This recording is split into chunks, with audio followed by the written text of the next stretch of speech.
Well, a very warm welcome once again to Karting North East here at Warden Law for the second day of racing for Event 2 of the Wera Tools British Kart Championships for 2025. We had a great day here yesterday for round 1 of all of the IAME classes. Today is a brand new day, Easter Sunday, round 2 for all of those same categories, and round 1 for KZ2 in the short gearbox championship. My name's Andrew Mather. Alongside me in the box again, as he was yesterday, is Piers Prior. Piers, really good day of racing yesterday. A lot of clean racing as well, which was good to see. It was a great day. The weather held off. It was not warm but dry out there, and we had excellent racing in all of the 4 categories we had yesterday. Of course, the additional racing we'll have from KZ today, which we're very much looking forward to. If anyone tuned in yesterday, you would have seen how excited I got about that in my little video that I made. Well, we're actually racing today. Standing starts, 30 gear changes, all the speed,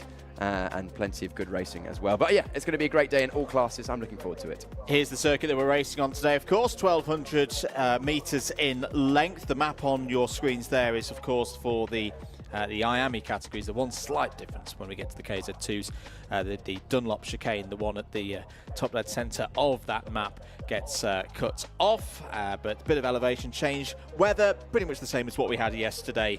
Not as warm as it was last weekend out on the circuit, but still dry. A few broken clouds over the circuit, some cool temperatures. When that breeze gets up there, it can be a little bit chilly, particularly for those out on track. Here's your timetable. Public service announcement. Screenshot this, then you have no excuse for not knowing when the times are. 11:15 is when we'll kick things off for Water Swift. Their 4th heat of the weekend, but this is a brand new round, remember, so this is the first heat for them within round 2 of their championship this year. Same for the juniors, same for the seniors, same for Water Swift Restricted. 12:15 is when we then see KZ2 come out to race for the first time here this weekend. We saw their timed qualifying at the end of yesterday, so very much looking forward to that. 2 heats and a final for them today. Water Swift and Junior X30 have a couple more heats before we get to the paddock show. If you've seen the paddock show already, thank you very much for tuning in Saturday at 8 PM. We'll have the replay of that over the lunch break, and then again into the afternoon. More heats before we get to those finals, 5 of them today, with the KZ2 one in there as well. It'll be 3:15 local time here in Sunderland on your Easter Sunday. What more could you want, Piers Prior? Nothing more to want. Plenty of races, plenty of go-kart actions, and a wonderful Karting North East circuit here at Warden Law that's produced a lot of good racing. You mentioned it already. Plenty of overtaking opportunities, close racing, and also the extra narrative, of course, with today being a new day, but everyone having raced yesterday.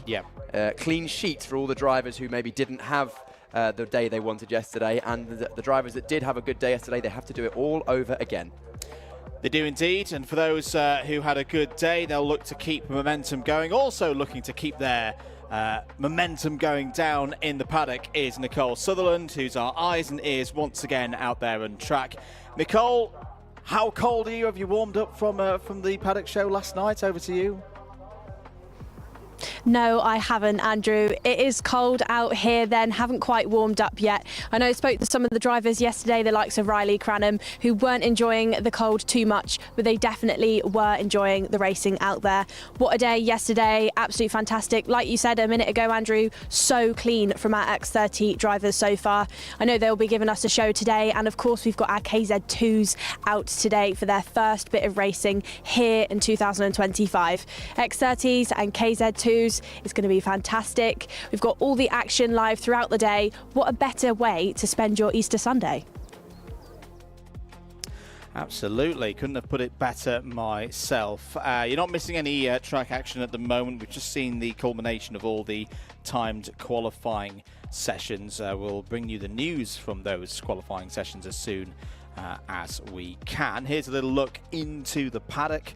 Hive of activity, Premium Karting on the right there. They had a good day yesterday in the hands of Harrison Whitcomb, taking the win in Senior X30. I've always been looking forward to the senior categories this year, Piers, and obviously that's a category that you know very, very well from your racing days. But did we see a potential changing of the guard yesterday in Senior X30? too early to tell, and we don't want to spoil anything that's happened in qualifying before the races. However, it's looking like things may repeat themselves. We've got a particularly stacked grid in Senior X30 this year. We were almost sort of stumbling across that realisation during the races yesterday when we were looking down the order, and anyone inside the top 10 has got a CV that anyone would be happy with. Absolutely. Of course, all of our officials are prepared and ready to go here today, including in the timekeeping office. Ian Rogers leading the team once again, keeping an eye on all things and making sure, as ever, that this meeting runs to time. Them ably assisting us in the commentary box as well, provision of grids and all of the documents of that nature. If you're just joining us, 11:15, in fact, you can see some of our grids being prepared right there. 11:15, we'll get things going for the first Water Swift heat. And it's, again, same as yesterday, so everyone races twice across the heats.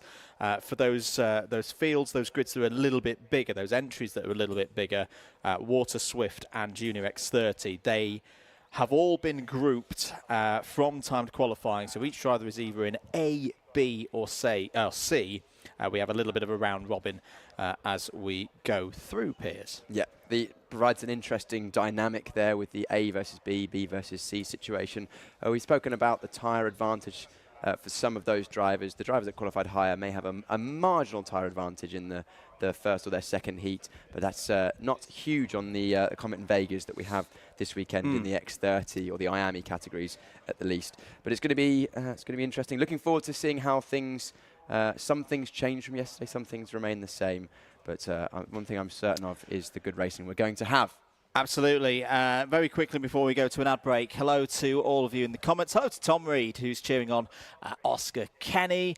Hello to Ailing Laman. Good luck to all the Irish drivers. The Irish contingent had a very good day yesterday, particularly Corey Lyons and a first podium for Daily Motorsport in Restricted. Hello to Callum Maxwell. Haven't been able to catch a stream in a while, so very excited. Me too. And Michael Burke, as ever, 8 p.m. in Bathurst is joining us, and Alfie Mayer in the chat as well. So keep your comments coming in. Let us know who you're supporting. Let us know where you're watching from around the world. I'm going to take a short break here. More action from Warden Law coming right up.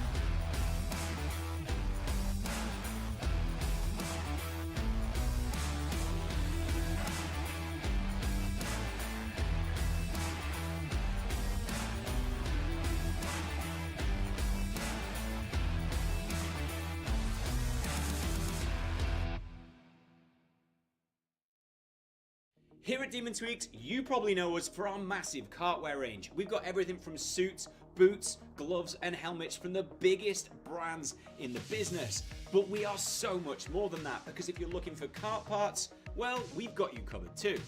We've got everything from Rotax parts, sprockets and chains, discs and pads, data loggers and dashers, fuel tanks, steering wheels, bead breakers, and loads more. But of course, it doesn't just stop at the track, and if you're looking to build your skills in the sim, then we've got everything you're going to need to build the ultimate rig. So whether you're just getting started or you're already at the top of your game, Demon Tweaks has got you.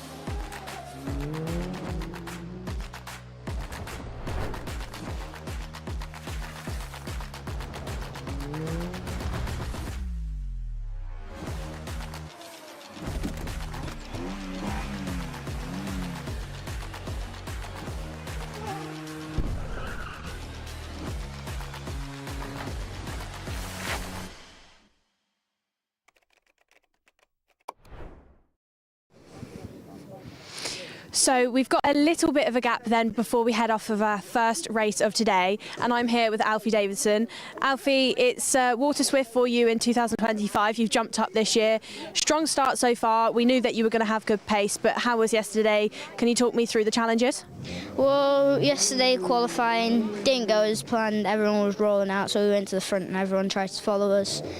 So we got to the front and then qualified like I don't know where. And then in the heats, just couldn't pass anyone. Really bad at passing, I am. And then the second heat, couldn't pass anyone again. And then the final got up to I think 5th, and then got past, and then kind of my teammate kind of missed his braking point and hit me, so I spun out and finished probably last. So you said yesterday you struggled to pass people a little bit, but today it's a double header this weekend, so you got 2 opportunities. Do you prefer that setup where you get 2 full days of racing? Yeah, it's a bit better. I like it like that. And then Alfie, the teammate setup, we know within this grid there's a lot of Fusion drivers. Does that help you? Do you prefer it to be like that? Well, it doesn't really matter. It doesn't really bother me, really. Well, good to hear from you, Alfie. Good luck for your first race of today. We're going to talk to some more Water Swift drivers. Like I said, we've got a little bit of time. Over to my right, there's Knight Measures and Christian Kobe. We know Christian had a very difficult day yesterday. Knight, Christian, second day of racing here. It's Easter Sunday. Have you had your Easter eggs yet this morning? No, I'm not having any at all. I need to lose weight. Racing driver diet. Yeah. Knight, have you had any Easter eggs yet? Not yet, but I will soon. Okay then, boys, and back to the racing. Difficult day for you yesterday, Christian, but you've got a full day of racing today. You feeling good? You feeling confident? Yeah, we were quite fast in quali and practice, so I'm feeling much better than yesterday. So, yeah. And Knight, what about you? How was yesterday? Talk me through it. Yeah, it was decent. The first heat we had a P7, I believe, and then the second heat didn't go quite to plan. We went for a move, but it turned out to not go well, so I think we finished like P23, something like that. And then the final, we finished P10 on track and 17th with penalties. So yeah, it was a good day. Well, good to hear from you both, boys. Enjoy your Easter eggs after the racing once you are allowed to eat them. So I think within time qualifying there could have been some unfortunate disqualifications, I believe, for Austin Gibson and Mason Brooks. I can see them at the back of the field, so I'm going to go and speak to Austin, try and work out for you guys at home what quite went wrong for him, because we saw him start the final yesterday right from the very front of the grid. Now it's a bit of a stark difference having to start this far back within qualifying heats. Austin, I'm seeing that number 5 car at the back of the grid. It's not where I expected to see you. Can you tell me what's happened in qualifying? Something's went wrong in schooner, and which we didn't expect, and we've been shuffled to the back. So yeah. So talk to me about the passing then, Austin, because you're going to have to do quite a lot of it within these heats. What's it like around Warden Law? What's it like when you're in the Water Swift grid? It's a good track. Water Swift's good. It's got to be a lot of fun this race. Hopefully get forward as many places as we can. Less pressure on my shoulders now, so have more fun. Well, have fun. You sound, even though it's a bit of an unfortunate situation, you sound like you're going to make the best of it. Looking forward to seeing how many places you're going to make up. Have you got a prediction, a number in your head of how many places you'd like to make up? Well, we're going for first, of course, but it's going to be hard, that. So happy with top 8. Top 8, okay. Good luck, Austin. We'll see if you can get in the top 8. We've also got Mason Brooks, who I believe is in a similar situation as Austin. Mason there is with me in the Fusion suit, but he is in the XL team for 2025 on the Energy Kart, but with XL. New kart for that team, new within this championship compared to some of the other teams around him. But Mason, what happened in qualifying? So I got pole in my group, and then there was something wrong with the clutch or something, and it was like just the tiniest bit of thing, but I don't really know what actually happened, but I got disqualified, but hopefully I can just get through. So is a technical non-compliance is why you find yourself back here, but you've got 2 opportunities in the heats to get yourself back up the order. Austin got disqualified as well. He wants to get into the top 8. Do you think, where do you see yourself at the end of this race? Same, top 8. Yeah, top 8, top 7. top 8. And then Mason, this group of drivers around you, is it hard to overtake on this circuit? Are they difficult drivers to get past? Not really. It's only when you get to the front with more of the experienced drivers, then it might start to get harder. But hopefully it'll be easy. Well, great to hear from you, Mason, and good luck for this race. We'll head over you to in the box then, Piers and Andrew. Let's see where Austin and Mason can end up after this race. Yes, indeed. Well, if you want to take any inspiration, Piers, look to 1 week ago, because we did see in the Rotax categories at this same level, at the inter-category, Oliver Spencer have a similar kind of challenge of having to race through the field from the back after a technical non-conformance DQ. So it can be done round this circuit. Yes, but not easy, as both those drivers just pointed out. Of course, this is the British Kart Championships, the best drivers in the UK all racing here, and some foreign drivers as well. Some drivers from abroad racing here this weekend and will be throughout the season. The field spread has been very tight in all of our classes, no more so actually than Water Swift. As we've seen, they were very, very close throughout yesterday. Ultimately, it could have been anyone. And Austin Gibson, he was my tip for the win yesterday after the form and speed he had in practice and qualifying. He looked like he had a bit of a buffer in terms of overall pace, but when it came to racing, it's a different story. So it shows that the racecraft is equally as important as the pace on circuit. Two drivers who won't be too disappointed with those disqualifications from qualifying are the drivers on the front row of the grid, and they will be Cole Patson and Nathan Hodges. Great to see Hodges having another good qualifying session. Was right up there yesterday. Got shuffled back a little bit in the heats, but his pace has been undoubted this weekend, and he's a privateer. We like privateers. We very much like the privateers in this commentary box, but yeah, showing that yesterday wasn't just a one-off, wasn't a flash in the pan. That's another very good qualifying from Nathaniel Hodges. We'll go through the full grid in a moment's time, but just to kind of go over the headlines in this one, you have got yesterday's round winner in this first heat. So just to explain, this will be groups B and C. So anyone who's hopped into Group A off the back of the qualifying this morning, Austin Newstead, George Clark, Luca Narroway, Chester Fawkes, Henry Clark, Johnston Stewart, all examples of drivers who we won't see in this race. That's not a problem. They're just sitting this one out. Virtue of being in Group A, being a little bit quicker across the board than the drivers we see in Groups B and C. They do get the privilege of getting a bit of not a delay as such. It's just they get a later slot and a bit of a tyre advantage later on in the schedule for when we get Groups A and C racing out on circuit. So yeah, if it's a driver that you're following in IAME Water Swift and we don't read their name out in the next couple of moments, don't worry.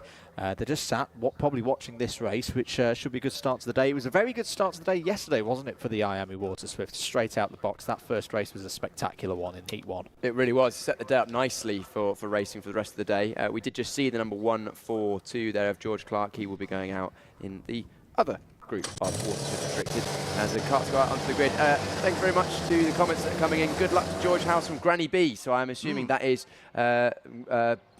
House Grandma. Indeed. We're ready to go then. First race of the day, IAME Water Swift kicking things off for their second round. It's next.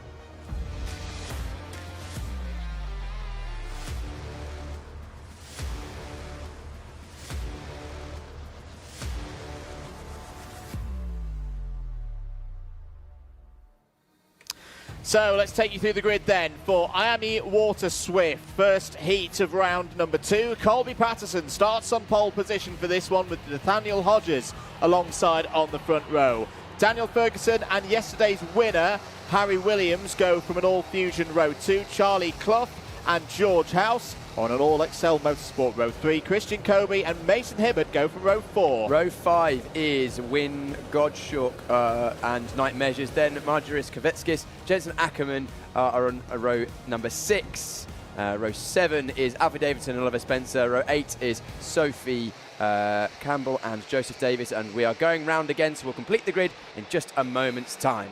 Row 9 will be Ilias Samian, Ruben Sagu. That's a good qualifying from Ruben Sagu on the 9th row of the grid. That's a heavyweight row 7 there as well with Davidson and Spencer. We'll keep an eye on that. Callum Graham and Ian Carey go from row 10, Oscar Kenny and Ethan Robinson on row 11, and then the 2 drivers disqualified from qualifying for technical non-conformance, Austin Gibson and Mason Brooks, start on row 12. We would expect to see both of those drivers flying through the order. Result from yesterday, if you missed it, Williams, as mentioned, took the race win, took the final win. Gibson was P2, Patterson P3, so all of those drivers in this one. Spencer P4, Ackerman P5. This could be quite a telling race then to kick us off then, Piers, because in fact the top 9, yeah, the top 9 from yesterday's final, all in this race, but not going very quickly, is Charlie Clough. Charlie Clough, who finished P9 yesterday, has had a technical problem, and like we saw with Austin Newstead yesterday, will not take the start of this race. Into the tram lines, lights go out, 8 minutes plus 1 lap are underway, and IAME Water Swift get their second round of the year going. Good start for Colby Patterson, will lead towards the dogleg for the first time. Solid start for Nathaniel Hodges as well in the black 193 kart there. Night measures in the middle of it all. It's a little bit of a scrap in the midfield. One of the JGRs takes to the grass there, but apart from that, all running, looking good. Patterson and Hodges starting to break away, Piers. Hodges doing the difficult thing of making it round the outside as we see a move for 3rd and 4th between Ferguson and Williams. But it was Measures that got just out of shape. I think a little bit of contact with another driver through the dogleg as everyone came together. That held Measures and also Oliver Spencer up, as now that is the 0. That's Harry Williams going through on Charlie Clough. So through the horseshoe for the first time in this one then. Out of the final corner, let's count them through. It's Patterson leading. Hodges P2, Williams, Christian Kobe there in P4.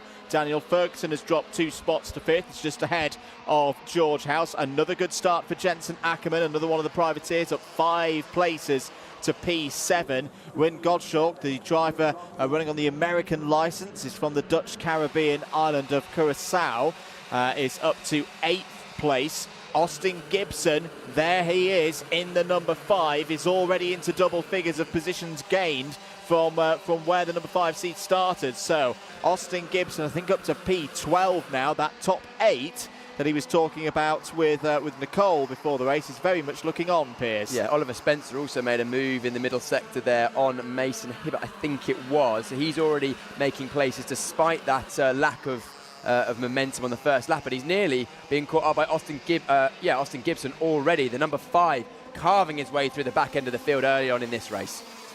Good stuff indeed. There through goes Daniel Ferguson. And a solid day yesterday. Moving up, of course, from the IAME Water Swift restricted category last year into this one. 5 minutes and 45 seconds to go. Patterson comfortable at the moment, just working with Hodges, trying to keep that gap to Harry Williams, who we know from yesterday, we know from the O-Plate as well, likes to lead these races side by side between Kobe and House. 2 very experienced drivers, race at both the British Championships level and an IAME Euro Series level, and very competitively in those series as well. They're fighting over 5th place. They're trying to hold ahead of Wyn Gottschalk at the moment there in 7th place. Jensen Ackerman closing in. Spencer and Hibbert complete the top 10. It's got into a rhythm, this race, Piers. For Patterson and Hodges, how do you think they'll play the next couple of laps? It looks like Hodges was happy to wait with behind Patterson for the last couple of laps, but with the likes of Williams, Ferguson, Kobe and House all catching the back of them, I think we could see a bit of moving. And actually, I think Hodges is going to be the one that's under pressure, as he's now defensive into Senna 1.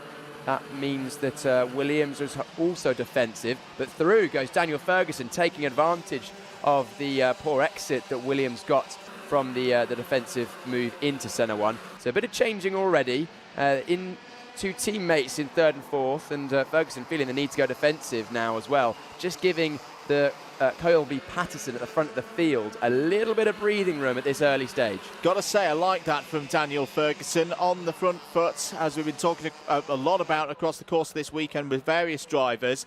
Now, Daniel Ferguson now looking for second place down the inside of Nathaniel Hodges. This is a really good drive from Daniel Ferguson. Had to wait, had to be quite patient in 2024 to pick up race wins. It was often a case of playing second fiddle to Alfie Davidson in the restricted category.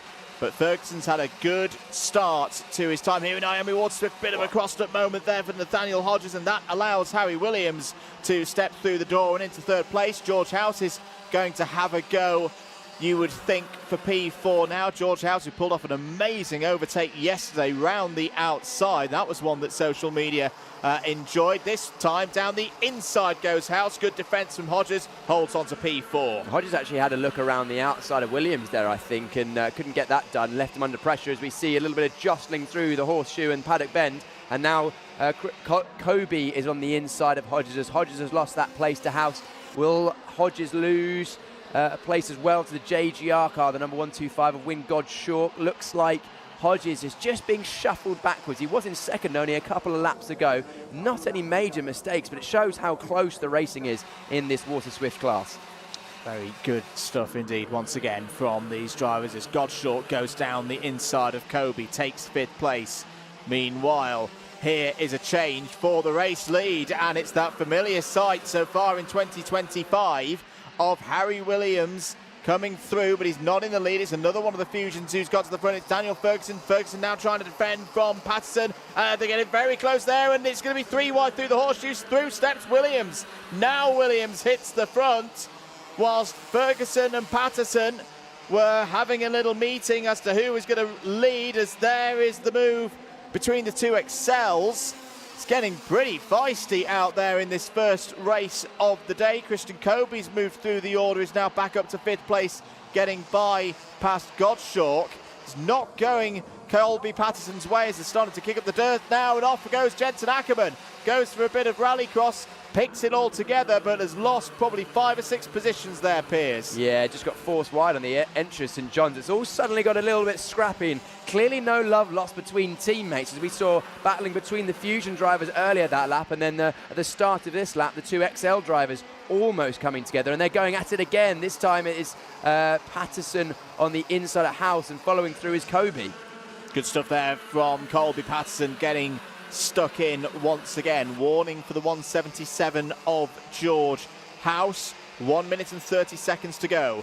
Williams leads, Ferguson P2. The two Fusions looking to go with each other now. They've got a half-second advantage over Colby Patterson, Christian Kobe and George House, third, fourth and fifth. And Nathaniel Hodges still there as well, P6. Drives through the field, Spencer P7. Mason Brooks is into the top 8, a gain of 16 spots. Austin Gibson's kind of just got stuck in the midfield, it would seem. We've not seen him on our cameras, Piers, but he's down in P13. It's still a good return, up 10 positions from where he started, as here's a battle coming out of the Senna S as through go two of the... In fact, yeah, I think Brooks is involved in that fight. There's also saw Knight Measures and Mason Hibbert involved in there. There is Margaret Kvetskis going through Gasworks in the 152, stepping up from Honda Cadet in 2024, and has applied himself very, very well so far, the privateer flying the flag for Lithuania. Yeah, we've got to fight for the lead, though. Williams is doing what we know he can do this season. He's at the front of the field,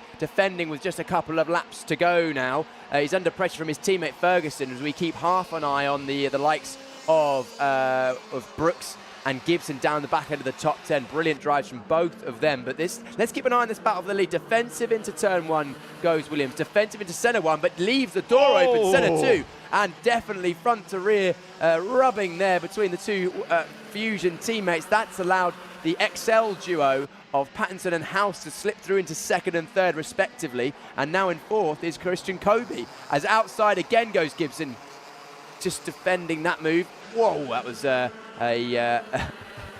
saying, no, you're not coming through there. That was Hodges being fended off by Ferguson. On to the last lap then. Harry Williams, can he defend it like he did a few weeks ago at O-Plate? like he did yesterday in the final. This isn't a final yet, of course. This is just the first heat of the day, but once again, we're seeing just how competitive IAME Water Swift is in 2025.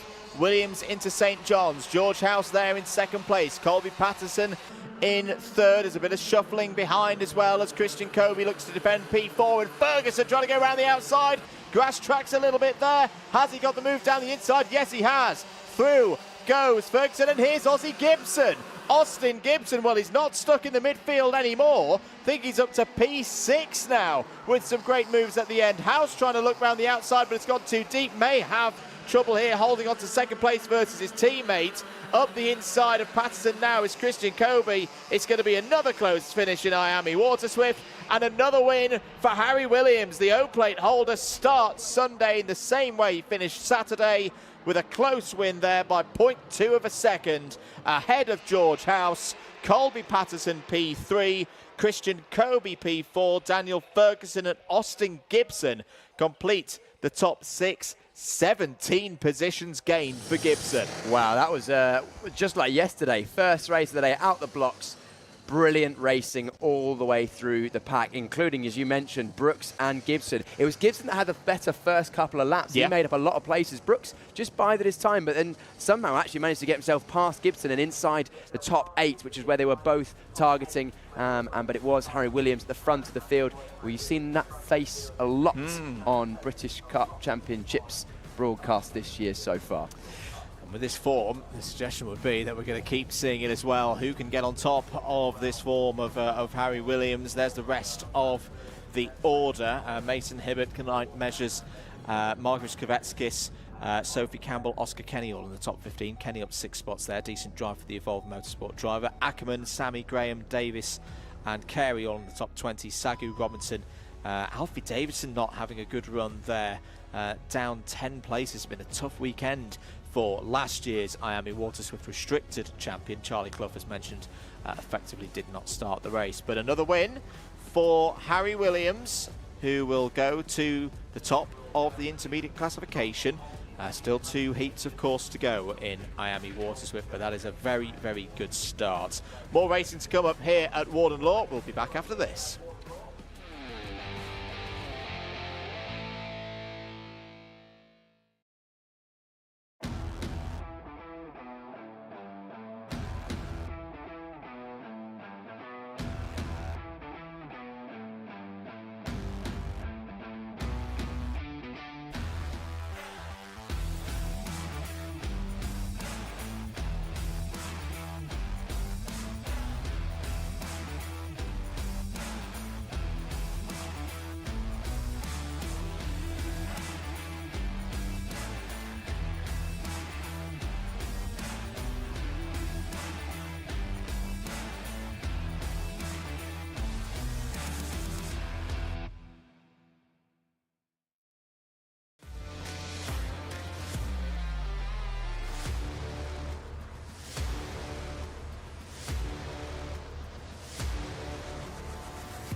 First racing appearance of the day then for the junior category. X30 Junior out on circuit next, and like we've just seen with the IAME Water Swifts, this is a Groups B and C qualifying heat. Aaron Richardson, second yesterday in the final, equaling his best result ever in these Wera Tools British Kart Championships, will start this race from pole alongside George Edgar. Sam Woolley and Sugmani Kira looking for good points here today. We'll start on row number 2. Cameron Edmonds had a difficult day, but the good thing about a double header, you can come back strong on the Sunday, and starts on row 3 alongside Archie Owen. Oliver Meek and Jacob Backler, they go from row 4. Row number 5 has Max Endicott alongside Jack McLaughlin. Row 6 has Mayan Patel and Max Ewell. Row 7, Rocco Leon Shenton. We saw he had good pace yesterday. He'll be looking to come through the field. He's alongside Ethan Woodward for Fusion. And then Max Mason and Zach McDonald round out row number 8. Sam Mott and Susuke Maeda start on row number 9, and then due to go from the 10th row of the grid, Freddie Wood and Ashley Hazer. So 20 runners in this one. I do believe we've got all 20 runners out on track, which is very good to see. The story from yesterday, if you weren't with us, if you missed any of the action yesterday, don't worry, you can watch it back on the Karting UK and Alpha Live YouTube platforms. Take your pick, but it was a pretty dominant affair for Fusion Motorsports with their 1-2, headed up by Riley Cranham. Aaron Richardson on pole for this one was their second in the final. What will we see today? We're going to find out from here on in. Good start for Richardson for this 8 minutes plus 1 lap heat. As round goes Cameron Edmonds and is joined by others in there as well. I think Sukumani Kira in the 244 was caught out there. That is not a good start as well for the 268 of Jacob Backler. So 2 MDL Motorsport runners there in trouble, Piers. Yeah, that was the first time we've actually seen the first corner incident at any point this weekend. Everyone just carrying a bit too much speed into turn 1 with their Comet tyres not completely up to temperature, and a couple of drivers coming off worse, but no one with any lasting damage other than positions lost as Rocco Leon Shenton has a look up the inside of Gasworks. Don't think he got that move done. Also looking at Endicott versus a Mick Barrett racing car. That will be, couldn't quite catch the number of that one. That is Nat Johnson, I think. No, it can't be Johnson. He's not in the chase. It might be Max Ewell. Max in the middle of the pack there. So Richardson leads at the end of the first lap. Sam Woolley up to P2. Mayan Patel managed to pick his way through all the events there at turn number 1. It's up to P3. That's a gain of 8 spots. George Edgar down to 4th. Rocky Leon Shenton, who's not quite been at full speed, I feel, so far this weekend, but this is a decent start for Shenton, up to P5. That was a nice move as well by Jack McLaughlin down the inside. One of the strong Irish contingent here this weekend. It's already gained a couple of places, so is solidly there in the top 10. Yeah, defensive into Gasworks goes the 271 of Max Mason. I think we're going to have a look at a replay of the start here. Now, I do want to note, do the marbles on driver's left come into play here? It's a very good start for those on the pole side of the grid. Not so good for George Edgar. Actually, it comes from the inside, doesn't it? The initial push. This is another angle of it, and unfortunately for Cameron Edmonds, he'll be the trigger of things. Yeah, that's all coming from a little bit further back in the midfield, isn't it, Piers? Yes, I have a. I'm not going to. You have a view. I have a view. I think there's a driver, a couple of penalties today that may have initiated, and it was one of those two there. I won't, discast any aspersions other than that, but it looked like a bit of old-fashioned loading to me. Not what we want to see at all. We got away with none of that yesterday. So hopefully no more going forward, but unfortunately a couple of karts came off worse, and the karts that ended up going wide were not the ones that were actually causing the incident, so unfortunate for them. Under investigation is the 268, that's Jacob Backler. We've just seen that come up on our timing screens, so we'll note that and report on any further bits from that investigation. Should we need to, of course. Just over 5 minutes of this race to go. Aaron Richardson looking pretty confident. How do you think Aaron Richardson will have woken up this morning, Piers, knowing that he had that second place yesterday? That's a nice move down the inside by the 288 of Max Endicott. I think there was very much a sense yesterday, just reading the body language of Aaron Richardson, knowing that he had his best result to date on the line. It was his teammate ahead of him. It's his teammate who's favourite for this class, for this championship. Do you think there was a little bit of something held in reserve from Aaron Richardson yesterday? Not there today? I don't think there was anything in reserve, but I think he will have gained confidence yesterday from the fact that he could stay with our highest seeded junior X30 driver, Cranham, who took the win yesterday, pushed hard by Richardson, his teammate. But also, we heard from Cranham after the final, he felt that Richardson actually had the pace to beat him. Yeah. It was track position that allowed Cranham to take the win. And he's clearly rolled out of the bed the right side this morning. He was second fastest in qualifying in his group. Fast in his group, second in the overall qualifying classification, which of course put him at the front of the field for this one from pole position. He's not looked back since. Nearly a second he's gapped to Samuel Woolley, and that is on pure pace because Woolley was right with him at the start of this race. Just having a closer look at the 267's front fairing. That's Oliver Meek running a mix of equipment. So he's on a Croc Promotions chassis with a CRG suit. I'm not quite sure that everything is all right with that front fairing, but we'll check on that, of course, when drivers come back in. We don't make the calls. That's over to the officials down in scrutineering and in the stewards room, of course. 3¼ minutes of this one to go. Aaron Richardson still leads this race. Pace is good, 50.2s. Going in time and time again, but hasn't completely got this race won yet, I'd say, Piers, because Sam Woolley's just gone purple through sector number 1 and set a PB through sector number 2. I've been impressed with Woolley this weekend. I've watched Sam race for a very long time. He's continuing to grow and mature in what is a very competitive category, and he's always been there or thereabouts, and with a bit of luck here today, a bit of racing luck that we all need from time to time, don't we? I think Sam Woolley could be on for a strong result here today. Yeah, he kind of went about his business yesterday, not getting involved in anything, but plugging away, getting some good results. Finished 5th in the final. Didn't quite have that last little bit to get on the podium, but today looking like he's taken a step forward. So good job from him and his team as we got fighting through centre S's. That's Zach McDonald on the 280 kart there with the excellent star livery that we've got going on that kart. I very much enjoy that. Yeah, and he's a bit of a star in and out of the kart as well. Is Zach McDonald. He's currently fighting here with Archie Owen. I've been surprised to see Archie Owen down there, to be honest. Archie Owen, who had a very good qualifying, was strong yesterday, but the race pace seems to have left Archie in this one. Has lost 7 places out there. I suppose I think Archie was one of the drivers involved in the first corner incident, wasn't he? So actually, yes, this is a recovering Archie Owen.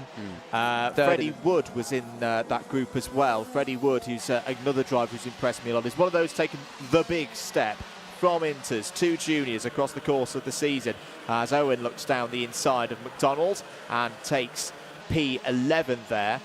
Sorry, P12 from McDonald, but Freddie Wood chipping away at things and impressing once again in the Jamie Green Racing outfit. Yes, we'll keep an eye on this battle with Owen, but Owen, of course, very strong yesterday, 3rd in the final after all was said and done, so we know he's got the pace to come back through, starting in 6th place in this one, so just got shuffled back in that incident. We look back to Marnie Kira, she was involved in that first lap incident as well, so we've had a lot of drivers that have been lost time at the start, but are actually coming back through quite well, considering they lost a decent chunk of time to the overall group, which shows well. Bachler as well, one of those, back up to 15th too.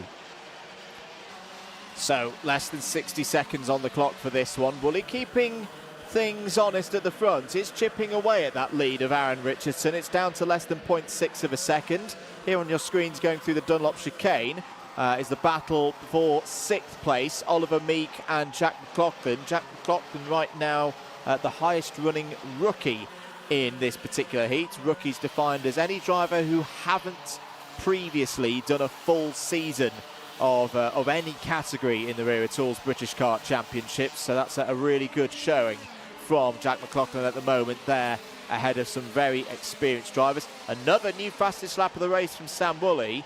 Not a lot of time remaining in this one. We're going to have 2 more laps, Piers. The gap is less than half a second. Will Richardson start to be getting a bit worried?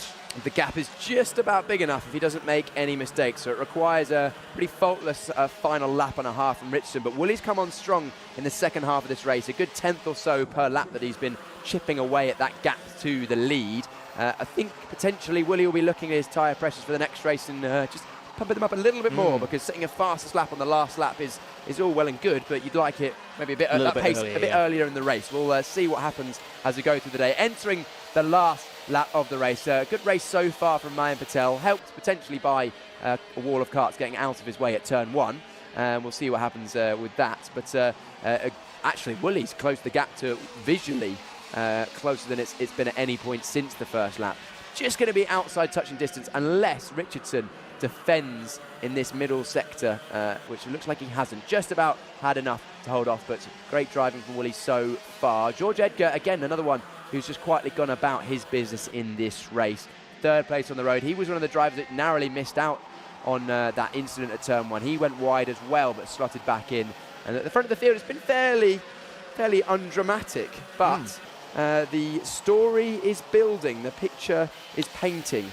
It is indeed. Bit of pressure from Aaron Richardson on his teammate Riley Cranham, because Richardson has started the racing part of the day with a heat victory by 0.3 of a second from Sam Woolley. George Edgar comes home in 3rd. Mayan Patel P4. Rocker Leon Shenton P5. So that is the provisional order there. Jack McLaughlin, P6 ahead of Oliver Meek. So McLaughlin got that one just at the end. Max Ewell, Ethan Woodward, Max Endicott, all in the top 10, Piers. Yes.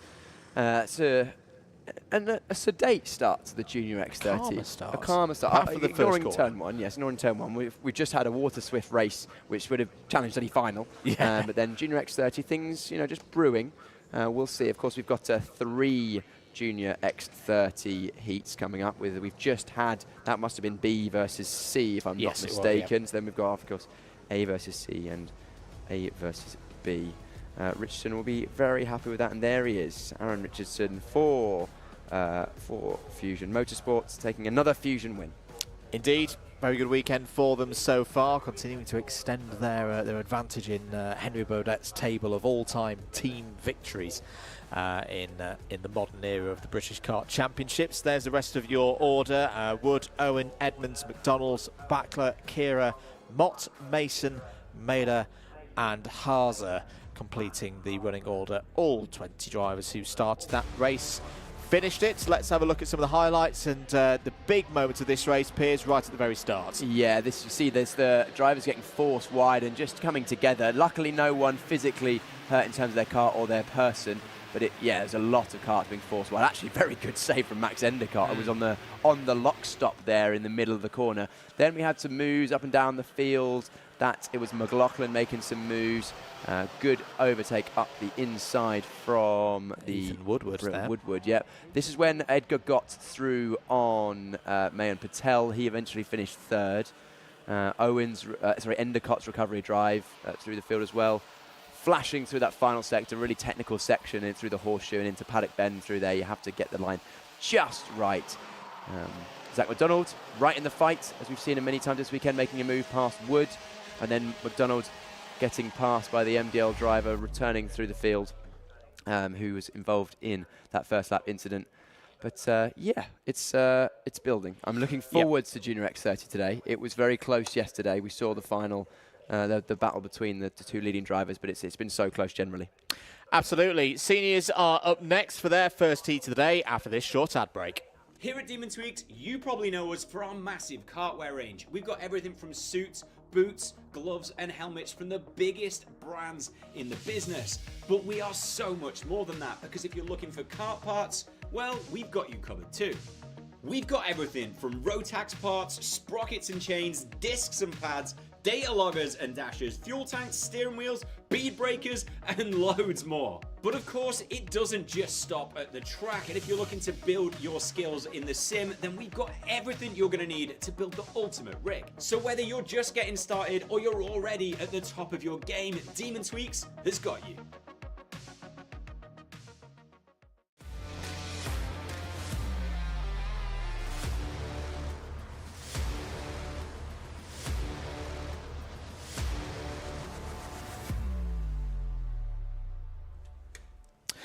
Let's go for it then in Senior X30. First heat of the day, and what is this second chapter of the story for this Wera Tools British Kart Championships in 2025 going to give to us? Well, it could be a bit more of the same, but it was a very interesting story yesterday for round 1. There in the foreground, your round winner, Harrison Whitcomb, in the 366 Premium Karting Prepared Machine, backed by the Argenti Academy. On the opposite side there, you can see Freddie Lloyd after the move of teams for this round from Fusion Motorsport also to Premium Karting. The main reason, we're told, our understanding, is because he wanted to be on an OTK chassis, which is generally what Premium Karting run with Harrison Whitcomb in that regard being the exception. So here is your grid for this first heat. Whitcomb and Lloyd on the front row, Gabriel Stilp and Gus Lawrence on row 2. Big day of field hiss today for Gus Lawrence. Harrison Mackie and Morgan Moore go from row number 3. William Antrobus and Tristan Powell form out row 4. Row number 5 has Aaron Brown alongside Jack Buckley. Row number 6 is Jack Nettleship and Hayden Eldridge. Row 7, Lewis Bird and Sam Lewis. Row 8, Joey Brown and Harry Cottrell. CJ Bennett and Theo Lestrange form an all-Irish row 9. Samuel Branston had trouble yesterday, starts from row 10 alongside the TB Kart of Rhys Newburn. Row 11, Dylan Patel, a bit further forward than yesterday, is joined by João Castro. That's a decent qualifying from the Brazilian there on row 11. Levi Sangera of Canada, joined by Michael Gray on row 12. Harrison Morrow and Oliver Harris go from row 13. Laith Khan and Connor McPollen on row 14. 28 kart grids. Strength and depth in this field. Very, very close in qualifying. Looking forward to this one. All these drivers racing against each other in all of the heats. No split grids in this one. And going from pole, again, Harrison Whitcomb. We'll see if he can do the same as he did yesterday and hold that. It's premium karting teammates side by side into turn 1. Whitcomb holds out, still has a look. Oh! Very hot into turn number 1. That's Freddie Lloyd that went very wide. And actually, our driver in 3rd place, Gabriel Still, was taking the lead. Whitcomb in 2nd. And Gus Lawrence is trying just to go side by side with the dogleg and holding off the likes of Jack Nettleship and co. A bit of dust being kicked up in the background. I'd be interested in another look at that start, because on first look, it seemed to me, Piers, that Harrison Whitcomb tried to do the same move that he did on Gus Lawrence twice yesterday, hold the middle of the line, and I don't think Freddie Lloyd was fully prepared for it, got caught out. So the problems there for João Castro, the Praga IPK, not at full speed it would seem there through the Dunlop chicane. Well, either way, as problems for Rhys Newburn off of the chicane. Quite a few drivers having issues down through, well, not through the chicane, out of Gasworks and then into the horseshoe. So bit of a scrappy first lap, which emerges with Gabriel Still leading this one by 0.8 of a second. Whittaker P2. Harrison Mackey's had a decent start, P3, and the ever-experienced Aaron Brown, the number 7 seed from last year, driver and engine builder, of course. He's had a strong run, gains 5 places, and is up to P4. That is a 3-1-2 of Theo Lestrange, not going anywhere quickly. I'm not sure if Nicole's down there in Park Ferme can find out what the problem for Theo is there, but the way that the kart was hopping up and down as Morgan Moore goes wheel to wheel with Gus Lawrence. Good move there from Morgan Moore to hold on to P7. I just wonder, Piers, that looked like a bent rear axle to you, the way that the back of the kart was hopping up and down for Lestrange? Yes, yeah, Lestrange was just involved in a tussle on that first lap and coming into the pits. We also saw, I think it was McPollen that was involved with someone else, with Newburn at the Gasworks hairpin. Nicole, hey, you've got something for us down in the paddock. Yep, I do, Piers. We've got the 3-1-2 has retired from this race, Theo Lestrange. There was a bit of an incident up at the top corner and it's resulted in a bent axle. Thank you, Nicole. Confirms our thoughts then that, yeah, Theo Lestrange out of this heat. On the attack, Aaron Brown down the inside. Lovely stuff there from Brown to take 3rd place away from Harrison Mackey. Let's have a look at a replay earlier on in the race. So this is back to the start. So what happens here between Lloyd? Lloyd tries to take the outside line. Yeah, I don't think he's quite anticipating that Whittacombe's going to hold that middle lane line. Lost out there, and Lloyd at the moment down P14. I don't actually think that was a deliberate act from Whitcomb to hold the middle line there. He just understeered wide. He just, the temperature wasn't there. It was a first time start this time. We saw a couple of times Whitcomb going or deliberately causing a, well, I say deliberately, I'm maybe speculating. Tactically, there may have been a deliberate act to try and get a false start to allow everyone to get these Comet tyres up to full temperature. But no, first time start today, understeer, cold track temperature, understeered wide, a bit of wheel-to-wheel contact with his teammate, deliberate, not deliberate, of course, but that hurt them both and allowed Gabriel Still to come through, and still a little uncharacteristically, it didn't really feature a huge amount yesterday, but clearly has found something overnight. He actually finished yesterday 12th on the road. We very rarely see Gabriel Still outside the top 10. But one person I'm going to keep an eye on today is Aaron Brown. Looks like he's got excellent pace in this one so far. 4th in the final yesterday. Currently in 3rd place, having overtaken Harrison Mackey, the junior champion from last year. Mackey, of course, finishing right ahead of him yesterday. Clearly Brown's found something with that kart. Has indeed. I tell you what, his teammates aren't doing bad either, and those of his engine building customers. If you just look into the back of this group there, the green and white TB kart of Jack Nettleship. Well, Jack Nettleship's got a bit of a rocket ship at the moment. This is a really, really good run from the privateer entry, solidly up in the top 10. Is a rookie as well as, out. Is that on the run up through Gasworks? I think, was that Hayden Eldridge? Because Hayden Eldridge is falling down the order, down to P26. Yeah, that would check out with the KR runner. KR for Kart Republic, not in terms of KR Sports, of course. That was last week. 3 minutes and 20 seconds of this race to go. I think that might have been the first commentary curse of the day, because I was just talking about how a Brown Power entry was doing well, and then unfortunately for Hayden Eldridge in the Vismo International awning, same as Aaron Brown, it's not gone too well there. There was a nice move. Gus Lawrence through past Morgan Moore, Piers. Yeah, he completed the move, Lawrence, on Moore there that we saw him try and do a few laps ago. So it's taken him a little while, our reigning champions, get through on Morgan Moore. But that's probably because it's been so close. In qualifying, it was 400s covering the top 5 drivers, showing quite how close it was. But Lawrence just chipping away now. Lawrence is 7th place. He qualified this morning in 4th place, so actually fell down a little bit, potentially involved in that incident. We also seen a move back on Mackie, back on the inside of Aaron Brown. Now Brown's under pressure from the black helmet kart of Antrobus. Yeah, William Antrobus. I think that might be a new lid. I know that his normal lid can't be used anymore because it didn't pass scrutineering. We saw him in Will Archer's helmet last week. So I'll have to ask him later. Is that just a new lid that hasn't had a paint job yet? I quite enjoy the Darth Antrobus era. Yeah, the dark side. Yes, well, it's working well for him. He was quick yesterday. He was well inside the top 10, 7th in the final yesterday, but was up as high as 3rd at points yesterday. We now got a battle for the lead. So Whitcomb has closed the gap to Stilp and is pushing on. Stilp defensive in to the second Senna S and defensive heavily into the Dunlop chicane. So clearly fancies backing Harrison Whitcomb up into the back of the pack because he is completely defensive. Whitcomb looking for the outside line, the cut back.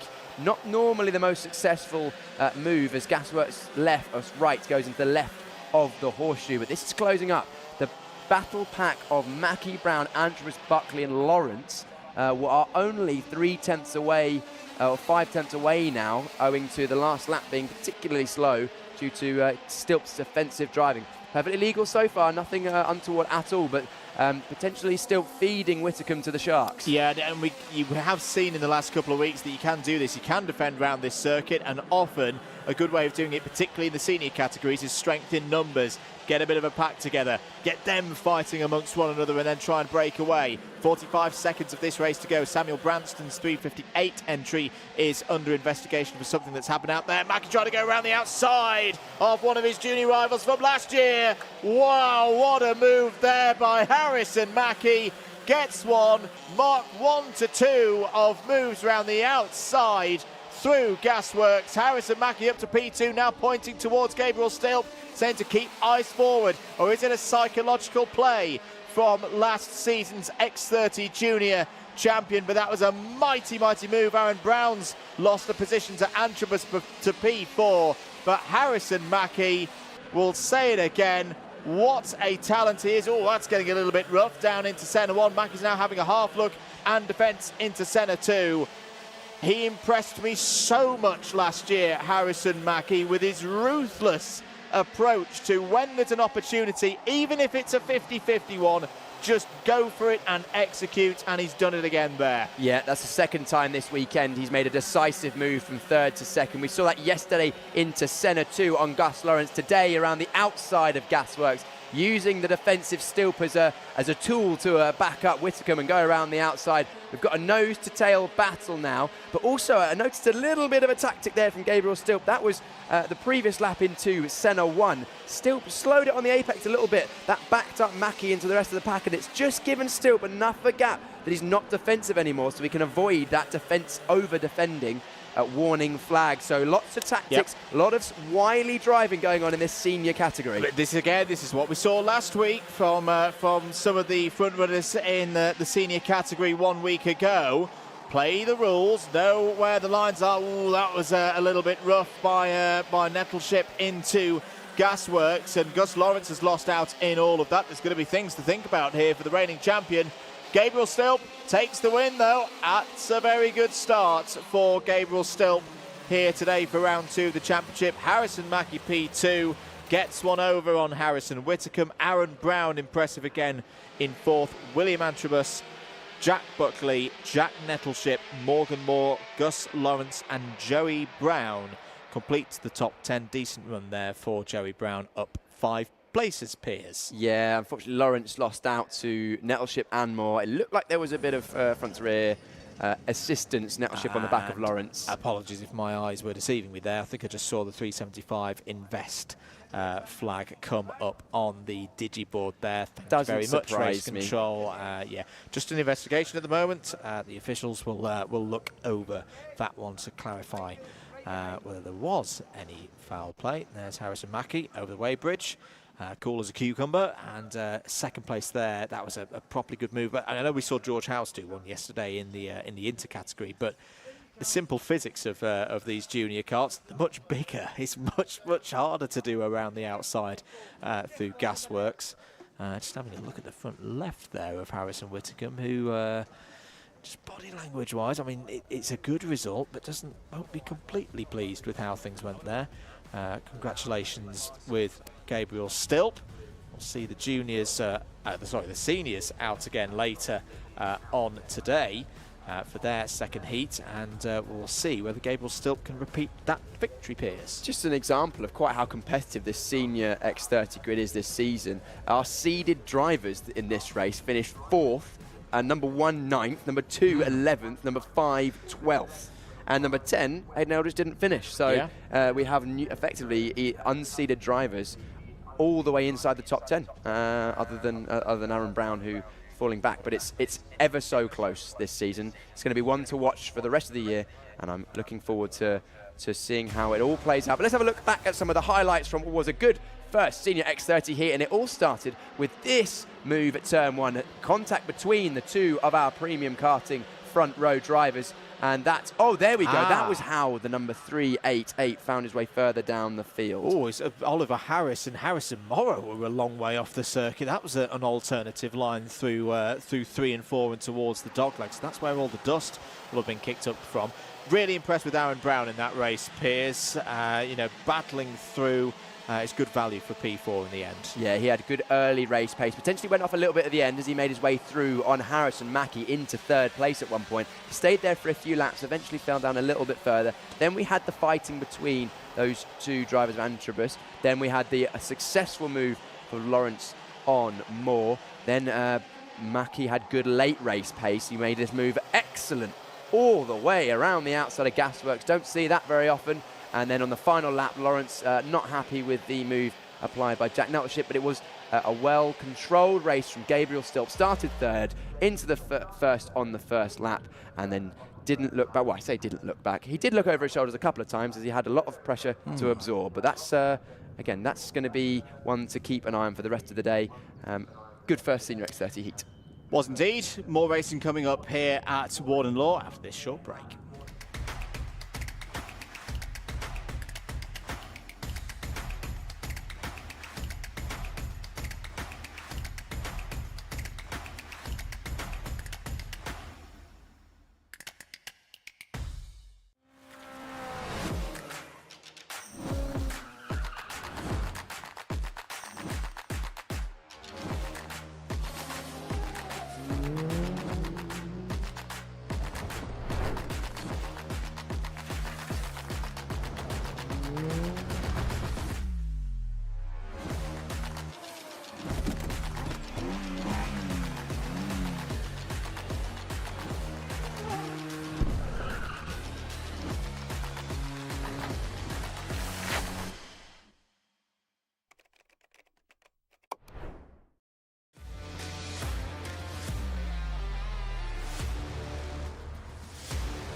First heat of the day then for IAME Water Swift Restricted, and Beaudette will start from pole position. Harry Chapman alongside on the front row.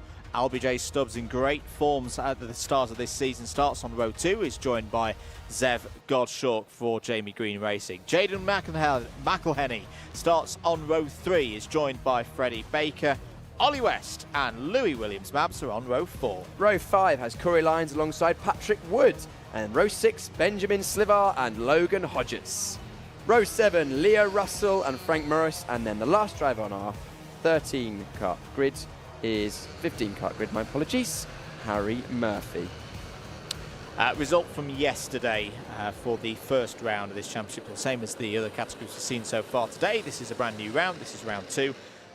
Your winner was LBJ Stubbs. Now I think we might be going round again because the full grid yet isn't fully formed up. You can see the flashing yellow light on the digiboard there, so we'll recycle the moves from the Saturday night disco and go round once again for another formation lap, which gives us enough time to talk you through what happened yesterday. Stubbs was your round winner from Chapman. Corey Lyons, that great podium for DMS P3. Bodie Batch and Zev Godshalk 4th and 5th for Jamie Green Racing. Ollie West, a very impressive 6th, was in the top 6 across every single result yesterday. Louis Williams-Mabs and Jaden McElhenney completed the top 8. Bodie Batch was one that I was keeping a keen eye on Friday into Saturday morning. Had excellent pace. Didn't quite realise that pace, I don't think, yesterday, just through positioning and not being in the right place at the right time. Found his pace this morning, of course, going from pole position for Jamie Green Racing team, and he could be one to be hard to beat today if he manages to hold the lead. Of course, LBJ Stubbs who's right behind him, will be looking to continue what he did yesterday. But we go green this time for Water Swift Restricted down towards turn 1. And our race leader has already fallen into 3rd place, overtaken around the outside once again by Harry Chapman. I think he did the same thing a couple of times yesterday. Yeah, Harry Chapman likes starting from P2 on the grid and has got the early lead in this one. McElhenney a little bit wide there out of the dogleg, but rejoins back on circuit just behind his DMS teammate Corey Lyons. And number 36 right in the middle of things. That's Patrick Wood, one of the privateers. In this one, quite a few rookies, of course, in the IAME Water Swift Restricted category in 2025. This is the first rung of the ladder across the IAME categories within the Wera Tools British Kart Championships. Down through Gasworks for the first time. There's the number 92 of Freddie Baker. Had a decent qualifying, did Freddie Baker. His family and his team doing a lot of work, forming a bit of a driver development business as well, called the Karting Coach. That I know you can find on social media, but Freddie Baker there in the number 92. Solid start. Is running currently just ahead of Leo Russell in 12th place. Yeah, keeping an eye on the front of the field, it is LBJ Stubbs that's keeping a keen eye on the back of Batch's kart for 2nd place at the moment. Plus 5-second penalty for the race leader, Harry Chapman. I wonder, I don't know if we can get a look at the replay of the start as Stubbs goes through past Batch for P2. Is that a jump start? I would imagine so, because I didn't want to say anything because, of course, we only have the one angle. But to get that far ahead that early down towards turn 1 would have suggested some form of... Well, and a penalty this early in the race, I should say, is generally one of two things. It's some form of start infringement. It's either tram lines and jumping out of the tram lines before the lights go out. Now, that's normally a 3-second penalty. And the other one, of course, would be a jump start. So the team working busily in the background will look to get us that replay in a short moment's time. But meanwhile, on the road, Chapman leads from Stubbs. Well, what we do know is that this turns into a bit of a time trial now for Harry Chapman to see how far up the road he can get in terms of those 5 seconds. That was a lovely move. And a lovely return as well. And a lovely double return. Louis Williams-Mabs and Jaden McElhenney fighting here. This is all around 6th place. Really, really good to see Louis Williams-Mabs improving all the time. We talked a bit about this in Micromax last week with drivers moving forward. I think when we look at this IAME Water Swift Restricted category, Louis Williams-Mabs is one definitely to keep an eye on. So now, the other the conclusive one, I think, will be the other angle, the reverse angle, looking up the track. Is the 32 significantly ahead of the 88? Yes. I think there is an element of leniency. There's a tolerance, isn't there? Something about 400ths of a second, but it looked like it was just half a kart ahead. Easily done, because you as a second place driver, especially here with the double right-hander of turn one, you need to be all the way alongside the pole sitter to make sure that you can slot in behind them, or at least give yourself an attempt at a move around the outside. But on that occasion, just a bit too eager on the throttle was Chapman, which allowed him to take the lead unfairly, as deemed by the stewards and race director at the moment. So yes, as you say, he's going to be trying to either win this race or get overtaken by the karts behind of Stubbs and Batch, whilst losing the least amount of time. Absolutely. So at the moment, Chapman would slip down to P9. 4 minutes of this one to go. Louis Williams Mabs to the middle of the road, as here comes Zev Gottschalk. Gottschalk down the inside of Corey Lyons there for P4. Really brave move by one of the youngest drivers in this paddock. First time I've personally seen Zev Gottschalk race, but if he's got any kind of the speed we've seen from older brother Gwyn, this is going to be a driver to keep an eye on across the course of the next few races. It's a good move down the inside into P4. McElhenney and Louis Williams Mabs are still going at it over 6th place, and McElhenney back into that spot. Good move there from the DMS driver. Yeah, lovely move through, liking the DMS livery, as we've discussed a couple of times this weekend. We're keeping on this battle from 9th upwards towards about 6th, 5th place, 4th place, actually all the way up to Zev Gottschalk, who made that move up turn one on the previous lap. It was a lovely move, side by side, a little bit of rubbing, but all's fair on a race track when you're just side by side, and it's just, side by side rubbing, but there was no malice and no competitive advantage was taken. So love that. We're cutting back every now and again to our lead battle, as that has come down to almost nothing, and therefore almost a matter of time before LBJ Stubbs, I imagine, makes a move for the lead. Don't know whether Chapman, or in fact, he's already attempted that move for the lead. Looked like he was trying to go around the outside of Senna 2. Couldn't quite get that one done. But all this not helping Harry Chapman's bid to try and lose as few places as possible. Although he made that look fairly easy into Gasworks for Stubbs. So not sure if Chapman is aware of his 5-second penalty at this stage. There is a tactical game to be played here, though, for LBJ Stubbs, perhaps, because if he knows at this stage that be in any kind of close proximity with Chapman, and you're going to win this race. But if he can almost delay Harry Chapman a bit, the likelihood of those drivers in kind of the Williams, Mabs, Wood, West, Baker region, the likelihood of them being within 5 seconds of Harry Chapman increases. And I think you would say on balance that these two drivers have been the quickest across the category so far this weekend. So that there is a bit of an opportunity here for Stubbs just to make Chapman's life a little bit harder, maybe move him down the intermediate classification a little bit further. That would be very advanced tactical thinking from these 7, 8 to 10-year-olds in this Waterstrift restricted category. But who knows? These young drivers, they are already experts. I mean, you're seeing the level that they're driving at this stage. Second 5-second penalty for Harry Chapman. So this has not gone well at all for the driver of the number 32, the former British Bambino champion, who won that title here 2 years ago.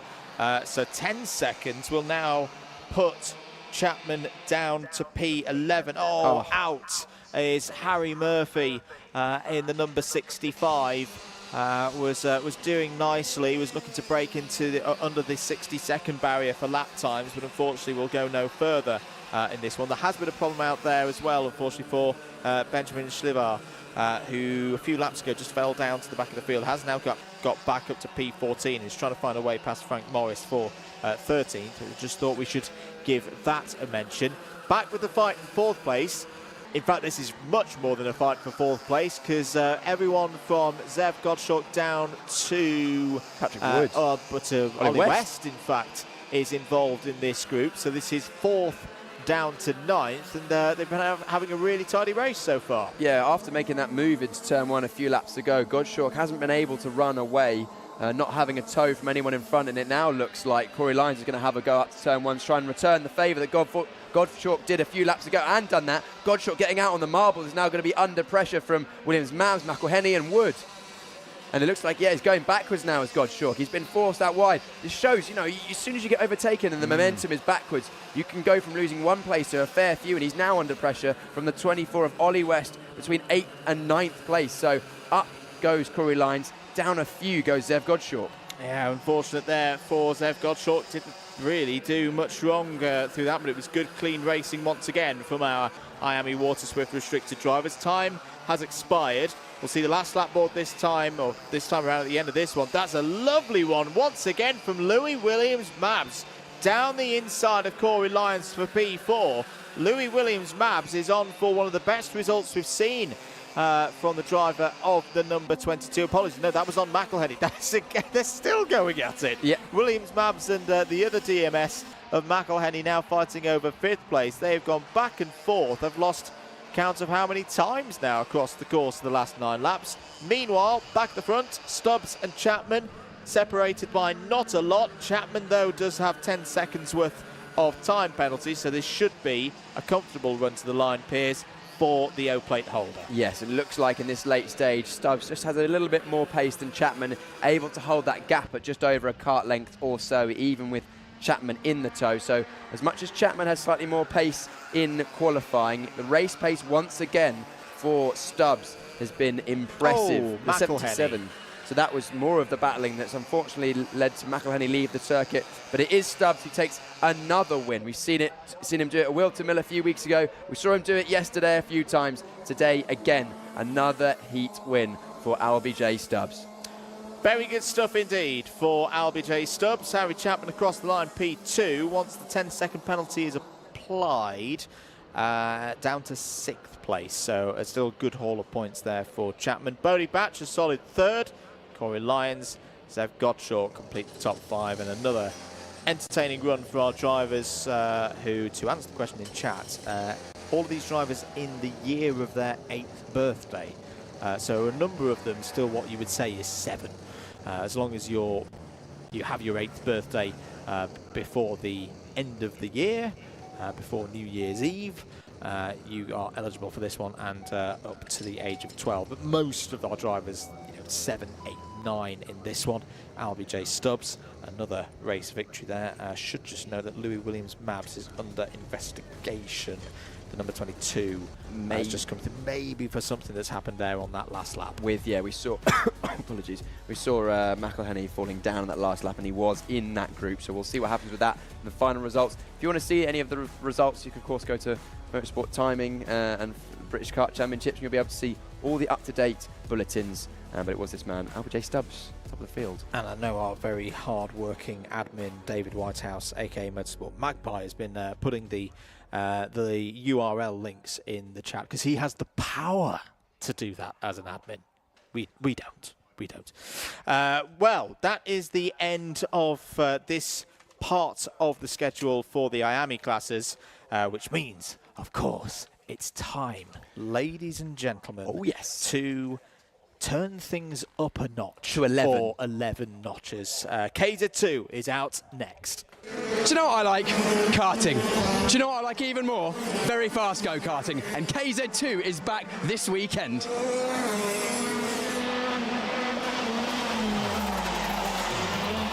To 60 in less than 3 seconds, top speed over 90 miles an hour. They're absolute animals. It's the biggest challenge in UK karting, with sticky tyres, 4-wheel brakes, 50 horsepower and over 30 gear changes per lap. But that's my opinion. Let's hear what the drivers have to say about it. So what's your favourite thing about racing KZ? It's an unbelievable driving experience. What's your favourite thing about driving a KZ? Speed. Everything is happens very quick, changing gears, and a lot is going on. Shifting gears. Fast. The acceleration. Fastest class in UK karting, KZ2, is back this weekend at Warden Law, and this is why you should get excited about it, and make sure you tune in all weekend. Well, I hope that's whet your appetite. Now, let's go racing. Let's go racing indeed. Heat 1 for KZ2. Here's out on circuit. Let's take you through the grid for this one. 14 drivers heading out on circuit. Reigning champion Josh Price starts his title defence on pole position. Alongside on the front row, Timo Youngling in preparations for his run in the FIA KZ Championships later on in the year. Oliver Stewart is back and is on row 2 for this one. Jake Weston, who's changed teams this year, is alongside him. Charlie Turner, last year's runner-up, alongside the English champion from 2024, Ella Stevens, that's row 3. Ashley Lewis, another one of the new runners on the new Formula K machine, is there on row 4 alongside Miles Murphy, who's not had a lot of preparation time for this first race. Derek Morgan and Ralph Youngling complete the top 10 there on row 5. Nat Thomas and a returning Jessica Edgar to the Wera Tools British Kart Championships form up row 6. Lee Ward and Nino Piccoli complete row 7. Nino Piccoli, this is his first competitive karting outing of any sort for 24 years. We'll be keeping an eye on how Nino does. He's another one of the runners on the new Formula K machines for Rush Performance. They made that switch from the Maranello kart in 2024 to the Formula Ks for this year. I'm really pumped for this, Piers. We have waited all weekend for this. We've got to remind ourselves that it's just a heat. It's the first of 2 heats, so it's all about building up towards the final. But for these drivers, they have waited a long time for this. The practices are over. The qualifying is done. It's time to go racing once again in KZ2. And it's going to be a good one. Of course, something a bit different about KZ, if you have not watched it before, standing starts. 6 forward gears in these KZ karts. Very powerful engines, 50 horsepower, but it's very peaky power. If you fall out of the rev band, the sort of the 12 to 14, 15,000 RPM range, you very much lose power. So that's why they have gears, and they have a clutch on their left hand on the steering wheel. So the drivers will pull up to the line, select neutral, pull the clutch in, grab first gear, lights will come on, and then very quickly they will dump the clutch. They will be doing at least 60 miles an hour by the time they reach turn 1, even from halfway down the straight. Here we go then, the start of the 2025 British Short Circuit Gearbox Kart Championship. KZ2 and the Wera Tools British Kart Championships for 2025 is go, and it's a very good start for Timo Youngling. Wheel to wheel with Josh Price into turn 1. It was not a good start for Oliver Stewart, but he's had a good second phase. He's fighting for 3rd place. One of the Formula K Rush Performance entries has had a good start as well. That might be Charlie Turner up from the 3rd row of the grid. But it's a bold run there, and Youngling's taken the lead. Timo Youngling takes the lead away from the reigning champion Josh Price. We saw a very good run for Timo Youngling here last year in the summer round for the 2024 championship. He didn't win it. He had technical problems across the course of the weekend that stole arguably the win away from him. He wants to take that P1 trophy here today, but he knows if he's going to do so, he's got to beat the reigning champion Josh Price. Yeah, Josh Price has actually looked not like he's been completely all at one with that kart this weekend. He wasn't topping many of the practice sessions, but got it done in qualifying by a decent 10th and a half over Timo Youngling, but very close together, especially 2nd through 7th place, covered by only about a 1/10 of a second. It's Ashley Lewis, the first of the Rush Performance Formula Ks, who's come through. So Ashley Lewis, who has started to turn things on a bit yesterday in timed qualifying.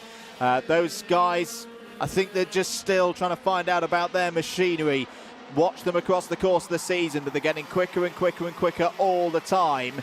Ashley Lewis there in 3rd place. Oliver Stewart in P4, returning after his time out of the kart due to a road traffic accident injury. Let's see how Oliver can do across the course of a full race distance. Changes further down the order. Nat Thomas and Lee Ward have got past Jessica Edgar for P11. Miles Murphy is on the move.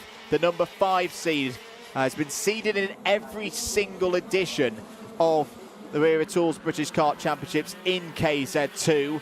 and is starting to get back to the rhythm. Has just got past Charlie Turner for P6. You'll notice that the drivers on the outside of rows 2 and 3, so Jake Weston and Ella Stevens, have both fallen down the order. Jake Weston didn't get away from the line particularly well, as a late lunge from the number 7. That is Jake Weston. He had a terrible start, couldn't get away from the line, and unfortunately the driver right behind him, Ella Stevens, who has been quickest in a lot of the practice sessions, was caught right behind and had nowhere to go. So they dropped down the order. Look out for them coming through. Oh, no! Josh Price is out. Josh Price is out of this first heat. Has come to a stop. Couldn't quite see where was that last corner. Yes, it's down in the latter part of the circuit. What has happened there? Just pulled off, I think. It's not really an overtaking opportunity, especially in these KZ2 karts. That last corner, very tight. They go in narrow, they come out narrow. He's just pulled off the left-hand side, so it remains to be seen what's gone on with that kart. We'll keep an eye. But our reigning champion out of the first race in 2025. Here we go. The drama's already started. Let's head down to Nicole Sutherland.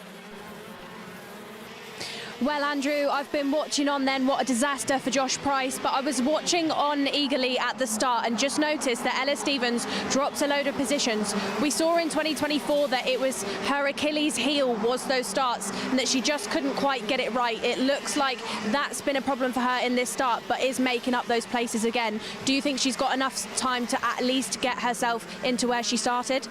Yeah, I think she's definitely got enough pace. I think the irony is that on this occasion, it wasn't necessarily Ella's fault or a mistake from the plate holder. It's simply a case of circumstances. Stewart down the inside. That is what we have missed from the Scotsman. Ollie Stewart has not lost a single bit of his pace. We've seen that across the course of free practice and TQ, and he's not lost his racecraft either. A brilliant move down the inside of Ashley Lewis for second place. 6 minutes of this race to go, Piers. This is a good scrap. This is all around Derek Morgan. He's had a good run at the moment. Derek Morgan, the number 6 seed from last year. This is for P4. Murphy down the inside. Oh, good move from Murphy into St John's, and that is the 7. That's Jake Weston. He's got an issue at the front end by the looks of it. He's looking at the front end of the kart, but I love KZ2. That move from Oliver Stewart was absolute poetry in motion. Kart dancing around, one changing gears up the inside into Gasworks from about 90 down to about 15, 20 miles an hour at the apex, but then they shoot out of the corner. Brilliant driving. We've also seen brilliant battling.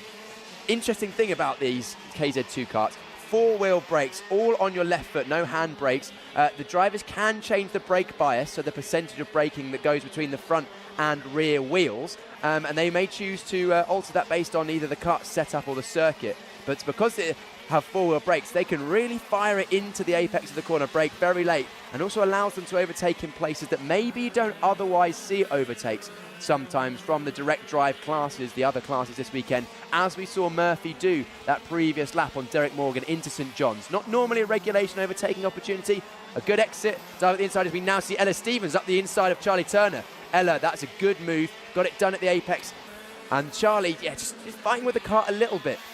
Doesn't look quite as comfortable in that Formula K quite yet as he did on the Maranello. I'm sure he'll get there. Of course, 2nd seed from last year.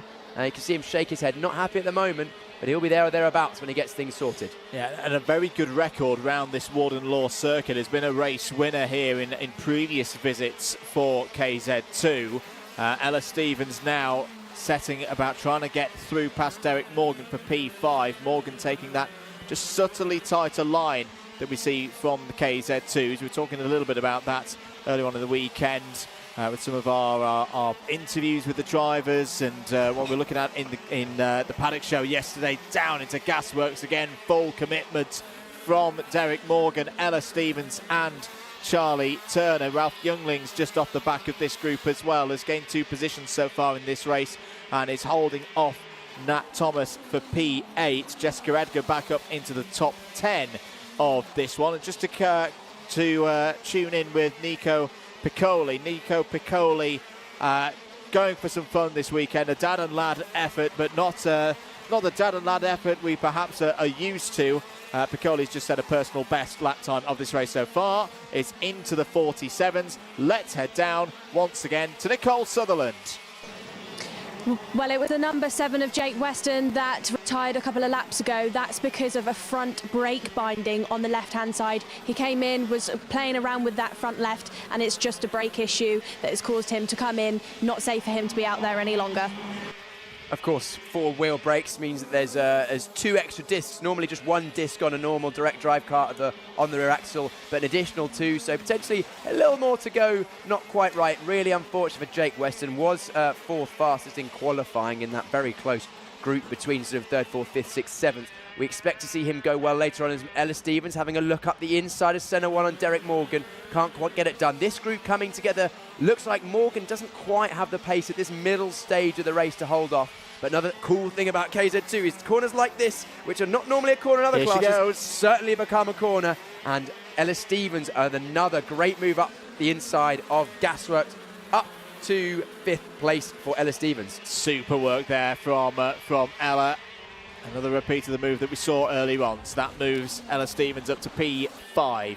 2 minutes in this one to go. Timo Youngling looking pretty comfortable and very consistent in terms of pace. Just did a 46.14, which is only 200th slower than the fastest lap of the race, also set by the race leader. Oliver Stewart, P2. Ashley Lewis and Miles Murphy looking to bring these ones home in 3rd and 4th and take care of tyres and materials.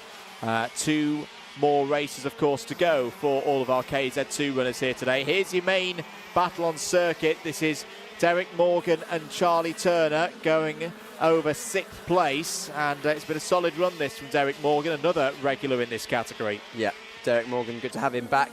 Proper privateer, effectively his own car, does his own engines, and just a easy up, loves the racing. We heard from him yesterday. If you want to hear some of those interviews again, you can tune back in, or I'm sure we'll get chances to play them throughout the weekend. But Derek, he was saying to me when I caught up with him off camera, saying that he's just struggling this weekend with the bouncing, the rear end of that right car, just not quite so settled over the bumps, which is where he's losing some of that time. And you can see there's a fair few bumps around this Warden Law circuit. It's what makes it such a challenge for the drivers and gives it character, and especially that bump down in towards Senna 1, the dip on the right-hand side of circuit that would be on the classic racing line. A lot of the drivers going in a bit narrower there to miss that, but Derek soaking up a lot of pressure. Of course, 6th seed from last year. Charlie Turner right behind him, the number 2 seed, but we're looking forward now to Miles Murphy, who's been closed in on by Ella Stevens, the E-Plate, the English champion from the Shennington race last year. She's had excellent pace in this second half of the race. That last lap was the fastest of anyone on circuit, even faster than our leader Timo Youngling by a good 2.5 tenths of a second. So she's got good late race pace. And this is showing again what we saw a lot of in 2024. A typical Ella Stevens race was unfortunate start, then having to fight back very, very quick in the second half of these races. So that is a positive for Ella Stevens, that there's a continuation of that form. If she can get the start sorted out, and say it wasn't her fault here today that she didn't get this one to be a good one in heat number 1. But this is a driver who could potentially be on the podium here today. Both of these drivers could be on the podium here today, fighting over 4th place. You can see how much Miles Murphy having to fight through the dogleg there. That's the best position of 4th in this championship over the years of the modern era. As side by side into Senna 1, Charlie Turner knowing that now is the last opportunity to get through past Derek Morgan in this one. Yeah, this is the man that we haven't seen a huge amount of because he's been out front. Brilliant start away from the front of the field, and then has not looked back since. Timo Youngling coming over the line to win the first heat of 2025 in KZ2, followed by Oliver Stewart and Ashley Lewis in 3rd. Very, very good run there for Youngling. Murphy holds on for P4 ahead of Ella Stevens. Morgan likewise ahead of Turner for P6. Ralph Youngling home in 8th. Nat Thomas and Jess Edgar complete the top 10. Lee Ward and Nino Piccoli complete the 12 runners in that one. I think we're just waiting for Nino to come around the final corner now. What are you seeing there, Piers? I think there may have been a photo taken of our race winner on the road of his nose cone, so potentially a drop-down penalty. That's just us speculating at this stage. The official results will show whether that is the case or not. Therefore, if that were to happen, it would be that man that we're looking at right now, Oliver Stewart, the number 22 in second place, who would inherit the win. It would be a 5-second penalty, so that would drop Timo down into third place, so not off of the podium positions. Of course, it's only a heat, so you don't get a podium for it. So you wouldn't drop miles down, but that's certainly a concern for Timo Youngling. Did we see Timo have contact with anyone at any point? Can't think off the top of my head, but I'm sure we'll have a look at the highlights in a few moments' time. But on the road, Timo Youngling, P1, showing once again his exploits and why he's off to the European Championships again later on in the year. Stewart, Lewis, Murphy, Stevens, Morgan Turner, Ralph Youngling, Thomas and Edgar, all in the top 10. Lee Ward and Nino Piccoli. There is Josh Price running back. Will get points for P14, was one of 2 retirements in that one, the other being Jake Weston. Let's have a look at the highlights then from that one. First heat of the weekend for the British Short Circuit Gearbox Championship. Very even start between Youngling and Price. Youngling taking the lead away from the reigning champion. The rest of the field filing their way out of Horseshoe and into Paddock Corner. There was the moment. A little bit of a touch on the front left there for Jake Weston. I wonder if that's maybe influenced. And there was Josh Price. Well, it wasn't an overly spectacular failure of the kart. It just seemed to peter out, and there was the problem as well for Jake Weston. You just see the front left there binding. Not a safe situation for Weston at all. Ella Stevens moving through the order, got past Charlie Turner, then pulled the same move on Derek Morgan. Wasn't quite able to get past Miles Murphy on this occasion after those 14 laps, but a solid top 5 for Ella. Yeah, look at them flying through this section. Such a good camera angle through that final corner, but it was Ralph Youngling, Timo Youngling, his brother Ralph, in the race as well. But Timo took the win on the road. Remains to be seen whether he'll get to keep that, but his pace was looking pretty impressive, as was Ella Stevens. If she can get away well, she'll be challenging at the front, no doubt, for the Birrell ART team. A good result overall for Birrell ART, with Oliver Stewart in second place as well. Ashley Lewis in third. Didn't feature a huge amount because he was kind of on his own for most of that race, but plenty more KZ2 racing coming later on today. There's Jessica Edgar in the foreground, a shot F1 Academy driver in the past, racing GB4, races a fair amounts of karting and cars. She's good to have her back in the paddock this weekend. And I'm just having a chat there with Ella Stevens, her Jade Racing team teammate for this weekend. The Jade Racing team, the Allen family, putting a lot of efforts, of course. They have looked pretty quick so far this weekend, and could potentially be on the podium. There is Oliver Stewart. Really good to see Oliver, A, back in a kart, and B, looking absolutely rapid.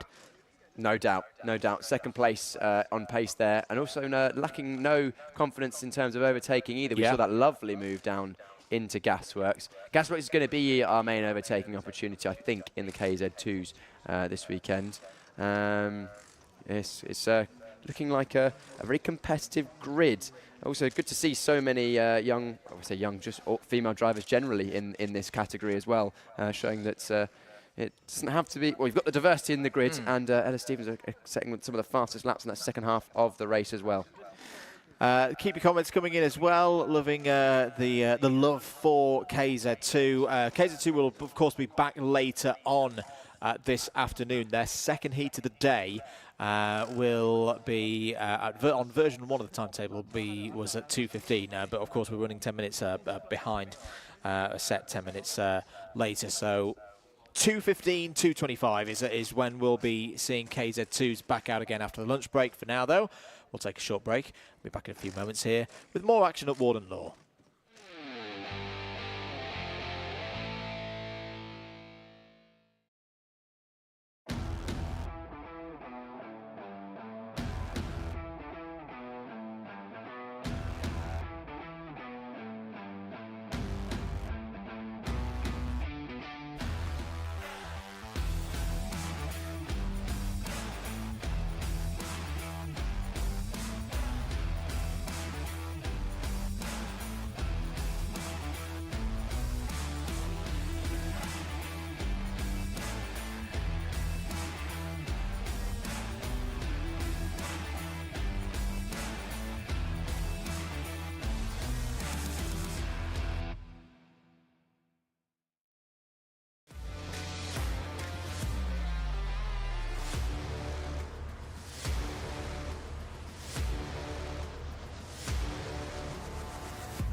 Two more races before the lunch break. IAME Water Swift out on track next for their second of 3 heats. Just to confirm as well, once we go past the lunch break, we're back to version 1 of the schedule. But right now here for IAME Water Swift, this is the A versus C race.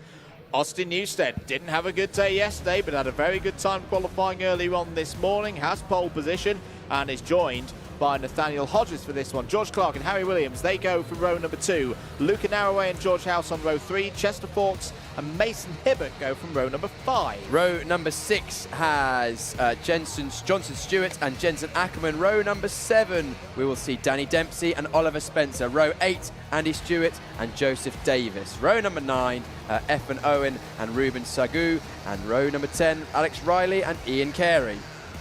Ryan Meta and Ethan Robinson go from row 11. Ada O'Brien and Mason Brooks form up the last of the 12 rows. Just as well, Fawkes and Hibbert, of course, on row 4, not row 5. Same order of things, 8 minutes plus 1 lap. Can Austin Newstead get things right? He did not have a good first heat. He didn't even get going in the first heats yesterday. Has a great opportunity here from pole position. Not quite yet, though. We're going to go around again. Yeah, just a bit of an update on timing and schedules. So, yes, this race going from 12:45. The Junior X30 A versus C race will be at 1300. The 40-minute lunch break is now a 30-minute lunch break. For those of you at home, unfortunately, that means you won't quite get all of the paddock show in for that one. But don't worry.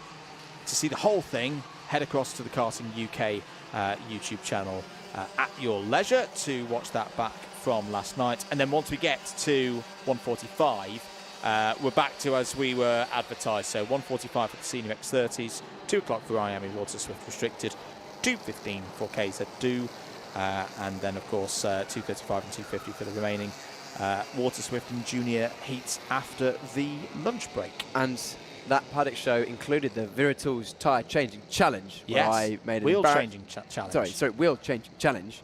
You're correct. And where I made an attempt at changing 2 tyres, and you'll see that go off. Oh, a bit of a jostling already before the start. That was interesting, but it is Newstead that leads from pole, and we're going round again. Yeah. I think that was probably because of the little bit of funny business down at the last corner. Newstead looked like he took a slightly alternative line around paddock corner, which handed the position to him, but of course we're going round again. So down to Nicole, you've got something for us.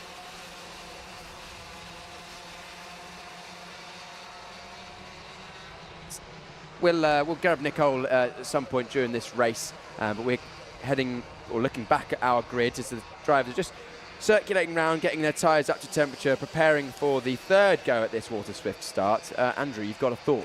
One, they've got to get this start right, otherwise Mr. Edwards is going to be out with his clipboard, and nobody wants to see that.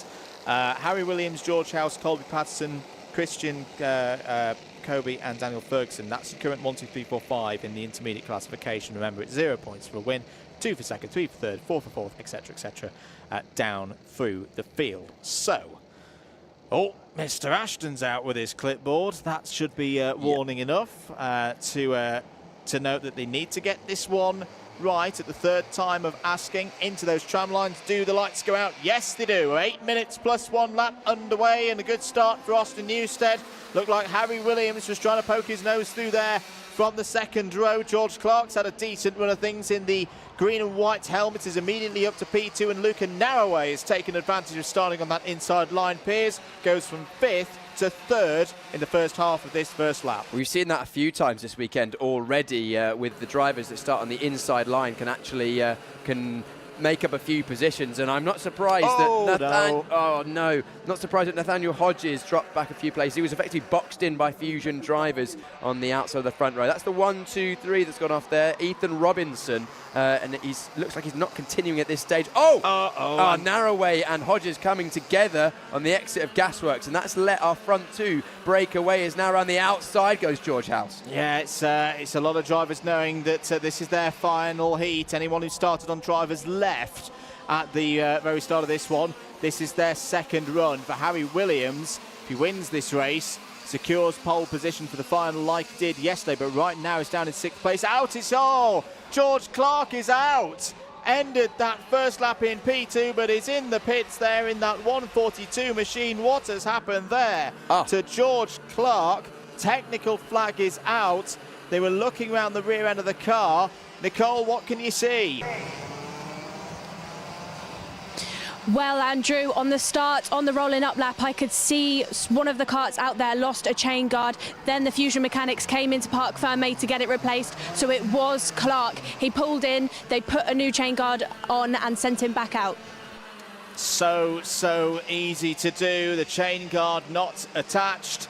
And in terms of any kind of competitive result, that is going to be the end of things for George Clark. Over the line, 6 minutes to go. George Clark does have a second heat to go, though, so there is still opportunity for Clark to race through into the top 34 into the final. There is a very almost brutal cut-off for this one, that 2 drivers won't make it through from these heats into the final later on this afternoon. But for Clark, there is opportunity to come back.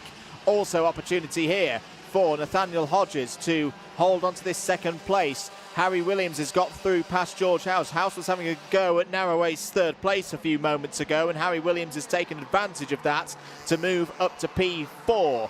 Down through Gasworks once again, through the horseshoe. Austin Newstead has a 1.5 second lead at the moment here, Piers. This is a tremendous run. Yeah, he got away well at the start, but all that drama with Narroway and Hodges, and then of course the 142 of George Clark coming in the pits for that chain guard, means that he's got a cataclysmically sized gap in terms of Water Swift of nearly 2 seconds, and he's on his own, so he's got an opportunity to just pound the laps in, be consistent. He's unlikely to be caught now, as that's well outside of the toe, but this battle is going to be the one that rages on. Hodges at the lead of this second train is now up the inside. Goes Harry Williams, takes 4th place, and following through is George House, a narrow way down from 3rd to 5th.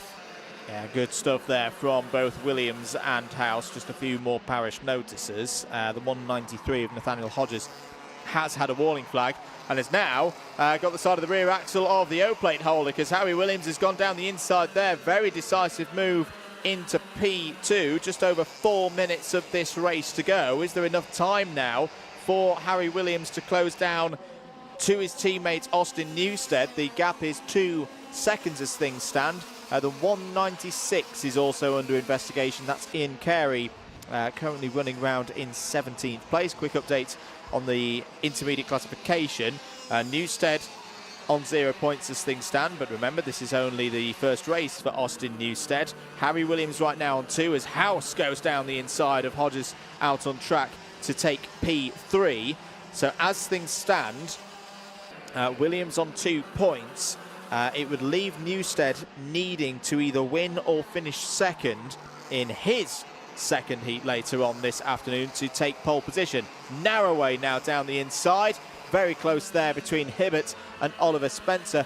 Bit of a quieter day so far for Ollie Spencer, I think, here, Piers, but it's good to see that he's running up once again solidly in that top 6. Yeah, he's been there or thereabouts this weekend, always on the back of that lead group, just clearly not quite having the out-and-out pace that we often see him have in the other categories he drives in. But he had a decent result yesterday, was inside the top 10, but not quite being able to bring it his way through. One thing I've been very impressed with so far with Nathaniel Hodges is that he is, every time he's been overtaken, he's slotted straight back in. Very rarely loses more than 1 place at a time. I think it happened once yesterday, but he's one of these drivers clearly that understands that you often lose less time if you're being overtaken if you just relinquish the place early, slot back in, rather than fighting tooth and nail to hold on to it and then potentially falling further and further down the field. Indeed. So 2.5 minutes remaining in this one. Chester Fawkes is currently your fastest driver out on the circuit. Just saw the 138 pass through shot there. Well, that was until Austin Newstead set the new fastest lap of the race at a 54.78. At the moment, Chester Fawkes running in 8th place, trying to join this group on your screens now. Williams, House, Hodges, Narrowway now the holder of the fastest lap. So the driver's getting quicker and quicker all the time, it would seem, in this one. Their Comet tyres providing a good baseline of performance. going long into these races. Changes further down the order. I think Mason Brooks has had another issue, had got up to P10, but you just saw on the timing tower there, went down to around P14, maybe P15, so we'll keep an eye on Brooks, who had that technical non-conformance earlier on this morning. That's why Brooks has been starting these races from the back. Yes, Brooks had a good run through in the first heat. We'll keep half an eye on him, but we're keeping a full eye, both eyes, on this battle for second place, which is what would normally be the lead battle, but of course with all the drama we had early on, Austin Newstead extending his lead at the front to nearly 2.25 seconds. His pace is pretty good. In fact, he was quicker than the whole of this chasing group on that last lap, so we're unlikely to see a battle for the lead, but I think we're very likely to see more fighting for second place. We've seen this situation many times though before. Harry Williams leading a gaggle of karts. He feels very comfortable in this sort of situation. Only difference this time is it's for second place. George House though, we've seen him, went around the outside yesterday into Gasworks. Can he do the same again? I'm sure he'll be looking, although he has to be he has to be thoughtful, the fact that Nathaniel Hodges is right on his tail. Is indeed. 45 seconds to go then.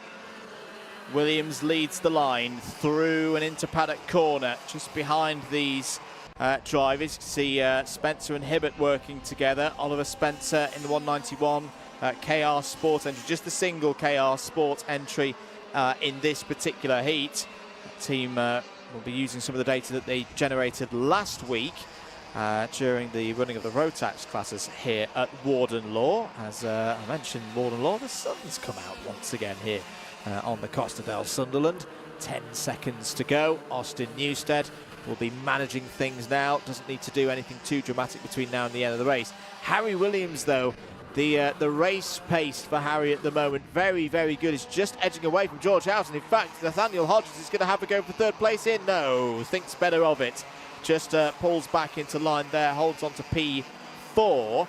Further down the order, change of position for 14th to report Piers. Andy Stewart through past Ian Carey. Yeah, good move there. We're keeping an eye on this battle, and Harry Williams again has done what he's done so many times, led a group and then allowed them to fight and then pulled away, and he's pretty much guaranteed himself second place on this final lap of the race. But it is House, Hodges and Narroway that are fighting now amongst themselves. At the moment it is it looks like House has just gapped a little bit in the middle sector, but Hodges is going to have an opportunity potentially down towards Gasworks once again. A 5-second penalty for Wyn Godshalk. That's unfortunate. I think he's down in 11th, P12. Yeah. So that'll drop him way outside of the top 10 or top 15 places, I would imagine. But we cut back to our leader, Austin Newstead, got away at the front of the field, the 4th seed from last season. He's had a pretty easy run of things in this one. It won't be easy for him for the rest of the day, or it's unlikely to be as easy as this, but he takes victory in heat number 2.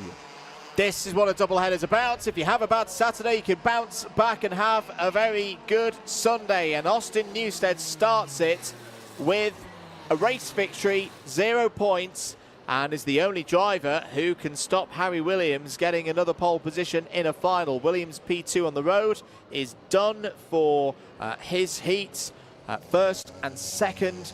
That is a very, very solid score from yesterday's round winner. Third place for George House means George House will finish on 5 points from his 2 races. Nathaniel Hodges with 4th there. That's another solid score for Hodges. Luca Narroway, Oliver Spencer, Mason Hibberts, Chester Fawkes, Henry Clark and Danny Dempsey all in the top 10. Good drive there from Dempsey, up 3 spots. The privateer from Ireland. A little bit more calm, leisurely than that one. Yeah, leisurely I think maybe not, because they were flat out. Oh yeah. However, a lot more calm than our first Water Swift race, which was frenetic. Yes. Good. I enjoyed that first Water Swift. That one was good in another way, but it was Austin Newstead that took the win. We didn't see a huge amount of him in the race because you know, it's not so interesting to look at a kart drive around on its own at the front. Plenty of battling up and down the field.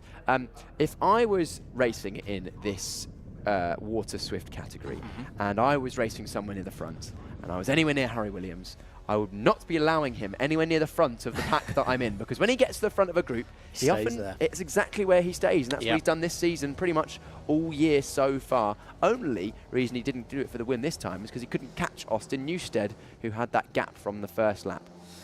Yes, indeed. Rest of the provisional running order then. Alex Riley P11, Wyn Gottschalk in P12, but Gottschalk does have a plus 5 second penalty. Andy Stewart, Ian Carey and Orion Meta all gained positions in that one. Good drive there from Meta into the top 15.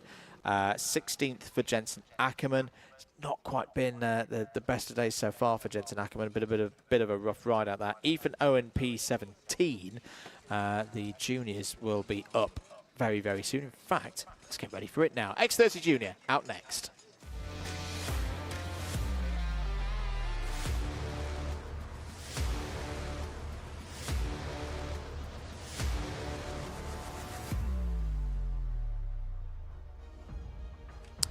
Last race before the lunch break here on Easter Sunday at Karting North East. It's Junior X30.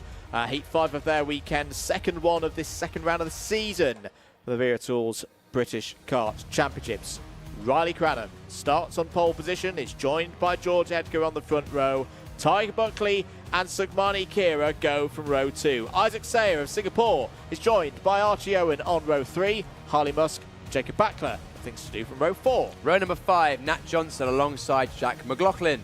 And row number 6, Cooper Snedden and Max Ewell. Row number 7 has Alexander De Benedictis and Ethan Woodward. Row 8, Alfie Brown and Zach McDonald. Baron Alton Soy and Suskameda from Japan starts on row 9. Jack Crockwell and Ashley Hazer complete the top 20. Finley Lines starts at the very back of the field for this one. So keep an eye on the premium karting run entry. The Argenti Academy driver in Junior X30. Bit of a surprise to see Finley Lines towards the back, and I thought this would be why a DQ. Technical DQ for Finley Lines is why he starts at the back, and we're going to go around again. I thought we were going to be good for a start then, but no. There was a bit of side-to-side action towards the back of the field, which I think is why we're going round again. But familiar sight, isn't it, seeing the O plate of Cranham at the front of the field this weekend. He's looked pretty imperious this weekend so far. He has indeed. A bit of an update if you weren't with us for the first of these Junior X30 heats for this second round of the season. Richardson was the race winner, Sam Woolley P2, George Edgar P3, so keep an eye on George Edgar in this one, because this again, similar to what we've just been talking about with Harry Williams in Water Swift, anyone on the Edgar side of the grid, this is their second and final heat. There is no cut-off for this one, though, so it's 32 drivers total entry, so all of them will make it through to the final, running 3 heats, just to give the drivers a bit more space, I imagine, out there through these heats. So that was your top 3 in the intermediate classification as things stand. Mayan Patel P4, Rocco Shenton P5, McLaughlin, Ewell and Woodward completing the top 8. So some of those drivers in this one. Those who are not, they have got their second heats later on today, of course. And what can anyone on the pole side of the grid do for their first heat of round 2? We're lights out and racing once again. Very even start between Cranham and Edgar. Edgar trying to go around the outside, gets a big kick of oversteer on the marbles. That's going to get tight. 3 wide right in the middle of the pack. Cooper Snedden was involved in the 218 for Croc Promotion. But apart from that, I think everybody is running. Finley Lines has already picked up a couple of positions from the back of the field. And it's Sugmani Kira who's taken second place. Sugmani Kira, who was involved in the first corner incident in the first heat, Piers, needs a good result in this one. Oh, just runs a little bit deep, though, through the Dunlop chicane. That's going to allow the BMR down the inside. It's Archie Owen who's now up in second place. George Edgar having a tough time of things, is down to around 5th place. You can tell once again, for half the field, this is their last heat. This is their last opportunity to gain their spots on the grid for the final. And we shouldn't forget as well, there are championship points at play through the heats. Once we get to the end of all of these heats, whoever's top of the table in the FIC gets 65 championship points. Yes, Sugmani Kira had a brilliant start up into second place momentarily before running wide through the Dunlop chicane as Ty Buckley now takes second place away from Archie Owen, but she got shuffled down due to that and is down all the way. Where is she now? Seven or eighth, I think, actually, maybe on this lap. Riley Cranham's liking the look of this as he looks over his shoulder, as he's got a nearly 1 second gap to the front of the field, but plenty of fighting up and down the order. Zach McDonald still getting involved. He was part of that 3 wide, 3 into 1 doesn't go situation into turn 2 on the first lap, but is recovering nicely. He's in 12th place at the moment. So the challenge for Riley Cranham, yes, he has the lead once again, and it's an 8/10 advantage over Tyke Buckley, but we will remind that generally so far this season, a Mick Barrett Racing prepared machine has been very, very quick in the second half of races. Buckley has just cut the lead a little bit there to 3/4 of a second. Tyke Buckley, very strong 2024 season, finished 5th at the IAME Warriors final, the global competition for drivers across the X30 categories. That was, of course, at Wera in the autumn. So Buckley's abilities very, very well known in this paddock. Over the line to complete lap number 3. It's Cranham from Buckley.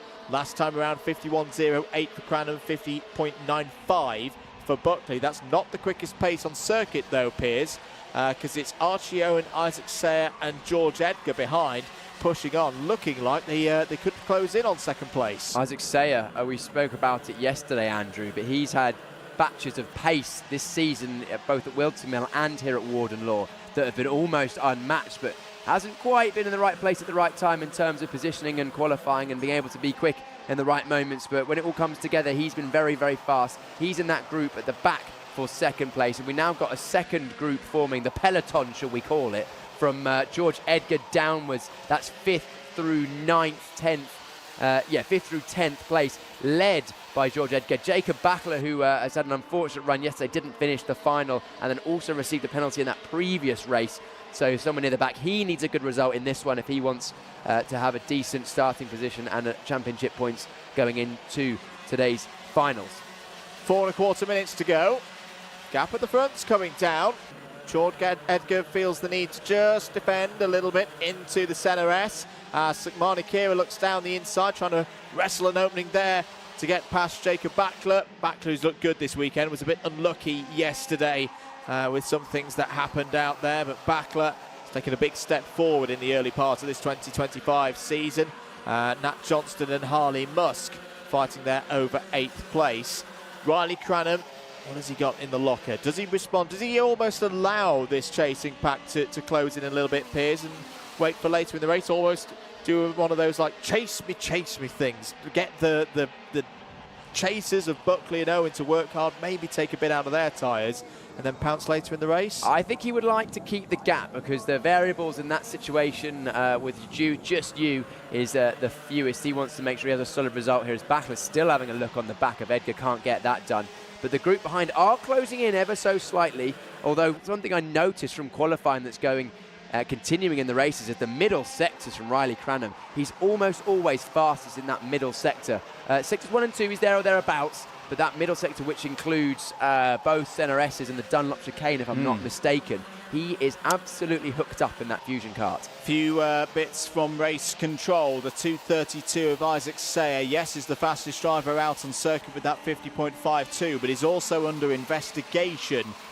We should note, not quite sure what for. Warning flags as well for the 275 of Max Ewell, the 218 of Cooper Snedden, and the 280 of Zach McDonald. I think that was from the earlier part of the race, as there was a move through, goes Archie Owen. Yeah, good move. It looks, we just caught the second half of that in the centre S's, and Owen clearly thinks at this stage he's got better pace than Ty Buckley and wants to close that gap down to our current leader, Riley Cranham, as Manikira goes defensive on to defend off Nat Johnson in one of the many Mick Barrett Racing karts we have on this grid. Johnson, he's one to watch, certainly one to keep an eye out for, because he's had good pace at various times, but again, not quite getting it right in qualifying when he needed to. His race pace actually yesterday was pretty good, and visually that gap at the front coming down, it came down by nearly a 10th and a half getting towards 2/10 on that last lap, and actually Owen gapping Buckley. So late race pace looking very good from Owen. This is what we've come to expect from Archie Owen, another driver who's taken a big step forward in 2025, plus 5-second penalty on the board for Max Ewell. So one of Mick Barrett Racing's runners currently 9th on the road will be dropping down the order once we get to the end of this race. Buckley responding. Is this the point where the red and white machine starts to go quickly? We said they like to finish strong out of the final corner. 1 minute 10 to go. Cranham checked over the shoulder there just to assess the situation. That was a 50.56 last time around, a 50.45 pretty much for, well, in fact, yeah, the three following behind are, in terms of lap time, covered by 100th of a second. Owen, Buckley and Sayer doing a good job here into the centre S. Yeah. Once again, Cranham continuing to lead, managing things at this moment, not in a danger zone at right now, but Archie Owen continuing to close. That wasn't the greatest of exits though, off of the Dunlop chicane. Tyg Buckley is not going to need a bigger opportunity than that, Piers Prior, to go down the inside and take second place. That late race pace coming on again for the Mick Barrett Racing driver of Ty Buckley. He's at the purple middle sector, a 10th quicker than both drivers ahead of him. That allowed him to get close to Owen into the down the back straight towards Gasworks and make that move. And therefore, you can see that on screen. He set the fastest lap by a good 2.5 of a second compared to Cranham on that last lap, and he's going to be chasing down Cranham. This is the penultimate lap. We'll have this and one more, but he's not going to catch Cranham if he has to defend against Owen like that. Oh, a little bit of indecision for Archie Owen. That's more like it from the Welsh driver down the inside when he takes second place. Here comes Isaac Sayer. Oh, lovely stuff from Isaac Sayer, taking advantage of a little bit of a slower exit for Owen. Goes up to second place. Surely Riley Cranham has got this race won. We're not quite on the final lap yet, but Cranham's lead is back up to being a big one once again. Isaac Sayer, can he hold on to this second place now? Out of the final corner, onto the final lap. Sayer ahead of Buckley. This is all for intermediate points, of course. It would move Sayer to 2, Buckley to 3. And all of these drivers needing another run, of course, later on in the afternoons. It's going to be all to play for, you feel, when we get to that A versus B race. Good positioning by Sayer once again, Piers. Yeah, Sayer's looking good at this final stage as well. He's had a very clean final lap. A little mistake out of centre 2 from Buckley is not allowing him to attack Sayer into Gasworks. He's having to look over his shoulder for Owen. Sayer defends nonetheless, and Backler has a look up the inside. He's the meat in a Mick Barrett Racing sandwich here between Edgar and Johnston, but it is Cranham that takes the win ahead of Sayer, Buckley and Owen. George Edgar holds off the attacking Jacob Backler, who tried to get a few a number of times. Nat Johnson, Sukmani Kira, Max Ewell and Harley Musk rounding out your top 10 over the line. Very much all to play for then when we have the A versus B race, because the intermediate classification currently now looks like this. Cranham 0, Richardson 0. They'll both be in the A versus B race. Woolley 2, didn't race in that one, so he'll be in the A versus B race. Sayer also 2, will be in the A versus B race. Buckley 3 will also be in the A versus B race. Patel 4, Shenton 5, Johnston 7. So yeah, this is wide open, I think, today in Junior X30. But right now, still on top is Riley Cranham, who takes that one by 0.93 of a second ahead of Isaac Sayer, Tyke Buckley, Archie Owen, George Edgar, Jacob Backler, Nat Johnston, Sukmani Kira, Max Ewell and Harley Musk, all in the top 10. Alexander De Benedictis up 2 spots to 11th, Jack McLaughlin P12, Ethan Woodward P13, good drive from Finley, lines up 7 spots to P14 from the back of the grid in that one. Snedden, Brown, McDonald, Mader, Altonsoy and Crockwell in the top 20. Difficult day so far for Ashley Harzer, P21.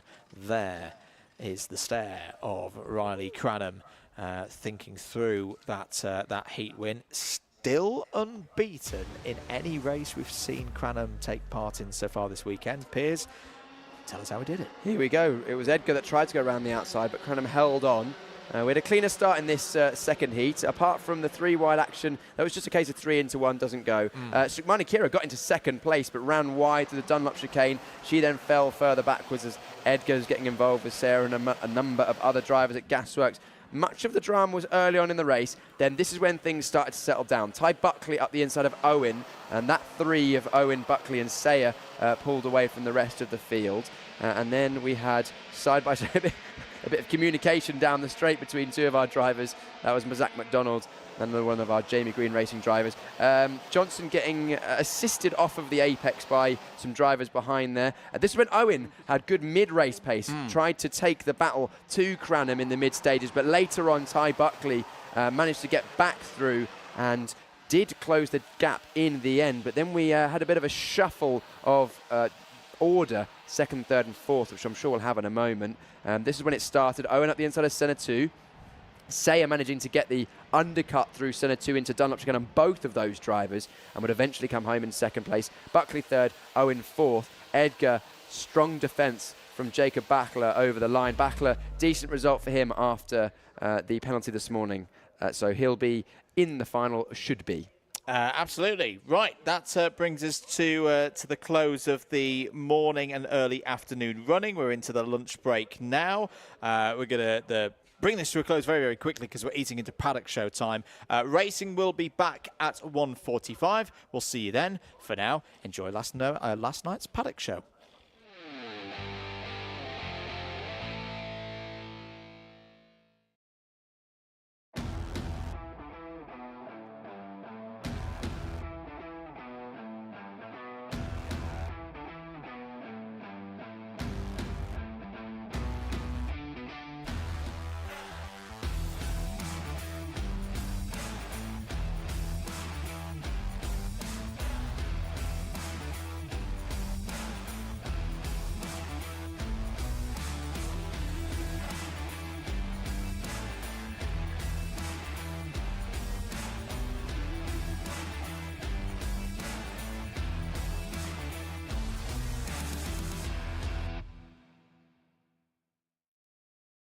Thank you very much, Andrew. Back down here in the paddock then, Piers has joined me. Piers, what a day of racing. What a day of racing. I didn't realise it was quite as cold out here as it is. It's freezing. It's a little bit warm in the commentary box. It's been an excellent day of racing, but we've got some even more exciting, well, maybe not more exciting, equal as exciting It's been competitive on the track, but it's going to be competitive in the paddock because we've got something very special. Why am I holding a Wera tool, Nicole? Tell us about it. Well, you can see to my left a kart. It looks a bit different maybe from some of the karts that go around on the track, but we've got some comments on there, and we've got a challenge for the drivers, we've got a challenge for the mechanics and anybody else that is up around the paddock this evening. It's going to get feisty. It's going to be good fun, but if you want to be involved in that, you have to tune in to the Paddock Show. That'll be live from 8 p.m. this evening on the Karting UK channel. Make sure you're subscribed to that so you get the notification. 8 p.m. the Wera Tools tyre changing challenge. I'll probably be leading us off and setting us a benchmark time on the Top Gear Star leaderboard. I'm going to beat. Are you going to have a go as well? I'm going to beat you, yeah. Probably. I'm terrible. But anyway, that's that from 8 p.m. this evening. Tune into that. But for now, I think we're pretty much done with live. So thanks very much for joining us later on. And we now have the Paddock Show. Paddock Show. Wonderful. Here we go. Here we go. Right, so the Wera Tools tyre changing challenge starts here. Let's talk us through it. Andrew is going to come and join us in a moment's time, but we have the back end of a kart here. You'll notice 2 wheels on the back of the kart and 2 wheels on the trolley down there, going from dry to wet tyres. Now, the challenge is that basically there's a big start-stop button here. Start. Oh, I wanted to press it. You can stop it, you can stop it. There you go, and it stops, and that'll be a time. And the time is to take 3 wheel nuts off one side, take the wheel off, and then put the wheel on, basically change from slicks to wets. And how quickly can we do it? Using our wonderful Wera tool here, which has got some really cool features. I was playing with it yesterday. You can choose your angle, you can go 90, you can go 60. And you can twist. Go on, tell me about it. No. You can also... I'm not a mechanic, but you can also change the direction. So then it it's should go tighten the and other loosen. way. There we go. Right, I think I'll set a benchmark. That's my sales pitch. I'll set a benchmark to start. So we'll show you how it's going to work, and then throughout the year, actually, we're going to have this car at a lot of the rounds this year. And if you're a budding mechanic, or even not, and just want to have a go, you can then try and beat our times. Nicole, I think I'm about ready to have my first go and demonstrate. You can be a mechanic, you can be a driver, you can be a commentator. Anybody can come and have a go. Get your name on the board. And you're almost certainly going to beat my time. So there you go. You're not going to lose. You're definitely going to beat Pierce's time. Right, here we go. Right, I'll start things off and show you how we're going. Ready? Okay, count me down. Right, I'm going to hold the mic because I want live commentary. Let me just make sure that I'm loosening. Right. So these are 3 tight wheel nuts on each side. The rules are: the wheels must be in control at all times. So once the wheel nuts are off, the tyre can't be rolling around. It must be in control. Back on the trolley. New wheels must have gone, 3 wheel nuts must be on, and they must be tight. The time is for both tyres to go from a dry to a wet. So I'm about ready. Right, I need to press a button, so I'm going to... No, I'll do it. That's all right. No, you can't do that because that's cheating. Okay, come this side. Okay, right. Ready? Ready? Ready? Come this side. Ready? Go. Huh. Go. Right. Here we go. So, loosening it off to start with. Using my strength. It's loosened 1. Loosen the second. That's the one's already loose. Oh, getting it wrong already, right, now I'm going to Piers. use the feature so I can... There we go. I can use this little spinny feature here. Again, anyone who's a mechanic or wants to be a mechanic, don't copy my technique because that's 1 wheel nut. Oh, no, it's gone. Second wheel nut coming off now. Third one nut. No, it's not really helping me. 35 seconds. With these brand new Nylock nuts is not helping my situation, right? 40 seconds. 40 seconds. I was hoping to get under 3 minutes. That'll be my target, but it's not looking likely at this stage. Right, it's a good job we've got no driver that's in a rush for you, Piers. No, exactly. Right, here we go. That's 1 wheel off. Let's get the wheel off. Wet's going on. Can I get it on the hub? Come on, Piers. Right, here we go. And these wheel nuts must be tight. Okay. Oh, I've not changed the direction. Here we go. If anyone's watching at home, you could probably fill you with confidence that if you do this later in the year, you'll probably be quicker than me. I've thrown a wheel nut on the floor, so I'll have to collect that in a moment. Hopefully Andrew Mather won't deduct me. 1 minute 23. God, this is not going well. It's the talking, Piers. 1 minute 23, that's actually not too bad. I think I'm on track for about 3 minutes, so I can do the second one quicker. Right, they're not tight, so I need to tighten those. 1, 2. Okay, 1 wheel done. Right, move. Get out of the way, Nicole. Get out of the way. Come on, right. Now I'm twisting this to loosen again. Who tightened this? 1, 2, 3, and then... You're a fast learner, because that was much, much better. I'm getting better with practice, but everyone else is going to be learning from this, aren't they? So I'm at disadvantage going first. That's okay. Right. 1. You're now at 2 minutes 15. All right, Nicole. All right. How many laps of this circuit is that? Far too many. I think what's the time on the grid? Like 2 minutes. I think my driver's missed the race. The gate on the pre-grid is closed. If I wanted a job as a mechanic, if I swear on the live stream and get fired, this isn't going to help me, is it? No. Right, 3 wheel nuts. I wouldn't put it on your CV that, changing tyres is your strong suit. I did just check that the wheels were pointing in the right direction. Okay, that's good then. I didn't want to put them on backwards, right? So your driver might not get through the grid, but he might get disqualified because the tyres are on the wrong way round. Right, here we go. I think it's actually quicker if I do this. 1. Where are we in the time, Nicole? 3 minutes. 3 minutes. Oh, I've not beaten your goal. My goal, but can we make 4 minutes? We're going to be close, I think. Butterfingers over here. Oh, no, that's the one's already got a wheel nut on. Right, and then last little bit. Nicole, get ready to hit the buzzer. Yeah, stop. 4 minutes 20. No, 3 minutes 26. 3:26:27. So anybody will be able to beat Pierce's time. Whoa! It's anybody. Right, write my time on the board then, Nicole, because that's a benchmark. Don't start at the top. Put it somewhere. I reckon somewhere around here. I reckon. Okay. So it was a 3 minutes 26. Can you spell my name correctly? That is the question. Yes, you can. 3 minutes 26.27. Nicole, are you going to have a go at beating my time? No. You're not? No. Maybe we'll see that later in the year. Yes, When it's warmer. When we've got the kart at another round, I'll have a go. And I'm going to get less than 3 minutes 26. Well, thank you very much to Wera Tools and also Apollo Karts and Red Graphics for providing this kart for the whole season. We're going to be having this at many of the rounds. It's going to be good fun to get involved with. If you do want to get involved and come and inevitably...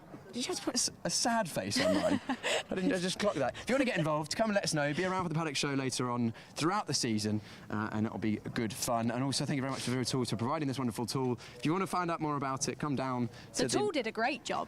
It's just a mechanic. Hey, a bad workman blames their tools. A craftsman knows when they need sharpening. There you go. Okay. Wise words indeed. Anyway, that's it for today on this. Andrew Mather, our commentator, is just joining us. Come on the middle. 3 minutes 26 seconds was my attempt. Rate that out of 10. So you made the sad face that's on the board. Oh, that's just a bit awkward, isn't it? That's how many nuts was that? It was. Yeah, they are tight. I can confirm. Yeah. I did drop a couple of nuts. Well, there you go.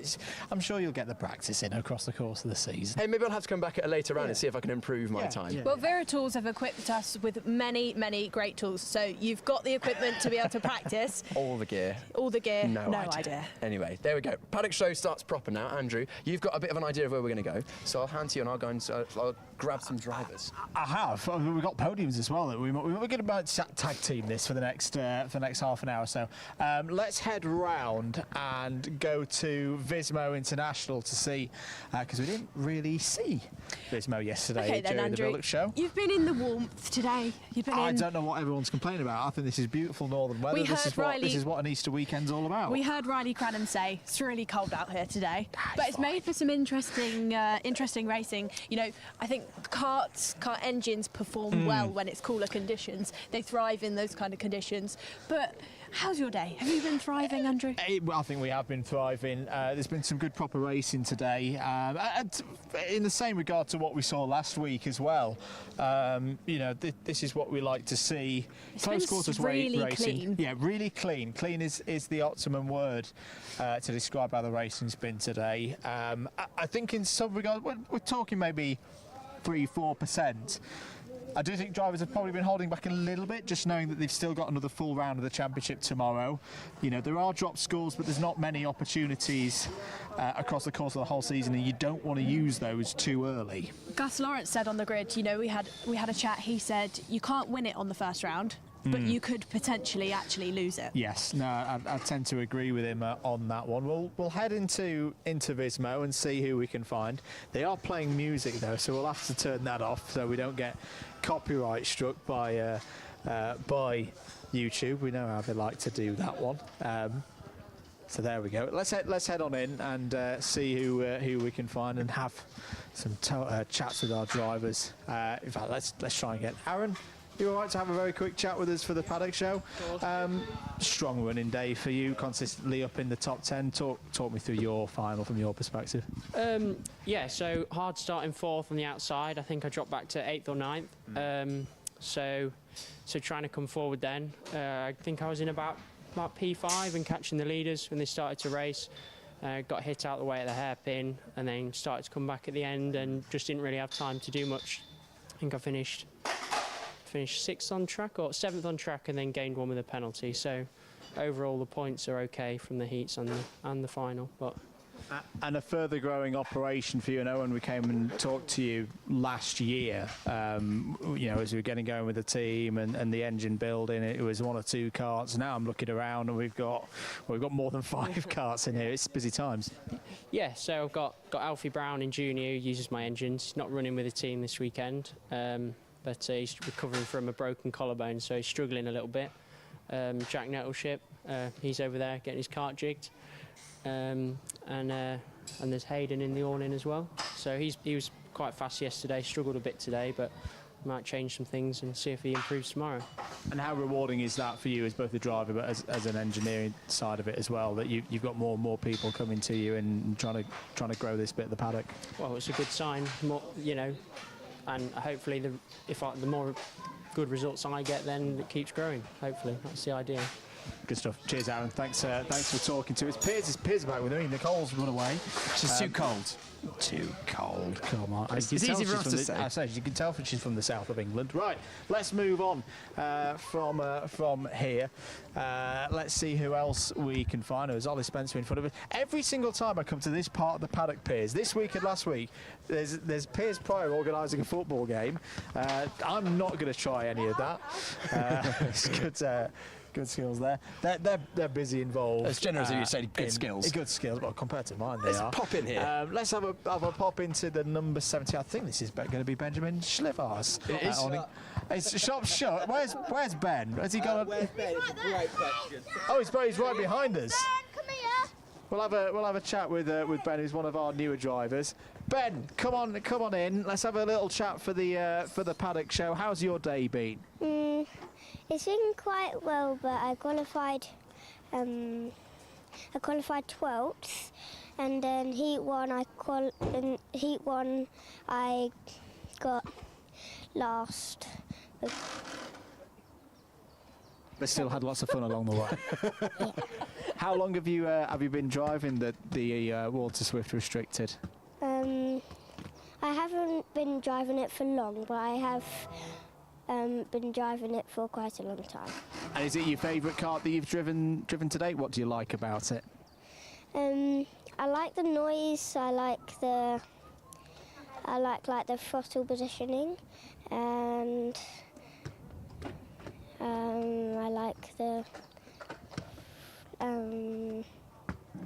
Like the brakes? yeah. Like the brakes. Who's all the battles that you've had today? Which one was your favourite? Who do you like racing against in this category? I like racing against like people as fast as me, and so it can be like more of a competition. Very good answer. Very professionally Very done. professional done, indeed. Piers. Well done, Ben. We'll see you again tomorrow, of course. And why don't we grab a word with our winner in Water Restricted, Albie J. Stubbs. Albie, come on in. You've had a pretty good day today, haven't you? It was a good result. Yeah, it hasn't been too bad of a day. Qualified first, then heat one. We finished first on track, then got a penalty. Same in heat two. Finished first and then got a penalty again. But dropped back a few little places in the final, and then managed to gain them back up and done the double overtake into the hairpin, and then managed to take the win in the final. Oh, we saw that. We saw that double overtake, don't you worry. Have you watched it back on the live broadcast yet? No, not yet. You can watch that back later on this evening, while also watching this very paddock show at 8 p.m. this evening. Exactly. Albie, of course, tomorrow, you're going to be trying to win the races without getting some penalties, aren't you? Because then it would have been a clean sweep otherwise, wouldn't it? Yeah, it would have been, but hopefully we can have a clean sweep tomorrow without any penalties. Absolutely. Albie, we'll see you go again tomorrow. Of course, another day, another round. And why don't we grab in Oliver Spencer in our Water Swift category. Oliver, we saw you last weekend. Excellent pace, one on the road. Unfortunately, didn't stand after the race. Today, a little bit more of a difficult day. Yeah, of course, like last weekend, we got protested. I don't think there was any need for it. I think it was fair, but yeah, today was really good. Very good indeed. Of course, you ended up at, was it fourth or something? Yeah. Yeah, fourth, not too bad. Didn't quite have the pace of the front three, I don't think, or do you disagree? No, I think like the engine we lacked on a bit. The car was really good though. Well, we'll see you go again tomorrow. Can you win tomorrow? Yeah. Well, there you go. You heard it here, Andrew. Confident words as ever from Al. We'll move on through because I think a Mercedes A-Class is going to try and drive through in a minute.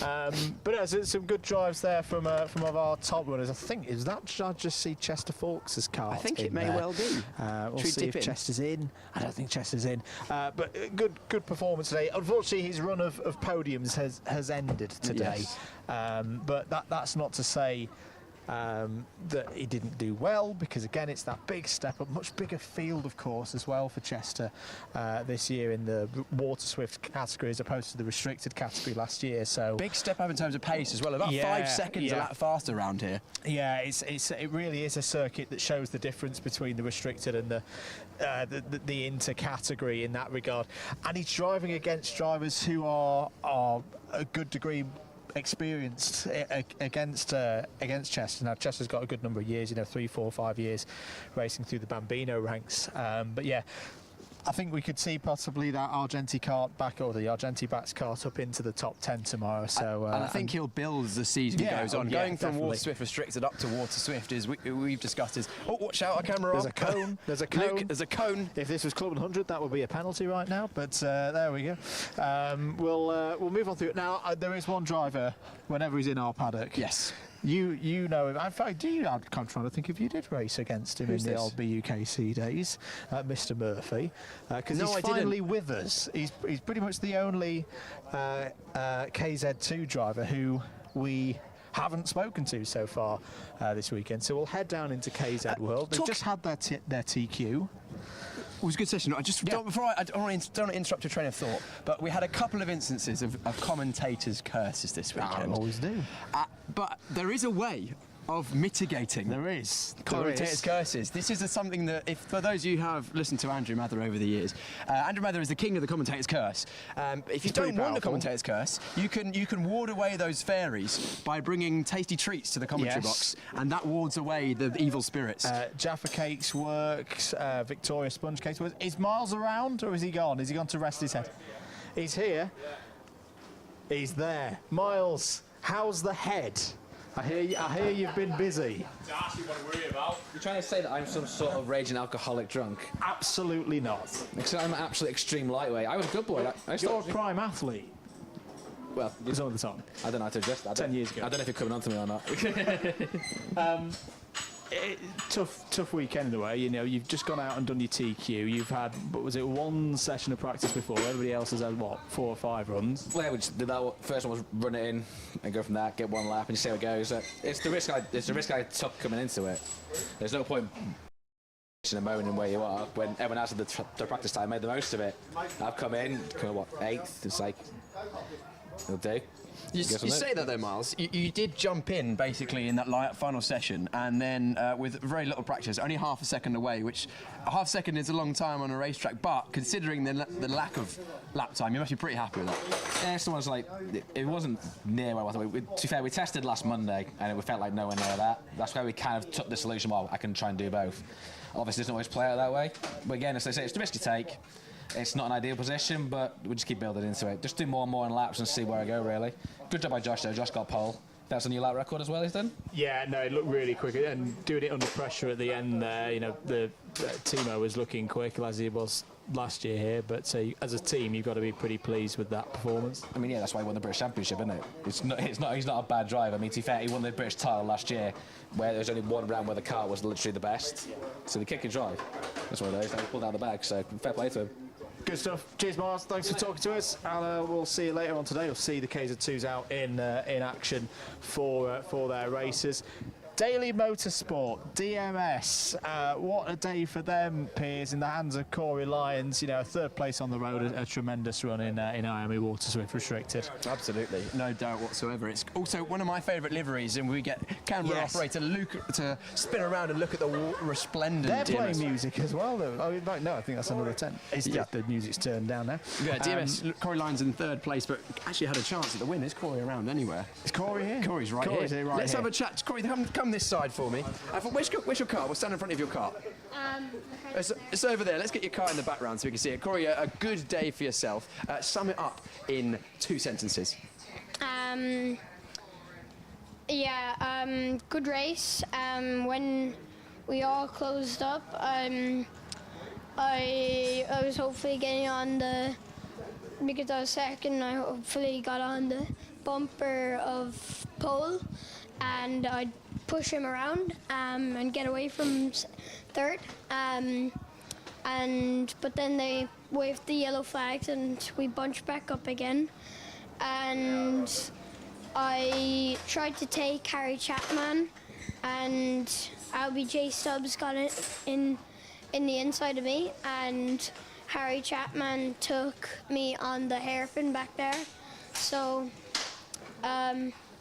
couldn't do much. So good racing out there. It looked like, I think, if things had fallen differently, you could have had a chance at the win. You know, you three at the front of the field were very close together. Yeah. So hopefully tomorrow in the 2nd round I can get like P1. So What can you do tomorrow to give yourself the best chance of winning, as opposed to, getting on the podium today was a good result, but I'm sure you want to win tomorrow. Yeah,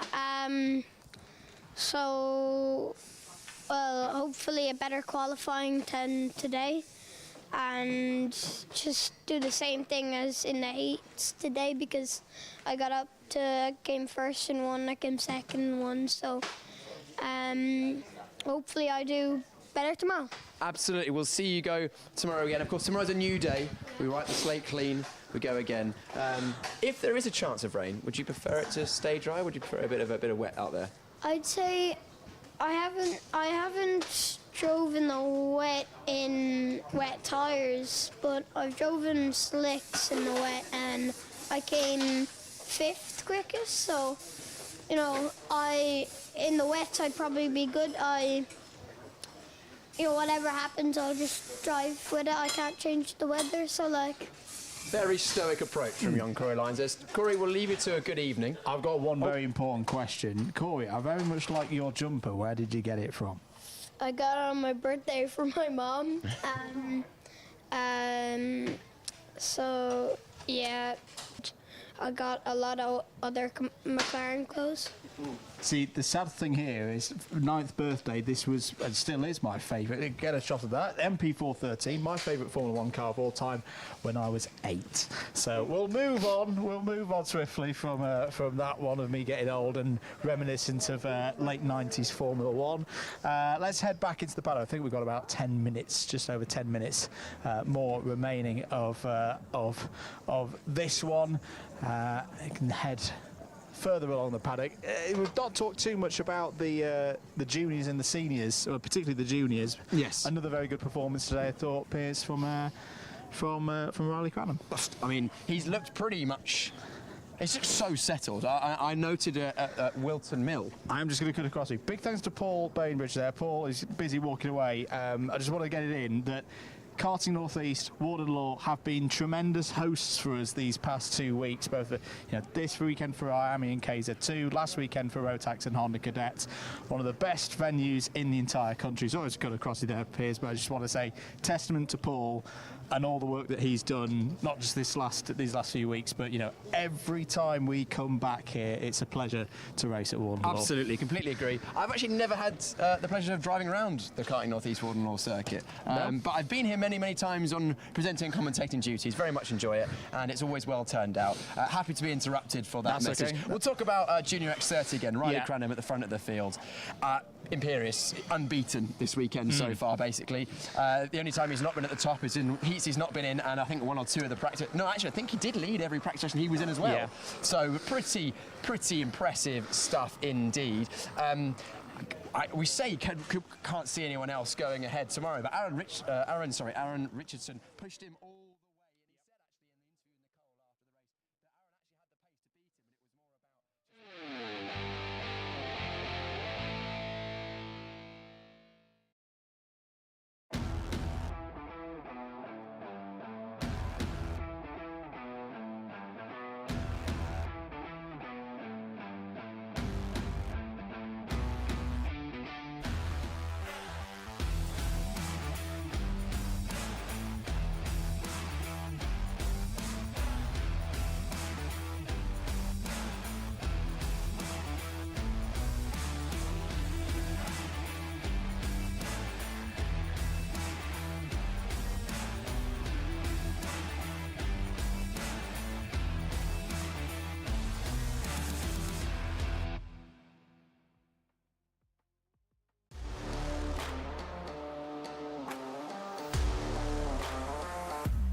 Welcome back, everybody, to Warden Law, to Karting North East, getting ready for our second Sunday in a row here in this part of the world. Here's the timetable for this afternoon.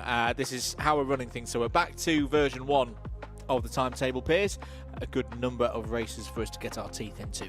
Yes, look at all those finals at the end of the day. That's what you're all waiting for. We've got a few heats to decide the grids for those finals first. The first final will be 3:15, 15:15 local time. That's GMT +1 British Summer Time. Senior X30, then shortly after that, 3:40 Water-Swift Restricted, then KZ2, then Water-Swift, then Junior X30. But first up this afternoon, we've got a lovely race coming up in a moment's time.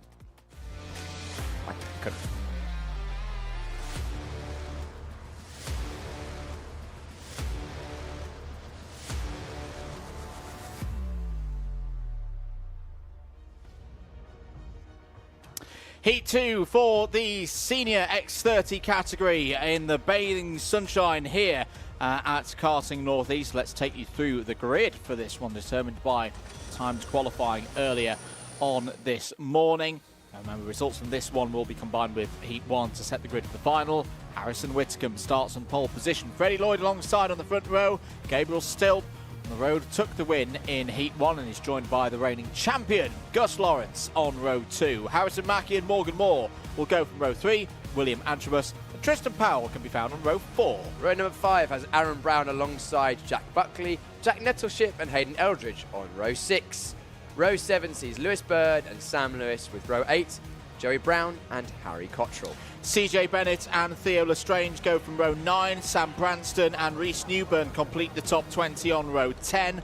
Dylan Patel and Joao Castro on row 11, ahead of Levi Sangera and Michael Gray on row 12. Harrison Morrow and Oliver Harris on row 13. Leif Khan and Conor Pollen complete the 28-strong field.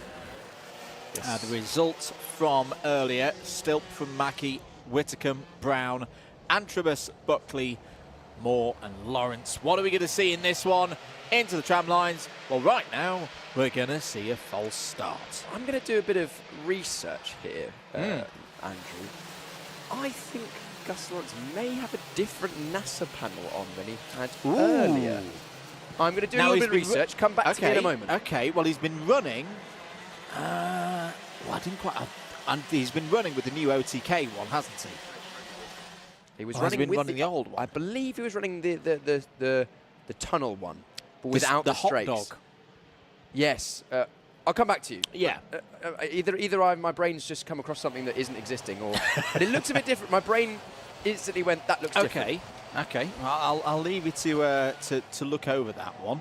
Harrison Whitcomb there at the front of the field. Different chassis, of course, for these two premium kart runners. So Harrison Whitcomb, as part of his backing with Argenti Academy, is on the KR chassis. Everybody else in premium karting running on OTK platforms. So in the case of Freddie Lloyd, it's a Cosmic, but it's to say all the different... Actually, no, it's not. It's an LN kart. That's quite clearly an LN kart right at the front of the field. But again, one of the OTK family products. Into the tram lines. Do we go racing this time? Yes, we do. Green light and away for 8 minutes plus 1 lap. Another very close start. Whitcomb takes it a little bit tighter this time. No problems for Freddie Lloyd. Oh, William Antrobus had a real slide right in the middle of the exit of turn 1, but they're all through the first couple of corners. Piers on their way to St John's. Yes, Mackie and Stilp were going side by side through the dog leg, but they made it out together and through the lead again. A decisive move from Harrison Mackie, getting through on Stilp. Stilp immediately pointing forwards, so they've got eyes on the front of the field. They do not want to let that man at the front get away, Harrison Whitcomb, because we know he's a good place this weekend. Aaron Brown at the inside of William Antrobus. Good move in Gasworks. It's all changing around, but a fairly clean second start here of today. You can see how rubbered in the racing line is there through Paddock Corner after nearly 2 full weekends of racing here at Warden Law. Bit of a different start this time, I feel, Piers, for Harrison Whitcomb, in that he's broken away. He's got an 8/10 gap over his namesake Harrison Mackie just behind. So maybe Whitcomb, he's been playing the containing game so far this weekend. Maybe just trying things a little bit different in this second heat. Yeah, of course, we saw the first heat this morning. He actually went a little wide, didn't he? Understeering off on the first race we had. I think it was the first race this morning or one of the first races this morning. A bit cleaner this time. Of course, that second formation lap will have helped. with that, so potentially, Lewis, but that was nearly a grip flip there from Joey Brown as a bird went up the inside of Gasworks. Looked like slight touch at the apex along with a tap of the curb, and Joey Brown, his inside wheels were not on the road for most of that corner, but we now got a fight down towards turn one. That looks like one of our BMR carts, couldn't quite catch the number. We cut back to the front of the field. Mackey's dropped off or pulled away from Gabriel Stilp and is now hunting down Harrison Whitcomb at the front of the field. The first sector, last lap out, actually a 10th.5 to the favour of Mackey. So Mackey seems he's got a good pace at this stage, but conversely, he had a very, very good pace at the end of the race this morning. So we'll be keeping an eye to see if maybe there's a bit of a difference there, or whether he's actually just made a whole step forward in terms of pace. Antros up the inside of Moore, robust move. Now Moore's having to defend or fend off the attack of the Mick Barrett Racing cart right behind him. That will be Jack Buckley, Jack Buckley, who was trying to get through. Actually, Buckley lost out in the end there. Yeah, it did to Tristan Powell, who's up to P9 and having a very, very good run this weekend for MDL Motorsport. 5.25 minutes of this one to go. Whitcomb versus Mackey. We saw these two go wheel to wheel several times in 2024 back in the junior categories. Something tells me this battle in seniors is going to be a juicy and enjoyable one across the course of this campaign. Out of Senna 2, Morgan Moore there in the 316, the Irish driver, P8 at the moment. Had a very good couple of seasons at this level. At the moment, though, Tristan Powell's on the move. Down the inside goes Powell and takes P8. Through the final couple of corners they go then. 4 laps down. Whitcomb still leading from Mackey. Mackey a touch quicker than Whitcomb at this stage. Fastest driver of anyone out there, though, right now is William Antrobus. 49.59 last time around. Through St John's go the leaders again. Changed for 21st place. Leith Khan is having a decent race. He's up past Levi Sangera for P21. Conor McPollen is also gaining places out there. It's up 8 spots to P20. Piers, I've seen you've been looking at the evidence. We'll come back to that because that's Freddie Lloyd down the inside of Gabriel Stilp. And wheel to wheel between Antrobus and Aaron Brown. And Brown gets the better of that one and holds on to 6th place. You've been looking at pictures, you've been looking at evidence from earlier. That question over Gus Lawrence and potential setup and bodywork changes, what have you found? Still TBC. This morning he was running the same NASA panel, but my brain still thinks there may have been a difference, may have been compared to last year. I will come back to that later on. I'll do some research in between this Senior X30 race and the final later on. Just interesting because there's a lot of talk recently with the NASA panels and front fairings on karts with Gus running the OTK chassis. He's got the newest for 2025 OTK. The 324. Sam Lewis for Evolve Motorsports in the pits and out of this race. Should note as well that Harry Cottrell and Joao Castro are also not running in this one. Now, I'm not sure whether they were on the pre-grid or not. I don't know if Nicole's in earshot and can potentially check in on that for us, as well as see what's happened there with Sam Lewis. Meanwhile, out on circuit, 2 minutes and 50 seconds to go. Harrison Whitcomb digging deep here. This is a very good run. It cannot be understated how hard in this sport it is to lead from the front, especially around a circuit like this. And Whitcomb right now is extending his lead in the race to 1 second. Gus Lawrence through there past Gabriel Stilp for P4. This is more like it from the reigning champion. We shouldn't forget that the start of last season wasn't a good one for Gus Lawrence. At his home circuit as well of PF International, a lot of people said, my, is this going to be where the king falls? And he came back strong through the course of the season. Longest season as well, 9 rounds for the IAME runners this year as opposed to 8 in 2024. But Gus Lawrence starting to trend forward as we've seen him do many times before, Piers. Yeah, using his experience in this class, 3-time champion, knows what he needs to win races and championships now. He's done it a number of times. You don't need to win every heat. You don't need to win every final, but you do need to be there or thereabouts every single time. And he's been in a Senior X30 around a lot of these circuits, but this battle here is continuing on. It's been the main area of fighting. That's Brown, Buckley, Moore, and Brown, Buckley, and Moore, sort of the lower end of the top 10. They are continuing with that as now Brown Couldn't tell if he's defending or attacking. It was a defensive move ahead of Moore, and that's allowing Buckley a little bit of breathing space. Jack Nettleship involved there, as is Lewis Bird. Oh, Nettleship looking up the inside of the last corner. Don't often see that one. It's unsuccessful at this stage. That's going to leave Nettleship vulnerable to Bird, is it? No, still line astern, going down towards turn 1. Yeah, good to see Lewis Bird with a better turn of pace in this one. He's had a very quiet weekend, the number 5 seed from last year. He's had a decent start to 2025 in Senior X30 in European competition. He's currently ranked 6th in the Senior X30 portion of the FIA International karting rankings, and we shouldn't forget that races in this championship do count towards the FIA IKR. British drivers have done very, very well in that in the last few years. Aaron Brown down the inside. That's a bit of an unorthodox one, and he's made it work. He's got back past Jack Buckley. Jack Buckley's lost out to others in that exchange. Morgan Moore trying to take advantage. This is all for 9th place. Over the line they go.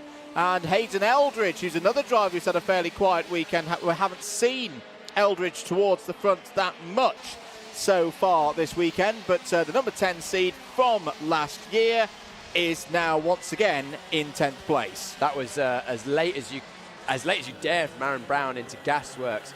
Rolled off the brakes, just about made it to the apex first. It forced Moore very wide. Moore's done well to recover right behind him, because you can easily lose a lot of time in those sort of situations. But a little bit of jostling. It's that desperate area between the back of the top 10. These drivers are all trying to force their way back into positions they think they should be in, and often that's where things can get strappy. Lloyd getting very frustrated with Mackie. You could see the frustration visibly, and Mackie looking over his shoulder and not really giving two hoots, if I'm honest. To those who may be new to the championship, that's two very good friends off circuit having almost brotherly love at times out there. These two, of course, both previously been in the same awning. Freddie Lloyd still wearing his Fusion colours.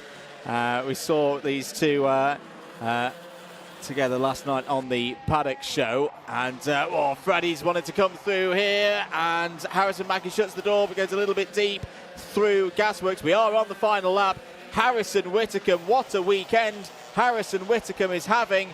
He will be on pole for the final again.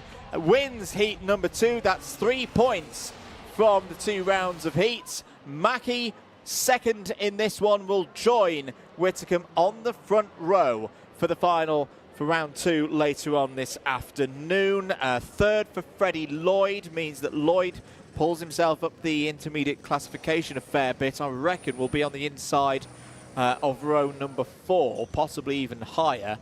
Gus Lawrence, that's more like it, and crucially he's also right now going to be on the inside line on row 3 for the final, should things stand as you see them there. Gabriel Stilp, P5 in that one. Decent run for Gabriel Stilp. Will also be on the inside.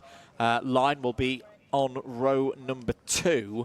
Antrobus, Powell, Brown, Moore and Eldridge all in the top 10 on the road, just to give the full picture for the final IC. Whitacombe from Mackie, Stilp from Antrobus, Lawrence from Brown, Lloyd and Moore, the provisional top 8. Interesting that we've got an all-fusion outside of the first 2 rows of the final, so they'll be working together, I'm sure, to not get hung out to dry down towards turn 1. But yes, I completely agree with you. Harrison Whitacombe starting his season right, starting his first Senior X30 year with a win yesterday and starting on pole for the final today. If he did the double today, that could set his year up very, very nicely indeed. But he's not going to have it all his own way with the likes of Mackie, Lloyd, Lawrence, Stilp, Andrews, Powell. The list goes on down the order. The back end of the top 10, outside the top 10, Jack Buckley, Jack Nettleship, Theodore Strange, Lewis Bird, CJ Bennett, Reece Dewburn, Sam Branston, Connor McPullen, Laith Khan and Levi Sangera.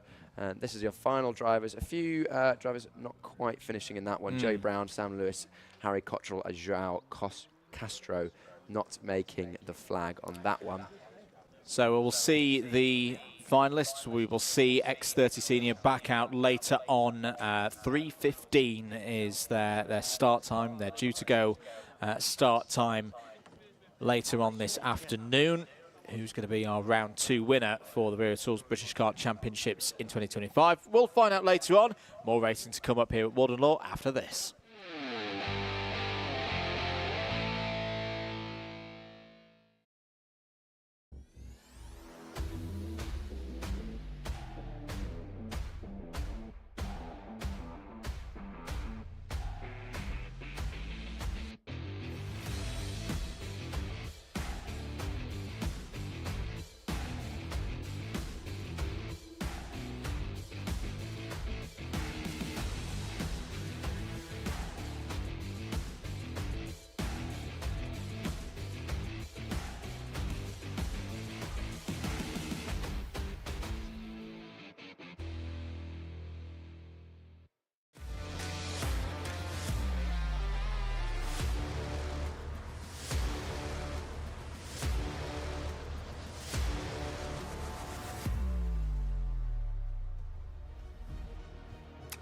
Let's switch our attention back to IAME Water Swift Restricted for their second heat of the day.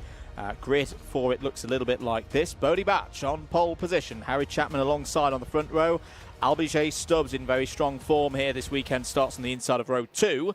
He's joined by Zev Gottschalk on the American license based in the Caribbean. Jaden McElhenney starts on row 3 alongside Freddie Baker, the privateer. Ollie West and Louis Williams-Mabs go from row 4. Row 5 has Corey Lyons and Patrick Wood. Row 6, Benjamin Slivar and Logan Hodges. Row number 7 has Leah Russell and Frank Morrison rounding out our 15 karts grid. Harry Murphy. Now, we had a good race earlier on. We did. We had an issue for outside of the front row, Harry Chapman. His start was very good. Got to the lead of the race. Too good. And got a penalty for that. So we'll see if he can maintain that good start without the penalty this time. Are we going green? Yes, we are. First time of asking. Water Swift Restricted heat number 4, 2 of today. And this time Chapman decides to slot into second place behind our pole sitter, Beaudette Batch. Beaudette had good pace in qualifying. Couldn't match that in race pace this morning. We'll see if he can do that today. The man who won the first heat is currently sitting in 4th.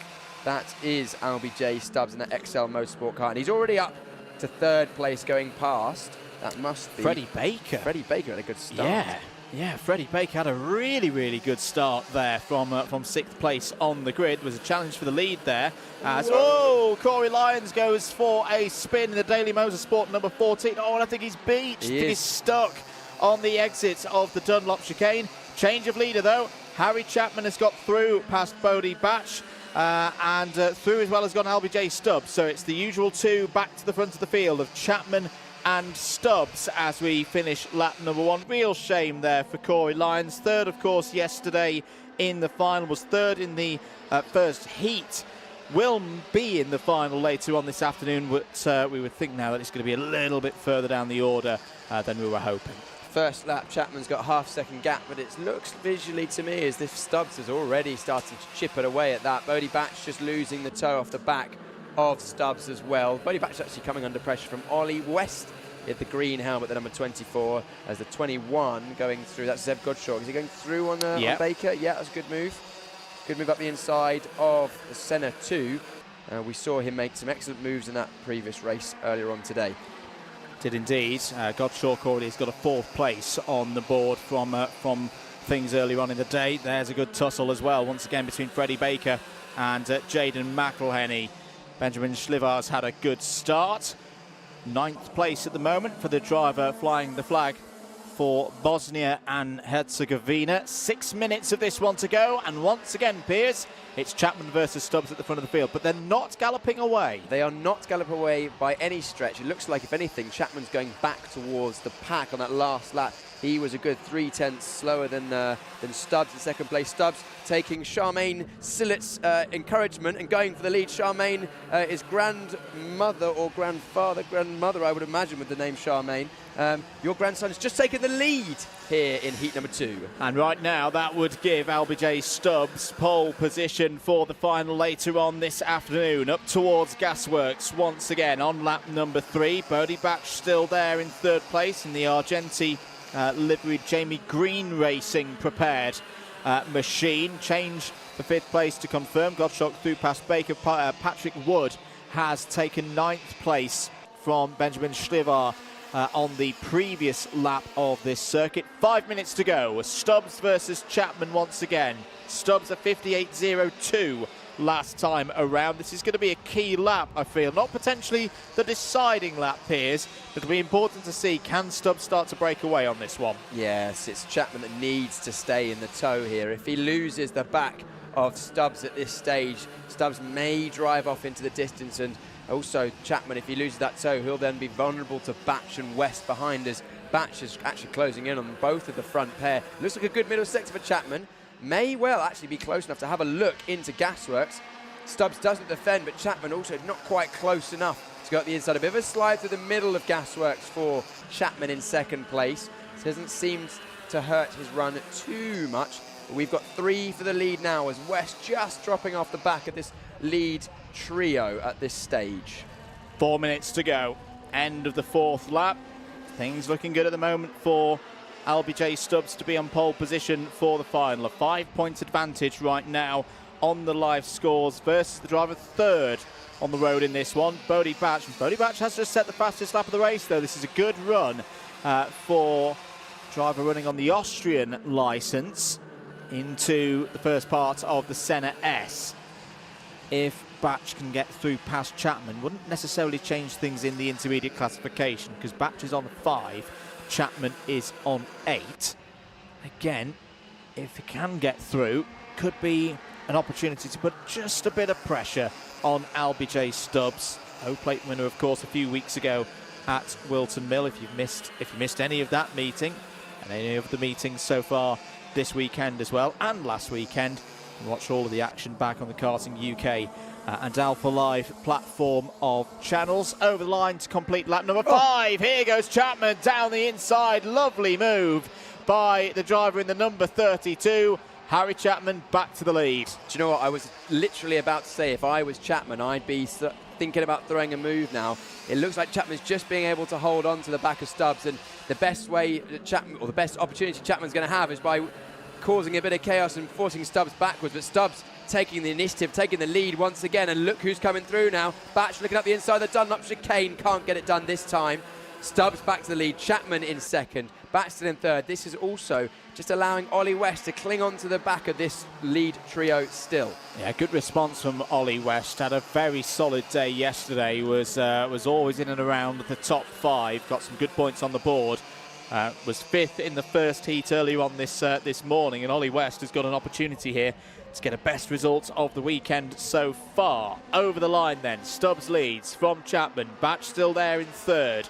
Ollie West, as mentioned, 4th. The top 4 all covered by less than 1 second at this moment.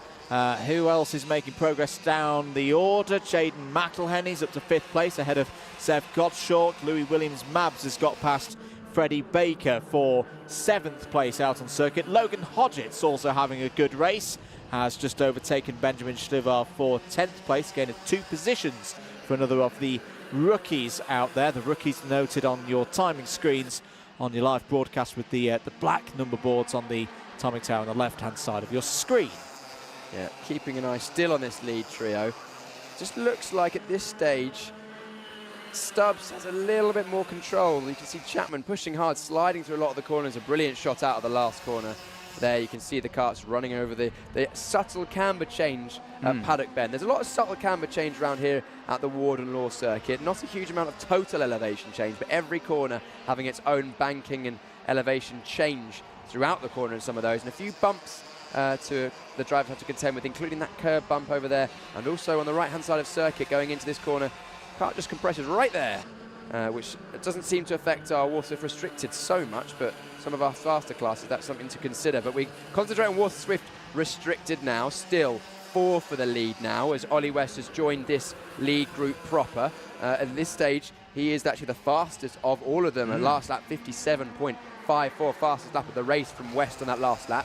Slightly defensive goes Stubbs, clearly feeling the pressure from Chapman. Chapman hand up, thinking, potentially feeling like Stubbs just did that defence a little late. I think it was just about within the regulations from my eyes, but we'll keep an eye on that. Stubbs, a little defensive move. Looks like a good run out of the last corner for Chapman. Stubbs squeezes him. Chapman decides not to go through it this time. And again, all four of them nose to tail for the lead. They've completely dropped the rest of the grid. The next kart is 77 McElhenney. He's down in 5th place, 3.6 seconds back, not even in the same shot at the moment.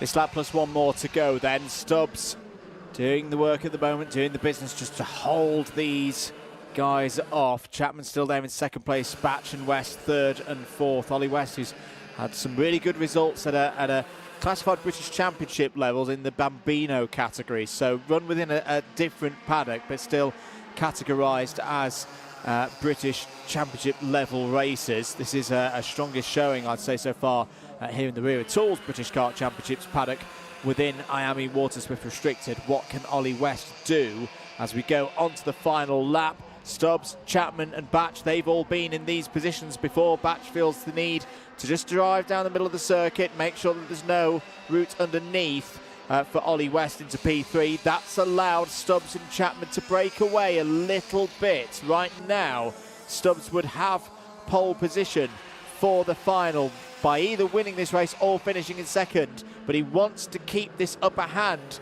over the rest of the field, keep winning these heats, keep the momentum going that we saw for LBJ Stubbs through the O-Plate meeting a few weeks ago, through the Dunlop chicane for the final time in this heat. Gasworks has got to be the big opportunity, you feel, for Harry Chapman. Stubbs has covered that off very nicely.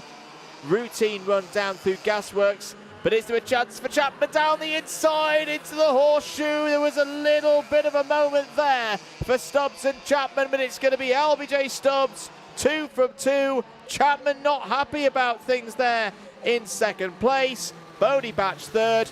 Ollie West comes home a very competitive 4th. I think that's more frustration than anything from Chapman. I don't think Stubbs did anything markedly wrong. Again, from my eyes, the stewards will have a look at all of the angles of everything, I am sure. But it was Stubbs that controlled that race. Chapman didn't quite have enough of an overlap, in my opinion, to claim the space on the inside into the horseshoe. You have to be all the way alongside by that place, but still a good race from Stubbs. Chapman's doing all he can to try and come through. He is indeed. He's trying really, really hard.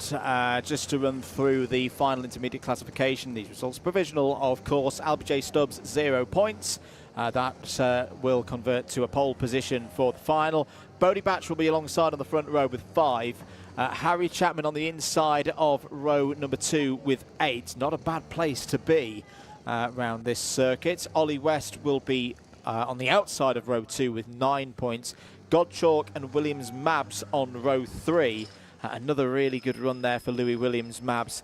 P5 in the end for the privateer in kart number 22. Freddie Baker and Jaden McElhenney due to be on row number 4. But there's your provisional results from the 2nd heat of round number 2 for the IAME Waterswift Restricted category. The 4th time we've seen them in qualifying heat format this weekend. Stubbs from Chapman, Batch, West, Williams Mabs the top 5. McElhenney, Godchalk, Baker, Wood and Hodgetts in the top 10. Schlivar, Frank Morris. Good drive there from Frank Morris. Up 2 positions to 12th, ahead of Leo Russell in 13th place. 2 non-finishers in that one, Corey Lyons and Harry Murphy.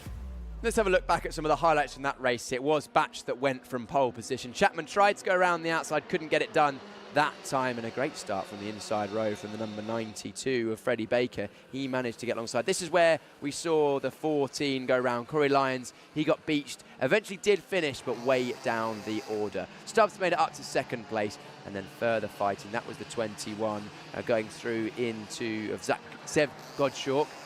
Further fighting all the way down the field, and an attempted move from the 77 of McElhenney. Couldn't quite keep that on the inside, and that battle continued down towards turn number 1. They went side by side through 1 and 2, but the front of the field, eventually Stubbs made it through to the lead, closely followed by Chapman. This is more fighting between McElhenney and the other drivers. Then Chapman made it to the lead. Stubbs got back through. Stubbs at this point held the lead until the final lap when Chapman tried to make a move into the horseshoe. Couldn't quite get that done. There's another angle of that one. Yeah, not quite alongside enough to warrant space there from Chapman. He gave it his all, but it wasn't enough to dethrone Chapman from the top front of the field. And we will see IAME Water Swift Restricted later on this afternoon for their 12-minute plus 1 lap final. It will be at 3:40 local time. For now, though, we're going to take another short ad break. KZ2 after this. Here at Demon Tweaked, you probably know us for our massive cartwear range. We've got everything from suits, boots, gloves and helmets from the biggest brands in the business. But we are so much more than that, because if you're looking for kart parts, well, we've got you covered too.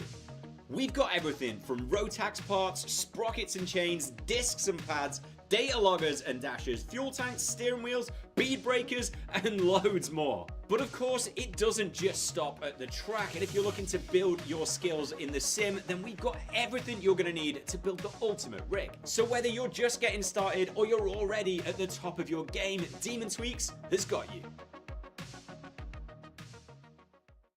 Do you know what I like? Karting. Do you know what I like even more?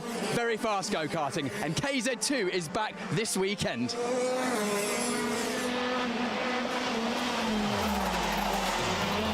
to 60 in less than 3 seconds. Top speed over 90 miles an hour. They're absolute animals. The biggest challenge in UK karting, with sticky tyres, 4-wheel brakes, 50 horsepower and over 30 gear changes per lap. But that's my opinion. Let's hear what the drivers have to say about it. So what's your favourite thing about racing KZ? It's an unbelievable driving experience. What's your favourite thing about driving a KZ? Speed. Everything is happens very quick, like changing gears and like a lot is going on. Shifting gears. Fast, fast, fast. The acceleration. Fastest class in UK karting, KZ2, is back this weekend at Warden Law, and this is why you should get excited about it, and make sure you tune in all weekend. Well, I hope that's whet your appetite. Now, let's go racing. KZ2 back out on circuit with us for their second heat of the day. Grid looks a little bit like this one for the British Short Circuit Gearbox Kart Championship. Josh Price on pole, had a DNF in the first race and needs a decent one here. Here's alongside Timo Youngling on that front row of the grid. Oliver Stewart and Jake Weston go from row number 2. Jake Weston also had a DNF with a binding brake on the front left in race 1. Charlie Turnham and Ella Stevens will start on row number 3. Ashley Lewis had a good run on his Formula K from row 4 last time out and is joined by Miles Murphy. Row number 5, we've got Derek Morgan alongside Ralph Youngling, and then Nat Thomas and Jessica Edgar go from row 6. Row 7 and our final row of the grid, Privateer Lee Ward goes alongside returnee Nino Piccoli, who is back racing for the first time in a long time. And at the end of the previous race, we were speculating and speculating about the front nose cone situation with Timo Youngling. He received a 5-second penalty, so I'm assuming that is because of that. So Oliver Stewart took the win after all was said and done. Ashley Lewis second, Timo Youngling third, and Miles Murphy ended up in 4th place. But we go again from another race. Grid reset, Josh Price from pole position on the inside of the front row. Reigning champion from last year, revs rise, standing start here in KZ2. 1, 2, 3, 4 red lights. We're away, 0 to 60 in not much time at all, and it's Timo Youngling that gets the jump at the front of the field. 3rd place, Oliver Stewart, closely followed by Charlie Turner. We make it cleanly down towards turn 1, jostling further back through the field, but our winner on the road in the first race, Youngling, leads the way. Yeah, good start for Timo Youngling. A bit of a slow getaway for Jake Weston again from P4 on the grid. Means the Sodi Vitesse number 7 has lost ground in the early stages of this one. Out through towards the Dunlop chicane, but of course these drivers don't take the route through the Dunlop chicane. They shoot straight towards the Gasworks bend as Jessica Edgar getting the elbows out. Jess on her return to the Wera Tools British Kart Championships, but still relatively new to KZ2, Piers. You've had a bit of a sample. We'll come back to that because here's Josh Price down the inside, taking the race lead away from Timo Youngling. Will, of course, have had a bit less time on his tyres. Maybe mean there's a degree or two of performance more for Josh Price at this stage of proceedings, but that was a bold move, a successful move for the reigning champion down the inside into turn 1, Piers. Yeah, I don't think the fact that Josh didn't finish the race will have a huge bearing, because he did still get those tyres fully up to temperature. True. So an equal number of heat cycles. Yes, a few laps, but that won't be markedly different. So clearly Josh finding good pace at this early stage. We see West once again, sorry, that was Lewis having a bit of a slide through Gasworks. Ella Stevens once again falling back at the start. I know it's been a thing that's been mentioned a lot as she makes a move now up the inside of the other youngling, Ralph Youngling, the 25 for Sodi Vitesse. But Ella Stevens, not the best start, back up to 7th, one place lower than she started on the grid. Yeah, and I had half an eye on Ella Stevens' start because it was such a factor in 2024's races. And again, similar to what we saw in race 1, she actually got a very, very good getaway, almost too good a getaway, and then got balked by the slow-starting Jake Weston. So once again, Ella having to fight her way through. Piers, for the uninitiated, myself included, we saw Jessica Edgar getting a move in there, getting up to 9th place. There's a driver who's very experienced in karting, but relatively new to this category. When stepping across into a KZ2 for the first time, what's it like? It's, as we see, the 7 going up the inside of Charlie Turner. That's the 7 of Jake Weston, recovering after his not particularly good start. But yes, the driving style of a KZ is completely different to any other karts that we have seen this weekend or even last weekend here at Warden Law. Single-speed karts, all about carrying minimum speed, being delicate on the controls, keeping the kart nicely balanced. It feels like a whole different ball game in a KZ with the gears, as we see Ella Stevens just pressing the back of Miles Murphy there, trying to get through. She's got more pace at this stage. With the KZ, because you've got so much power and the torque available is instant out of the corners because of the gears and the four-wheel brakes, everything happens at what feels like 1,000,000 miles an hour. I've driven Senior X30 for a few seasons, a number of seasons ago. They're very quick machines indeed. I've raced up to British F3 level. Even compared to a British F3 car, which is now branded GB3, things feel like they happen twice as quickly. Yeah. Information, corners, stuff comes at you twice as quickly as even a Formula 3 car. It's no wonder why so many Formula 1 drivers still use KZ karts to train their reflexes, train their driving brain, because it's just an absolute assault on the senses in the best possible way. It's just what we have come to expect from this category, and what a wonderful way to spend an Easter Sunday. 6 minutes of this one to go. These heats are slightly longer. They're 10 minutes plus 1 lap. Jake Weston has just set the fastest lap of the race, a 46.17. So Weston returning after a difficult first race. Story of the intermediate classification, because there is another one of those to talk about in this category, as there we see Ralph Youngling having a squabble with Jessica Edgar. Oliver Stewart right now would be on pole position for the final. He's got a 2-point advantage over Timo Youngling, so Youngling's got to get through and pass Josh Price to turn the tide in that equation for pole position in the final. Miles Murphy right now with the consistency, running their 6th on the road, would be on the inside of row number 2 alongside Charlie Turner. So this is going to be a really intriguing fight between Turner, Murphy, Stevens, 5th, 6th, 7th on the road, because whoever wins out in this one could well be on the inside of row 2 later on this afternoon. And that's not a terrible place to be. We've seen a number of times this weekend in our rolling starts, the inside is the place to be. Less so so much of a factor in the standing starts, but still, assuming an even start down to turn 1, having the inside line is certainly an advantage. This group here, so Turner in 5th, Murphy in 6th, and Stevens in 7th, coming together, turning from a duo of Murphy and Stevens into a trio.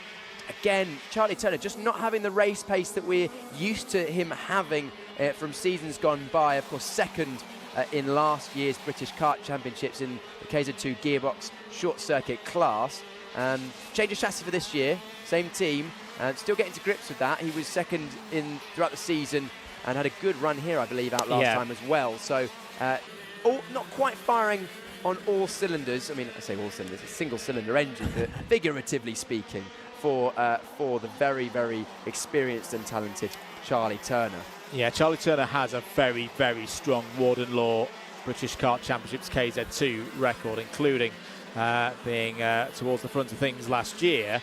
But again, I think they are still just trying to find their feet with the new machinery. Last time around, a 46.32 for Turner. That was a brand new personal best, but Price, Youngling, Stewart, Weston, 46 zeros, 46 ones, 45.9 for Jake Weston on a Sony machine that arguably is the best machinery to be in the world. Now, yes, this is on very different circuits, longer format circuits in Europe, but the work that the Sodi Works team, which Timo Youngling is a part of in his European campaigns, did last year, very strong on their way to winning the European Championship.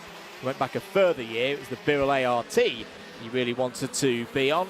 Freddie Slater, of course, took that kart through to a European Championship. So it's interesting to see here on a short circuit basis that Sodi chassis in the hands of Youngling and Weston. Weston, who was very strong in this championship last year, of course, more into the second half of the championship when he was with more racing, is performing well on a very different type of circuit to what a lot of other KZ races take place on that we see in Europe. Yeah, this is very much a tight and twisty circuit for these KZs.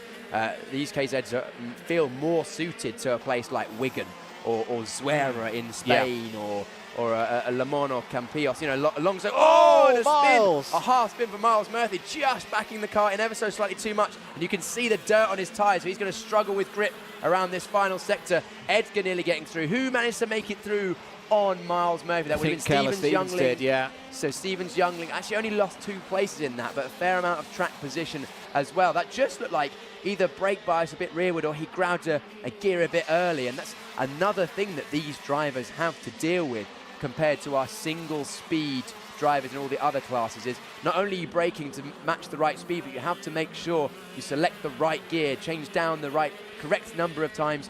Do it not enough or too many times, it can completely change the way the kart goes through the corner, usually for the worse. 1 minute and 35 seconds remaining in this one then. Price still leading comfortably from Timo Youngling. Oliver Stewart's having another tidy race in third.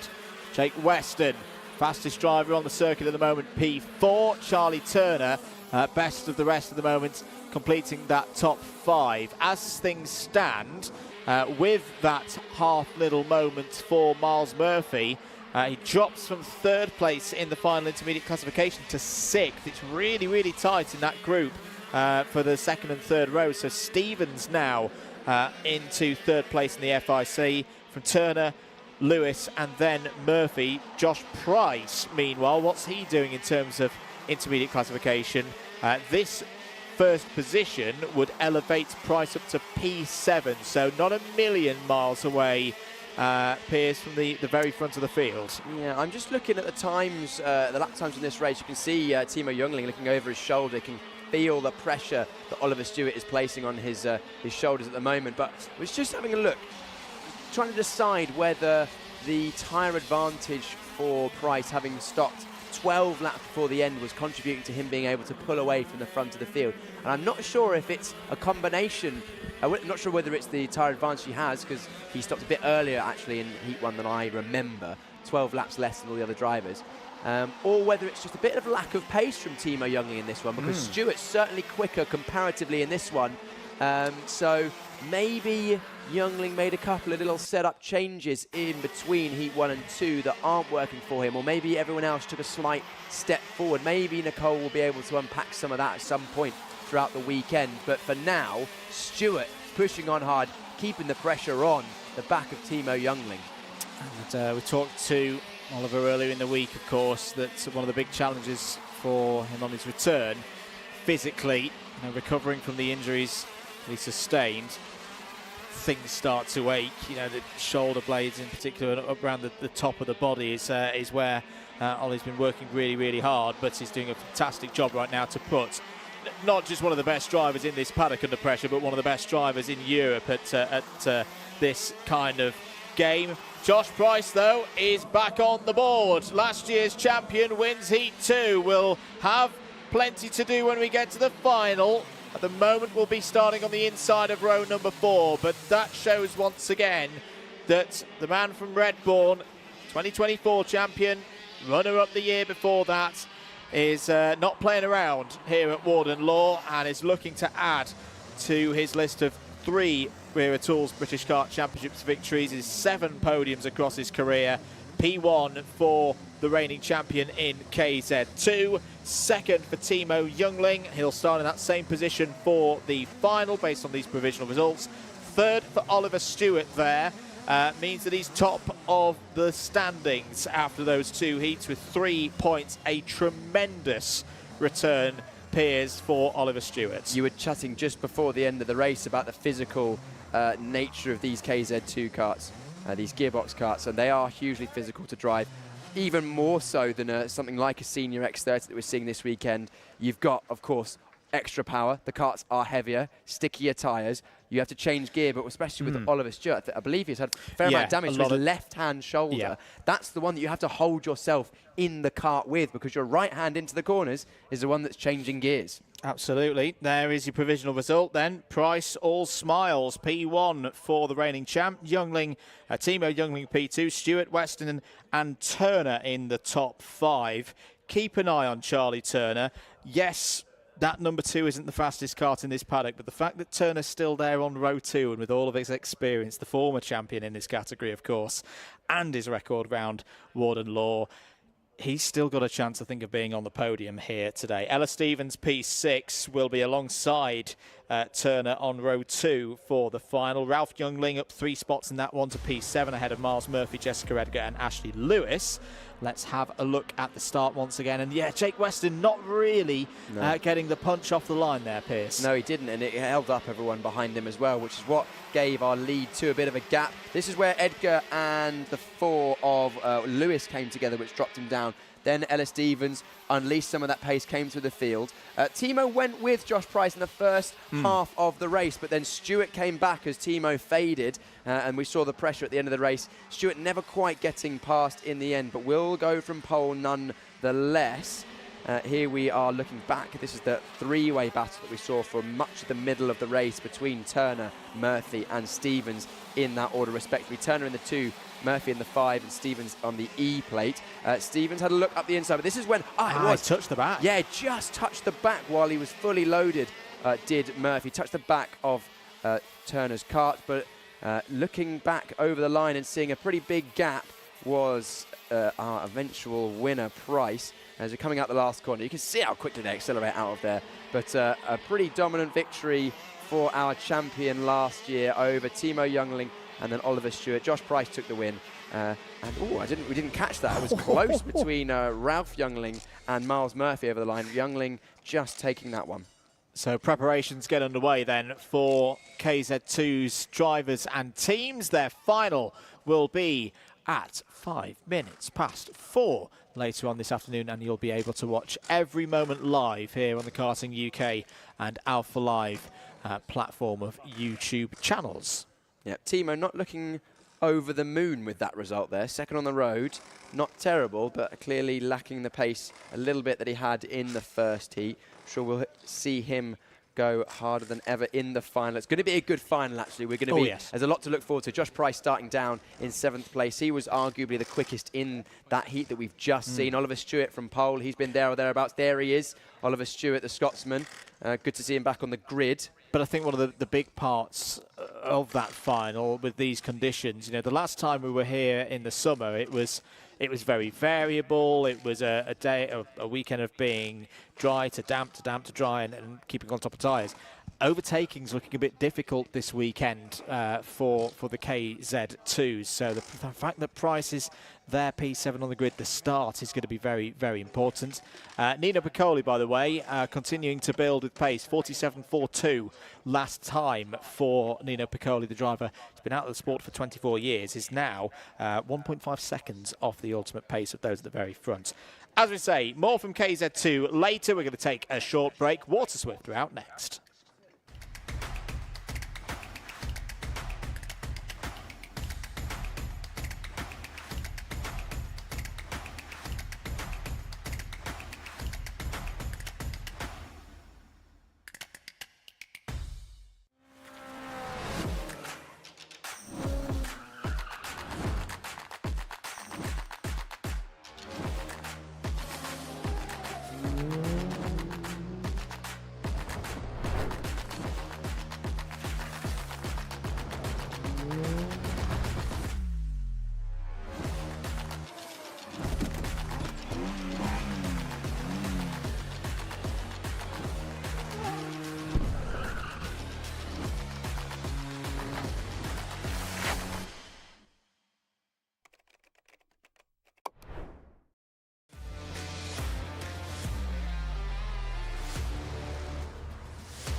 Here we go then for IAME Water Swift, their third heat of the day, and it's an A versus B one. We always love an A versus B heat in these qualifying sections, and we've got 24 drivers primed and ready on the pre-grid there, ready to battle it out for their positions in the final and also on the grid. The top 34, of course, from 36 runners in Water Swift proceed into this afternoon's final for round 2 of these Wera Tools British Kart Championships.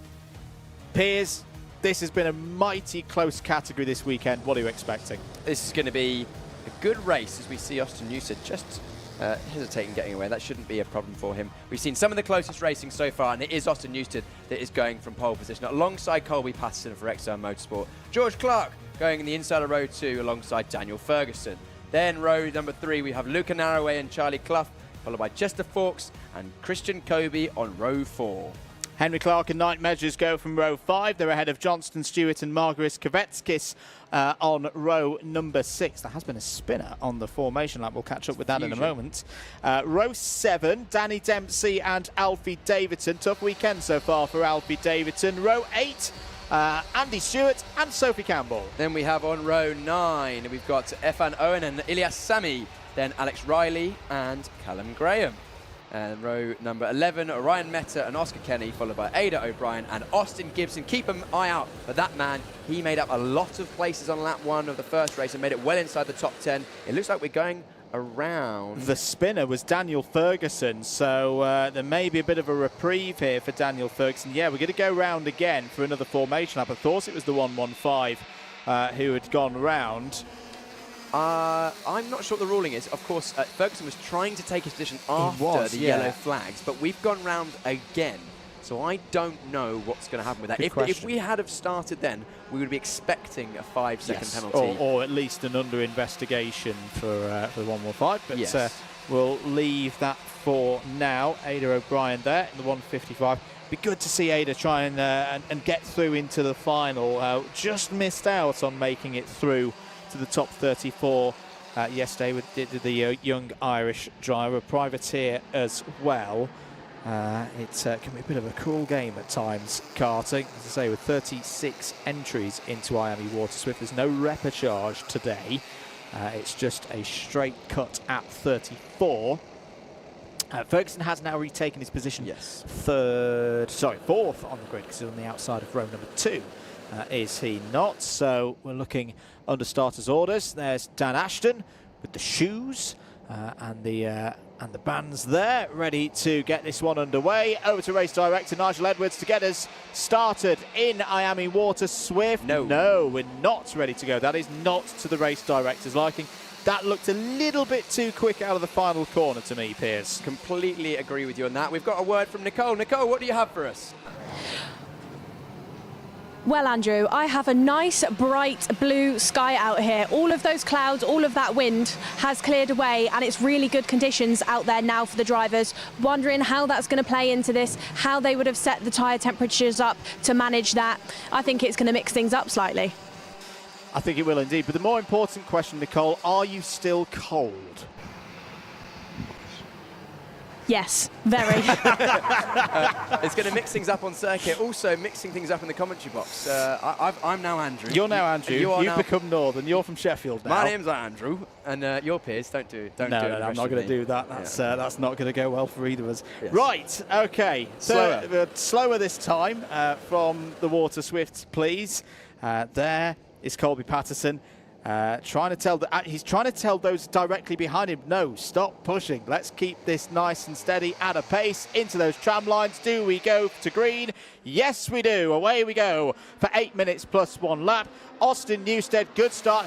Very good start for those on the inside. And Luca Narroway was looking to gain positions as one driver is off towards the back of the field, cutting through the grass. Oh no! And there's a one Kart over. That is a quite significant incident on the run towards the dogleg, and we have unsurprisingly gone to a slow procedure. The race is neutralised on the first lap, and all the time is given now to the safety crews to make sure that everybody is okay. Drivers who have not on transponders ticked through the first sector, Alfie Davidson and Oscar Kenny. There were more drivers involved. There is Alfie Davidson. That is very good to see that Alfie is out of the kart and okay, but what a rotten weekend for last year's IAME Water Swift Restricted champion. Just when you think it couldn't get any tougher, any worse for Alfie Davidson, it does. Ada O'Brien has not come round through the first sector either. The 115 of Daniel Ferguson has been under investigation and received a +5 second penalty. Now, going back to what you were discussing there, Piers, again, normally, we haven't seen much racing there. We've seen all of 2 or 3 corners of racing. I think you could be right there. I think Ferguson has received a +5 second penalty for trying to overtake and regain position after the line on the circuit that tells the drivers, thou shalt not go any further until we get to the start line. Even though there was a false start, yes. I can see that is a probable reason why a +5 second penalty has come up for Ferguson, but we'll get that confirmed in due course. Yes, we're not seeing any other reason why he would have got that. Looks like we're going green again this time. Slippery surface flags out at the dog leg, so keep an eye out for that, but it is still Newstead that goes from the front of the field, closely followed by Colby Patterson. Very fast restart. There is the slippery surface flags. The drivers have to make sure they keep half a bit in reserve through there, but looks okay to me. Top 4 slightly breaking clear. It's a good start as well for George Clark there in the green and white helmet. It was very unfortunate in his previous heat to have a chain guard failure that resulted in him having to come into the pits, get it replaced in a qualifying heat. That pretty much ends your race. So it's at the moment, so what is it? 1, 2, 3, 4 for Fusion Motorsport. This is a commentator's nightmare as they all run towards Gasworks. That's Ferguson down the inside. Kobe and Clark go wheel to wheel on the exit of Gasworks. The first non-Fusion driver in this race is the ever-impressive Lucan Arroway there in the yellow helmet in 5th. Oh, I love these close-up shots. It really shows the speed of these young drivers. And even though they were still in the smaller karts, pretty quick lap times around here. Charlie Clough setting the fastest lap on that last lap. We pretty much got a 8-kart battle for the lead at this stage, all the way down to Chester Forks, the 1, 3, 8 and 8th place, nose to tail. The first 4 on the road are from Fusion Motorsport. However, don't forget that Ferguson in 2nd place still has that penalty. Through goes, that must be Colby Patterson, taking 4th place, taking 5th place from Newcastle. Oh no, I'm getting confused. That must be Charlie Clough. No, it is Patterson, through past Narroway. Charlie Clough just behind.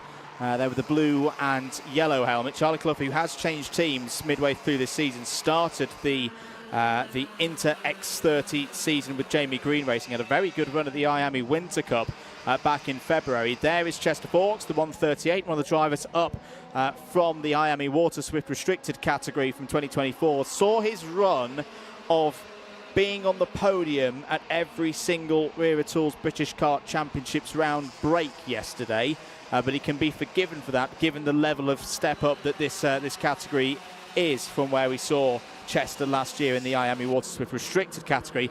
Good to see, though, that he's back in amongst the front runners here in this one. That was a nice move again. Patterson through past Kobe for P4. Yes, the XL drivers just chipping their way through the Fusion contingent at the front of the field, and then there's that one green kart in the midfield there. That is Lucan Arroway for Evolve Motorsports. He's doing it for them. He's easy to spot.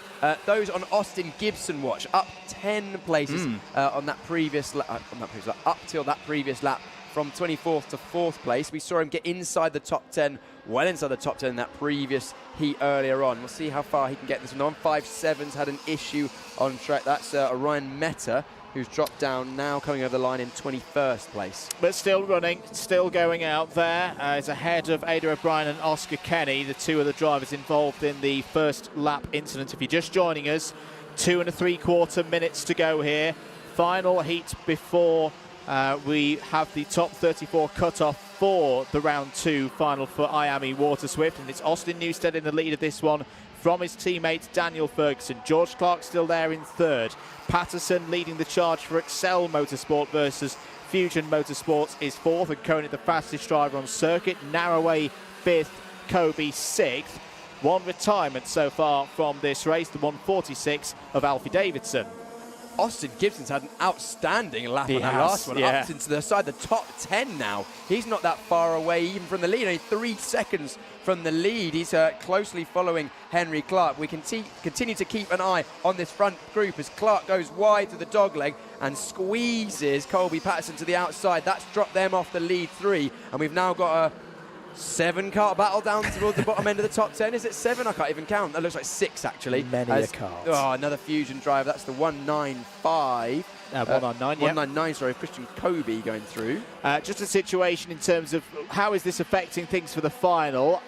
Newstead right now would be on pole for the final, virtue of 2 wins. Even if Daniel Ferguson overtakes him, Newstead would still be in that position because we'd go into tie-break mode. Back to timed qualifying earlier this morning, and of course Austin Newstead was fastest in this category. He is always going to win a tiebreaker no matter who it is against. Austin Gibson, though, currently fastest driver on the circuit, 54.56. I think the trouble for Gibson, though, only 65 seconds remaining on the clock and counting, Piers. Yes, he's got a good chance of getting past Henry Clark with his pace, but then there's a big gap up to Chester Forks. I think P9 is going to be the pragmatic hope for Gibson in this one. P8. He's just got P9 on the road. Don't forget Ferguson has that 5-second penalty. Very so good point. therefore he will be P8 after all this if things stay as they are, which they almost certainly won't on this penultimate lap. It's this one and one more. Still in the lead, Austin Newstead. Ferguson following him closely, doing what he needs to do to reduce his damage from that 5-second penalty, just following Newstead home. Clark, Patterson, Kobe, Narroway, Forks and Clough all still pretty much together, and we'll keep half an eye on where Gibson ends up. Gibson there in the back of shot, just that last helmet in the train. Slightly defensive down to turn 1 was Newstead. Also, that looks like Clark has just lost a place to Colby Patterson. Yeah, Patterson up to P3. That will drop Patterson from 7 points to 6 points, and by being in a position on track right now to take advantage of Ferguson's penalty, Patterson, I reckon, will drop to 5 points and could switch to the inside of row number 2. George House currently holds that position. Quick rundown of the FIC as things stand. Newstead out there at the moment, leading 0 points. Williams in the clubhouse 2. George House also watching from the sidelines on 5. Patterson 7, but that's going to update in a moment. Ferguson 7, Kobe 9, Hodges and Narroway both on 11. Plus 5-second penalty, though, for Austin Gibson. Oh, no. So reverse the progress there for Aussie Gibson. Has gained 15 places, but something's occurred out there that's been spotted by the officials and has not been liked by the officials. So plus 5 seconds for Austin will drop him at the moment down to around 18th place. We're on the final lap here, Piers.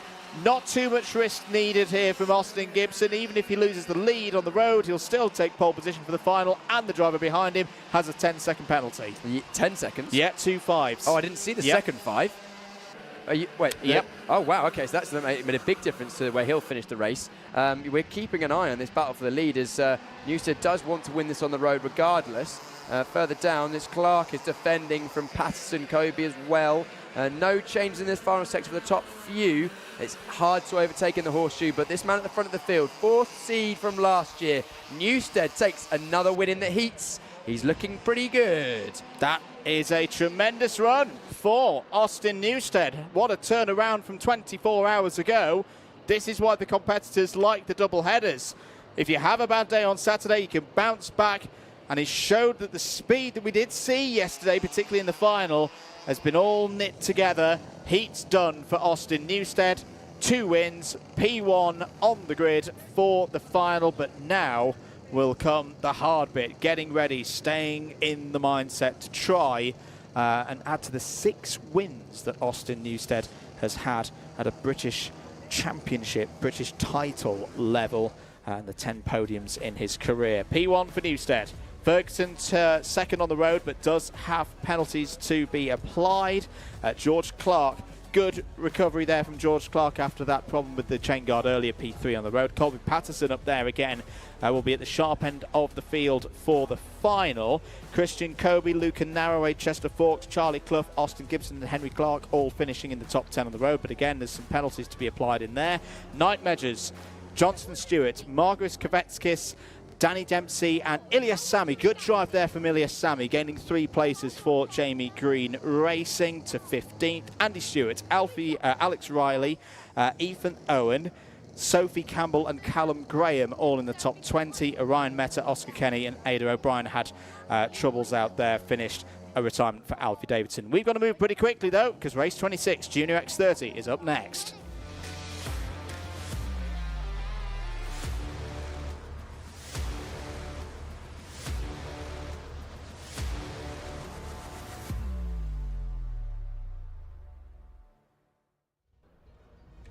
Back with us here at Karting North East, Warden Law Kart Club, the home of Warden Law Kart Club for the Vera Tools British Kart Championships, and we're ready for the 26th race of our weekend, our double header. It's X30 Junior and their final heat of the this part of the competition. It is an A versus B race.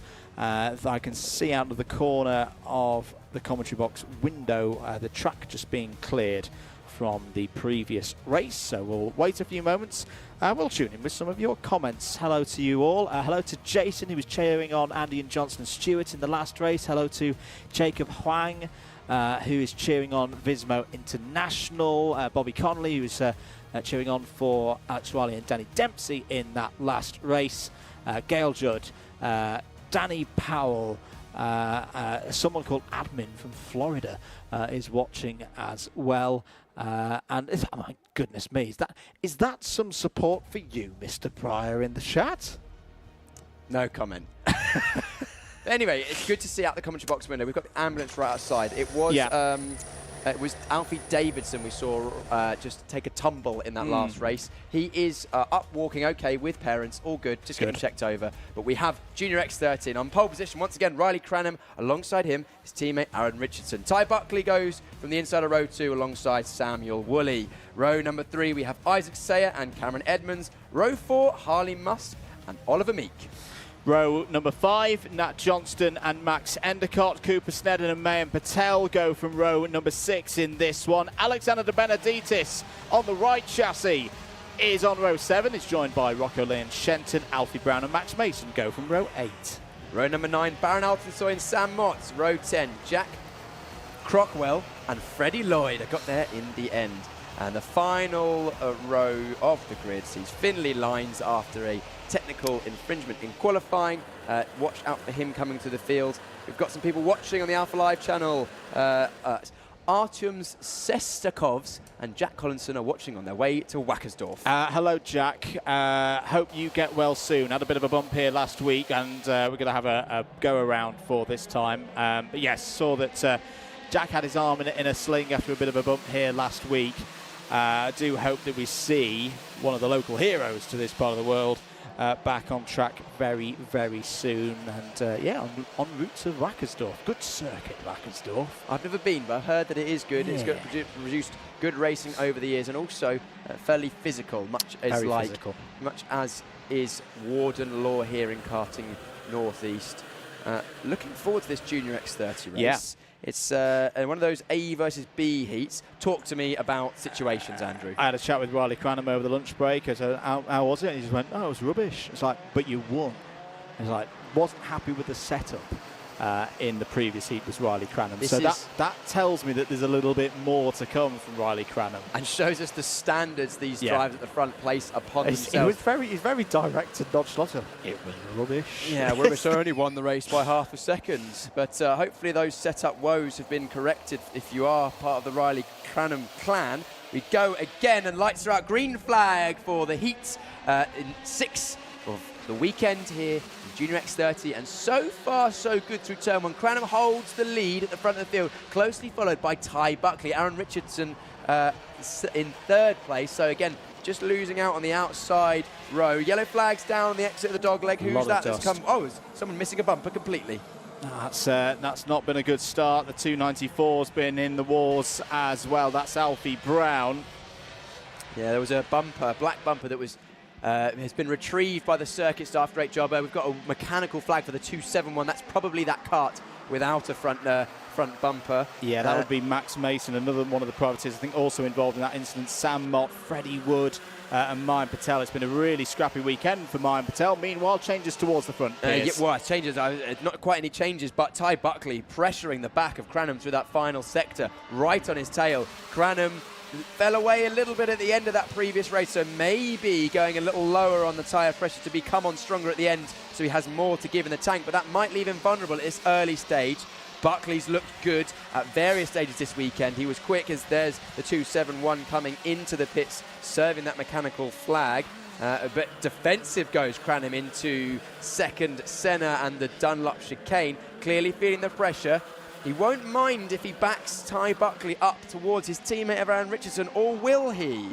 It's going to be interesting how the tactics play out in this one. That will be the end of the race as near the moment, Buckley off the road, pitched up into the air, touches into the wall, puts his hand up to say what happened there, back onto the circuit. But a real flashpoint here in Junior X30. It's back to the top two that we saw yesterday in the final, Cranham and Richardson, but Isaac Sayer looking to get involved, the driver from Singapore. Very experienced on the international scene is Isaac Sayer.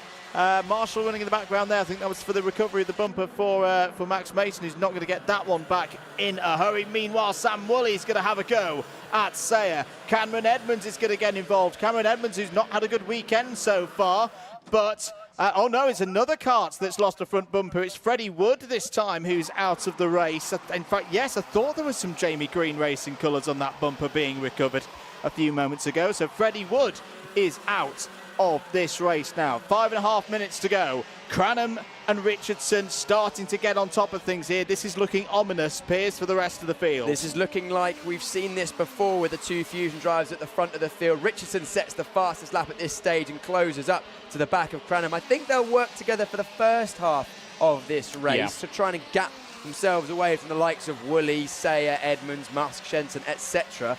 However, that's easier said than done. We've seen the pace that Sayer has had as those Edmund goes up the inside of Woolley, and Woolley gets nearly gets overtaken around the outside of Senna 2 by the 2.21 of Musk. Musk having a good race. This is the highest he's been at any point this weekend. And also coming through is Rocco Leon Shenton, who has not been happy with how things have been going this weekend. Oh, that's a little bit too close between Woolley and Musk. Musk takes the position through Gasworks there, and they'll fall into the clutches of Rocco Leon Shenton, who my mind casts back to Three Sisters for the culmination of the 2024 season as another retirement. Well, Alfie Brown we saw in trouble at the start of the race. Alfie just holding his right-hand side for a moment there. Hope Alfie is okay. He was one of the drivers involved.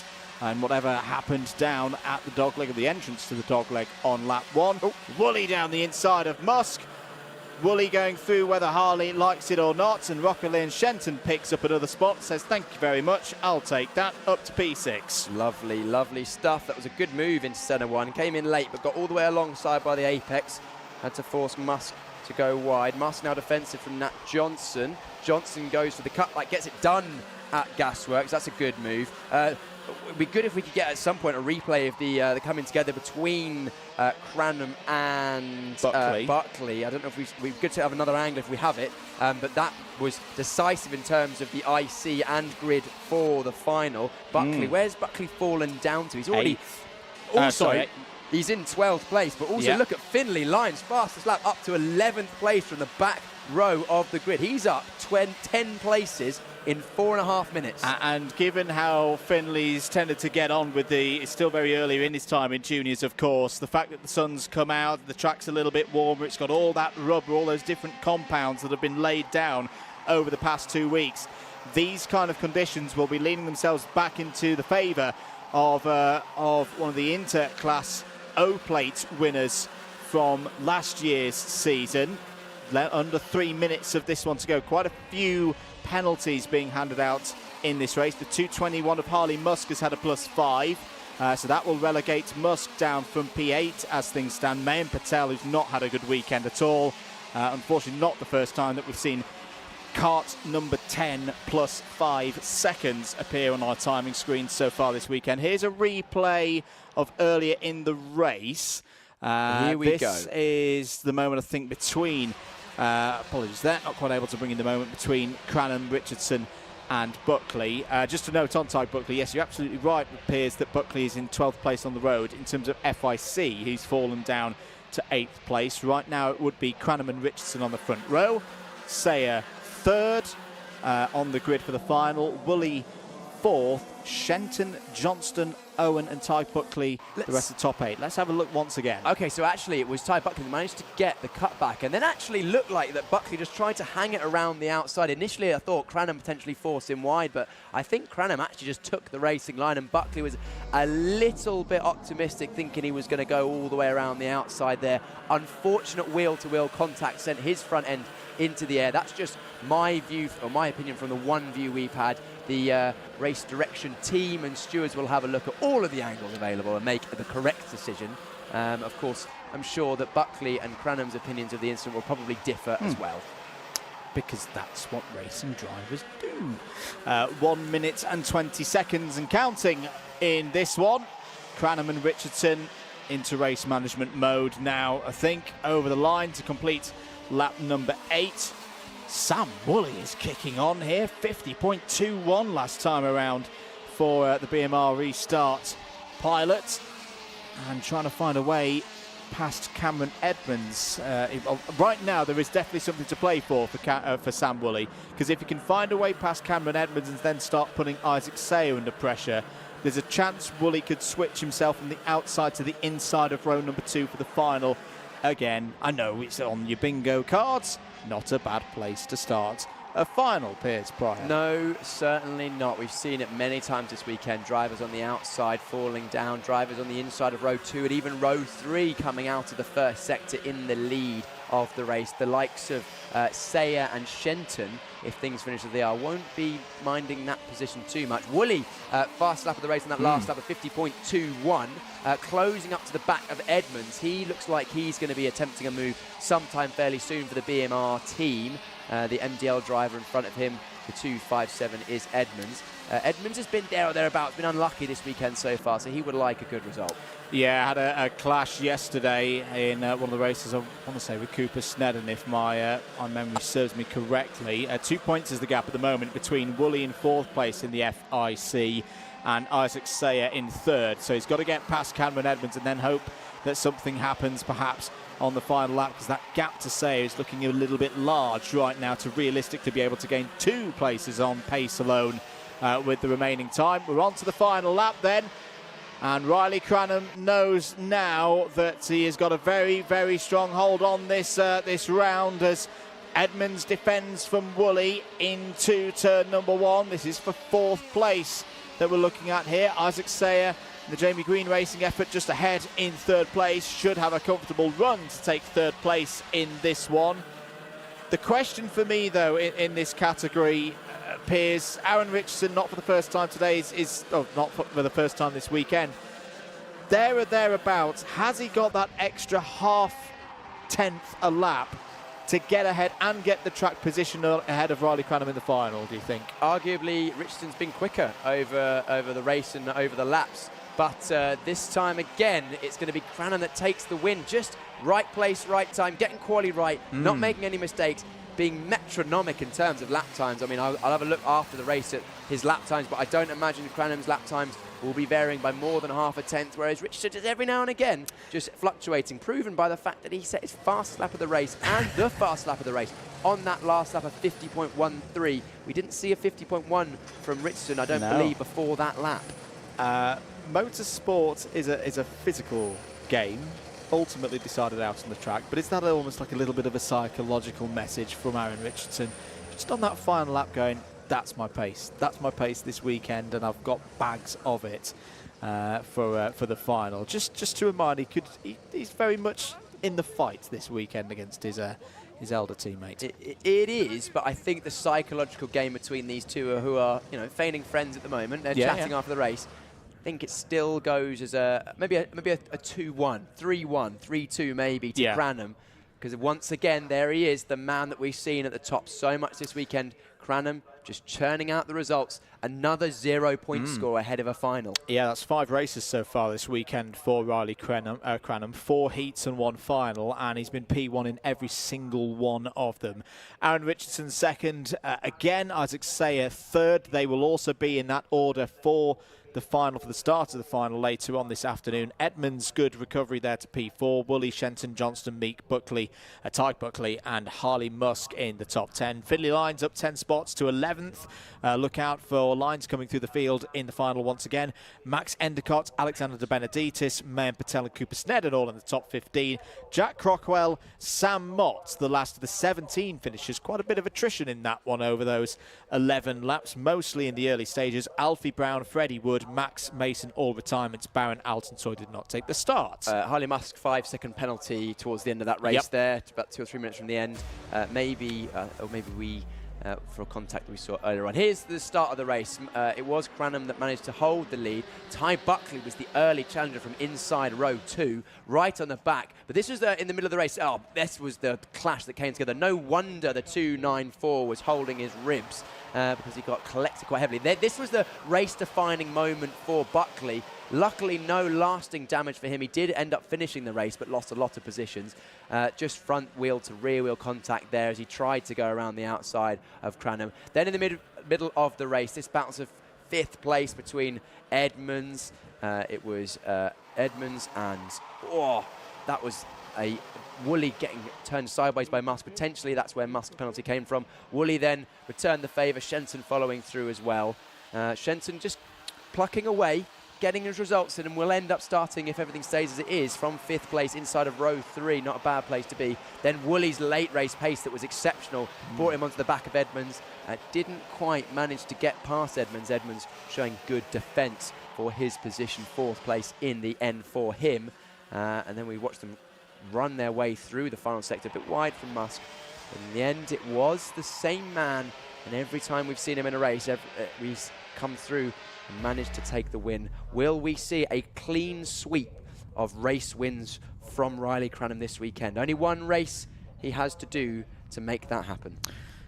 Yes, indeed. And we will see that final for X30 Junior at 5 p.m. local time. It is our last race of the weekend. It's a potential race of the whole meeting of this double header for the Wera Tools British Kart Championships. Hope you're enjoying your Easter Sunday. Andrew Mather and Piers Prior on commentary duties for you, with Nicole Sutherland down in pit lane. That is all of the heats completed. We've had 26 races so far this weekend, 5 to go, and all of them finals for the IAME categories.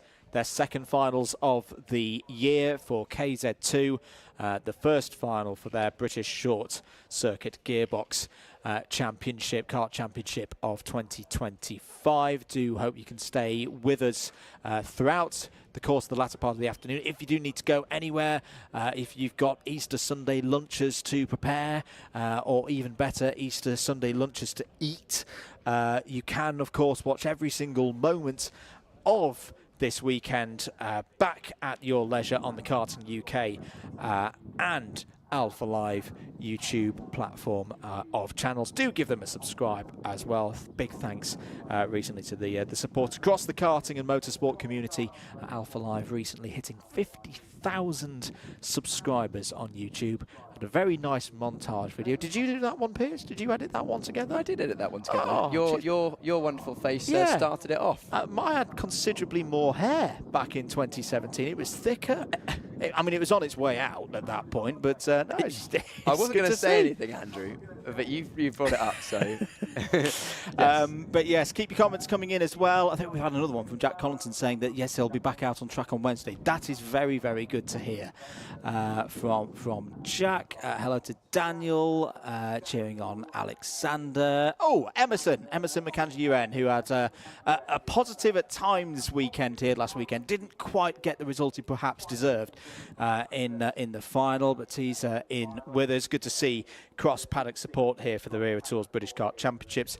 A few moments time, we'll be getting ready for the finals here at Warden Law straight after this.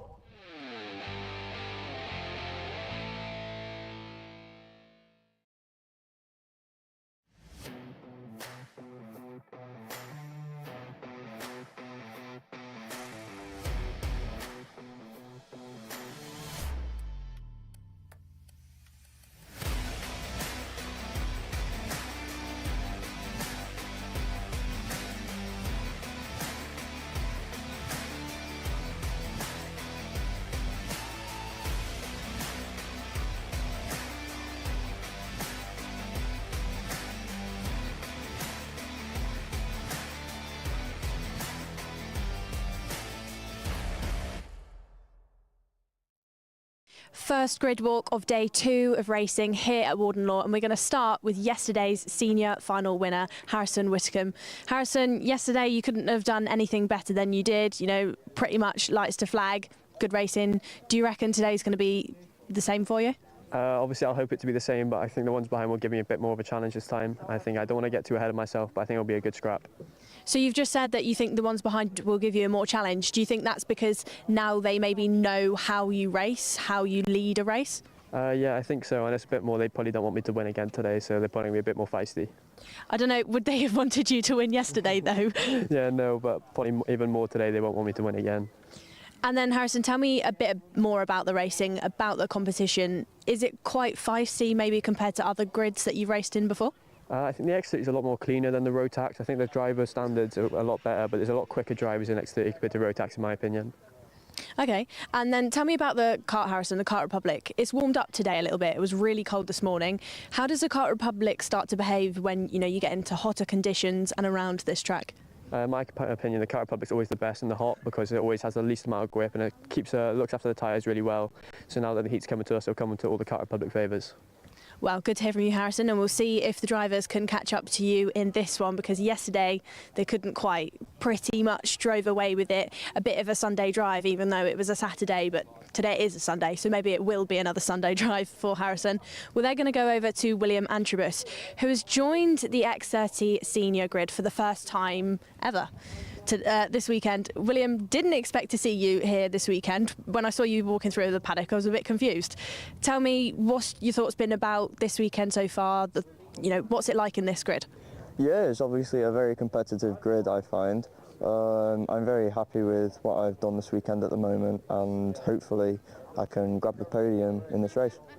Well, hopefully you can. And then, William, like Harrison, both Harrisons, Harrison Whitcomb, Harrison Mackie, you're on the Kart Republic. That's a newer chassis for you. I know you've raced OTK in the past. Why have you made the change over to that car? What do you think of it? I wanted to stay with Sam because I've known Sam for a few years now and I really like the team. So we stayed with them and we moved to the Kart Republic, obviously. I am still adapting to it after 4 years on the OTK and the Rotax, but this weekend we decided to hop in and have a fun with it and see if we may do the full championship, but it's how this final goes, really. So to give a bit of context then to the audience at home, Sam is Sam Pollitt Racing on William's suit. He races with Sam Pollitt over in Rotax, but you're racing with Fusion here this weekend at IAME. What's the team change been like? What's it like over in the awning? It's a lovely team. Chris and Dan have been helping me a lot. T4 on the data. They're all really nice and I'm liking it at the moment, so yeah. And so more changes for you because you're sporting a different helmet this weekend. Helmet change, is it permanent? Have you got a new one on the way? Yeah, I've got a new one on the way. It's just last weekend I obviously got my helmet taken off me, so I'm not allowed to wear it anymore, so I've got to wear my car helmet. Will you be, soon sporting a nice new one with a different livery on it? I can't let any secrets out at the moment, is what I could say. So the next round when we head to Duncanswell, will you have it when we're there? I don't know yet. It's when he can finish it, is what I could say. Well, great to hear from you then, William. We'll head back up then. Great to hear from our senior X30 final starters. Let's go over and into this race.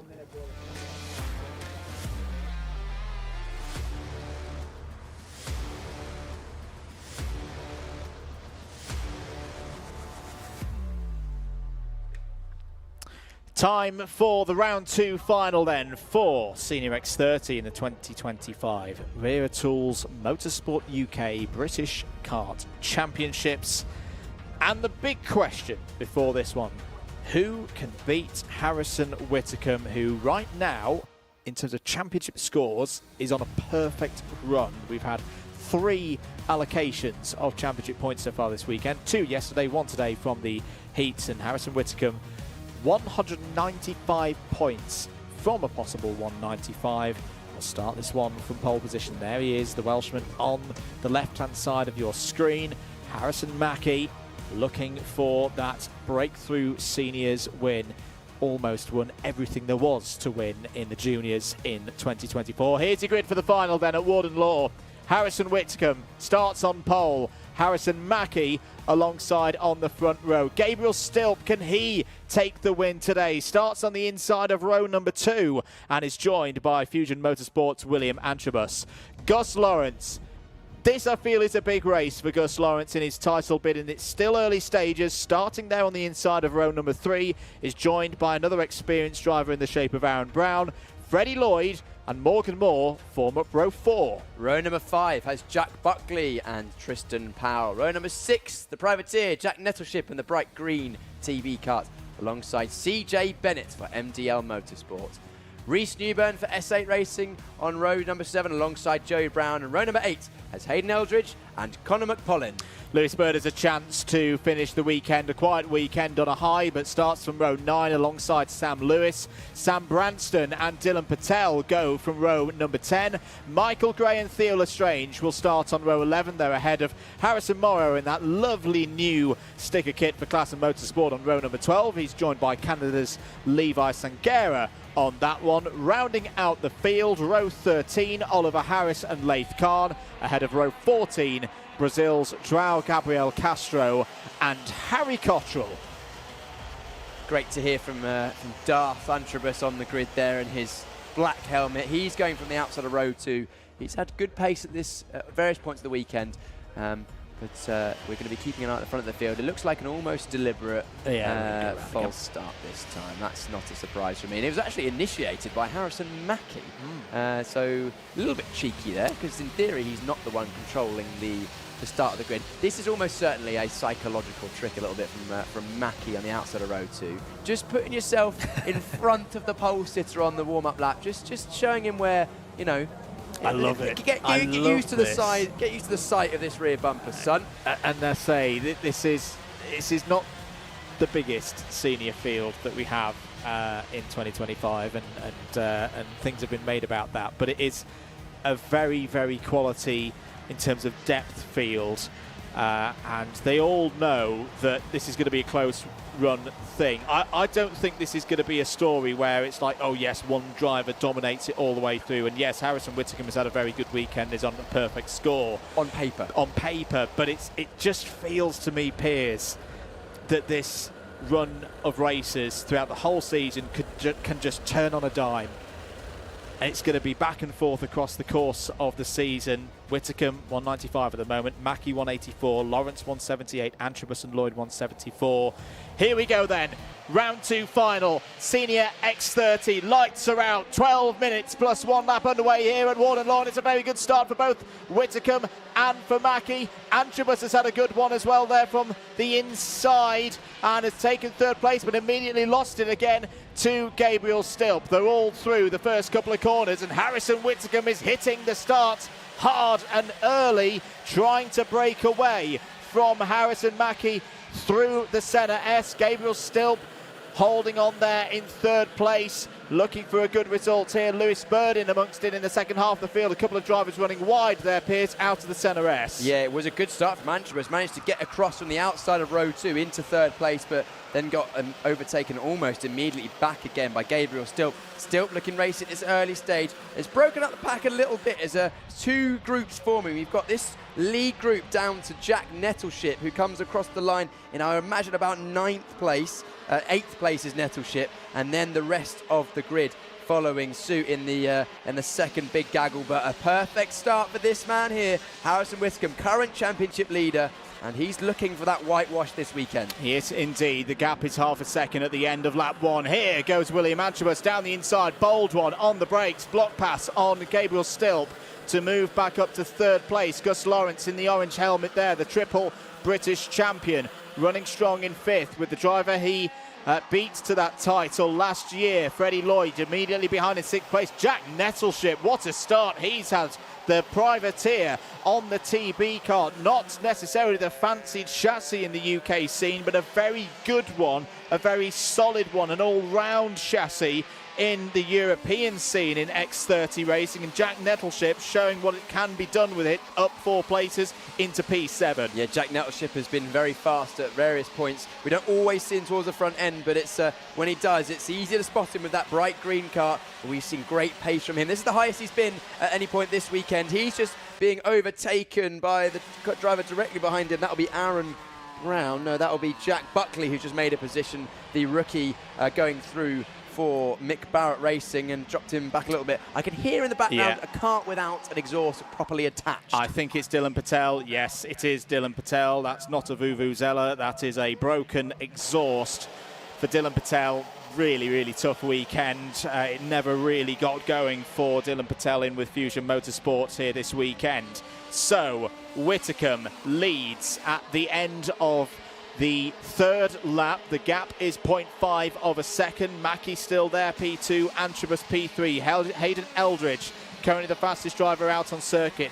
Gabriel Stilp under a bit of pressure here, though, Piers. Gus Lawrence immediately behind, and Gus Lawrence going for the move and taking P4. Yeah, Stilp just falling back a little bit. We saw it's that same corner 2 laps ago. Antrobus with a bold move up the inside. This time, a bit more clinical from Lawrence, and has immediately got a bit of a gap. So the form we saw at Wilton Mill with the Croc chassis turning on quickly, not so much this weekend. Still not quite had the pace that he had last time out. But just a way of seeing how close the field was. The top 7 carts all lapped their previous lap within half a tenth of a second. It'll be a bit different this time with the jostling up and down the order, but it's very, very close at the front of the field. Lewis Bird setting the fastest lap on that last lap. He's got a decent toe. He's down in 13th, up a few places, up 4 from his grid slot. Gabriel Stilp, to me, Piers, just looking like he's struggling mid-corner, had a big drift wide as Freddie Lloyd goes down the inside and sweetly takes 5th place there. Stilp, it just doesn't look like he's got the front end on the Croc Promotions chassis at the moment. Just see when he next goes through turn number 1, had a big slide. It's looking like hard work for the younger of the Stilp family right now. Jack Buckley's back into the thick of things there in 7th place in the 3.20. Aaron Brown as well had many a good final last year for Vismo International. 7 3/4 minutes to go. Just watch again the Stilp into turn 1. That was a bit better that time. Just having to work the wheel quite hard there. Yeah, front of the field though, Whitacombe just extending the gap just over 6/10 the front of the field with the number 10. Oh no, that is the Vismo kart of Hayden Eldridge. He's not had a good day. The NASA panel not in the position they started the race, so that indicates to me that someone's been over the top of that kart, and unfortunately he is out of this race. That will be not ideal for his championship challenge. He'll be looking to retain a seeded plate, potentially improve on the 10 he got last year. We're looking at this battle down for the bottom end of the top 10. This is between Buckley, Brown, Nettleship and Moore at the moment. Looking at Stilp as well. He's under pressure from Buckley. I think Stilp's the cork in the bottom at the moment, going backwards as Bird once again. Bird set the fastest lap of the race on every lap of the last 3 or 4 laps. He's up another position now into 12th place. So that group just outside the top 10 are actually closing in on this group at the bottom end of the top 10. I think it's only a matter of time before Stilp loses another place again into the centre 1. Once again, clearly Stilp not feeling comfortable through St John's, as now Aaron Brown goes up 2 places in 2 corners, 1 on the inside of Stilp and also Buckley as well. Good driving from him. That was a heck of a move from Aaron Brown. He came down the afternoon and said, "Afternoon, folks, I'm coming through." And now up into P6, Stilp. Oh, it's going from bad to worse for Gabriel Stilp, I'm afraid. The kart is clearly not doing what Gabriel wants him to do with it, and yeah, this is tough to watch for Gabriel Stilp. He's a very strong driver, but it's just not been his day. So far, finals in 2025 have not gone his way. It's a bit of a repeat of what we saw yesterday and also at the O-Plate, Piers. Right, so Whitacombe at the front of the field, very similar pace to Mackie. Gapped him again another half a tenth. Gap at 6/10 of a second, 6.5 tenths. Track conditions are very different to yesterday. Sun's been out now for a good hour and a bit, so track temperature will be notably higher than it has been at any other point this weekend. It's a long race, 12 minutes plus a lap compared to our 8-minute heats we had earlier on. So those drivers that are quick towards the end of the race, like Mackie has been all weekend, will potentially have that advantage grown in this one. So keep an eye out for the likes of Mackie and that number 1 kart right there of Gus Lawrence. A bit of news further down the field. Harry Cottrell's having a heck of a race, up 15 places to P13. A super run for another one of the TB kart runners. Joao Gabriel Castro is also on the move, up 9 spots to P18. So good progress there. As here we're having a look at Morgan Moore getting past Nettleship there for P8. Lewis Bird, another strong runner last year, hence why he's running the number 5 plate. Had a strong start to his European season. He's having a look down the inside of Nettleship. Nettleship nearly grip flipping there. That was very close to 2 wheels and to no wheels from Nettleship there. He's a taller of the drivers, and the grip flip is more prominent with the taller driver's higher centre of gravity. But Nettleship's early race pace fading at this stage. It looks like he's losing a bit of pace that he had from that early on race pace. He's dropping down the field, but passed by both Moore and Bird, and now also Tristan Powell as well, and Gabriel still. So and also the 3-4-1 as well. Who's the 3-4? That's Harry Cottrell. Harry Cottrell. So Nettleship not quite getting past by. Getting past there for the 3rd time, but losing 3 places in about 4 corners. I must admit, I've never driven this track, but looking at it and the kind of topography and the corner density that we're talking about across the course of the weekend, it does strike me as the kind of circuit that if you lose the rhythm, Piers, it can go very wrong very quickly, become quite frustrating for a driver, particularly in their heavier senior karts. We've seen that twice this race already, with Gabriel still a few laps to go, and then Nettleship in that last lap. Once you lose the momentum, you get pushed off the line. It's very, very hard in a chain of karts to get that momentum back and reassert yourself in the race. This group at the front, as we're looking at the battle between Lawrence and Lloyd, it's just about 2 kart length gap between all these karts, and that's not because they're trying to save anything. This is at flat out from start to finish for these guys. Just absolutely on the ragged edge of pace, and it looks like the person that has the most pace in this front group is the man who won yesterday's final. Whitcomb is a good move from Moore up the inside of the 320 of Jack Buckley. That was a good move up the inside of Gasworks corner. A very good move indeed by the Irish driver. 2 3/4 minutes remaining in this one though.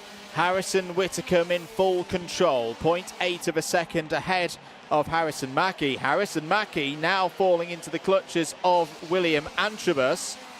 2 drivers who have moved up from the junior ranks from last year, but we haven't seen them in recent times go wheel to wheel that much, of course, because Antrobus has raced in the other half of the Wera Tools British Kart Championships in other categories to the IAME ones. Mackie very well established in this X30 paddock. This is going to be a good one, you'd feel, between the 2 Fusion Motorsport drivers here this weekend, and Gus Lawrence has got the best seat in the house to watch it there from P4. 2 minutes to go. Antrobus wants to win this race, and he has got a strong racing record round Warden Law. You feel that he needs to make this move on Mackie pretty quickly. Yeah, fastest lap of the race, and that last one from Whitcomb, so he's just going faster and faster, and Mackie will know that. I think he's probably given up on the race win at this stage, barring any mechanicals for Whitcomb. So it's basically a battle for second now. As up the inside goes Antrobus into centre 1. Mackie holds it around the outside. That's going to allow Gus Lawrence to get involved. No, not this time. It's now nose to tail, 2nd through 5th. Good stuff there from Antrobus to get the door shut and not lose any positions here. But Harrison Mackie, you don't often see this, is under a lot of pressure here from Antrobus, Lawrence, Lloyd. They're all baying for the opportunity to get through and make the move. 1 minute and 10 seconds to go. Just to note, there has been a +5 second penalty for the 388 of Tristan Powell. That was a few laps ago. So Powell will at the moment drop down from 10th place. Meanwhile, back with this battle, Mackie holding on. This is the other half of his arsenal of skills to take big points. It's not going to be a race victory today, or at least on this basis we don't think it's going to be a race victory, but Mackie doing very, very well indeed to hold off, continue holding off Antrobus, Lawrence and Lloyd. Yeah, this looks like it's going to be the penultimate lap, so this one and one more. It looks like Antrobus looking to the outside, just got a bit of a gap, does Antrobus, back to Lawrence, which is allowing him to be a bit more creative in his offensive driving on the back of Mackie, as now Lawrence has the attention of Lloyd. Of course, those two fought tooth and nail last year, 1 and 2 in the championship. That's a mistake from Antrobus in the final sector. That's allowed Mackie free, and now Lawrence is also defending once again from Lloyd, so potentially Mackie just got enough breathing room to relax with his last couple of laps. Maybe not. Still Antrobus within the slipstream, but this is the battle that's going on at the moment. 1 versus 2. These are the two drivers who fought for the title in 2024, not fighting for the win today. Don't count them out to have strong remaining rounds in this season. The two fusions have broken away from Lawrence and Lloyd now. Time is up. Last lap board will be out next time around. Freddie Lloyd trying to go for the switchback there, but Gus Lawrence has got that covered pretty well. Harrison Whittaker out of the final corner. We'll see the last lap board. What a turnaround it has been. Nothing went right, it would seem, for Harrison Whittaker, but great parts of 2024.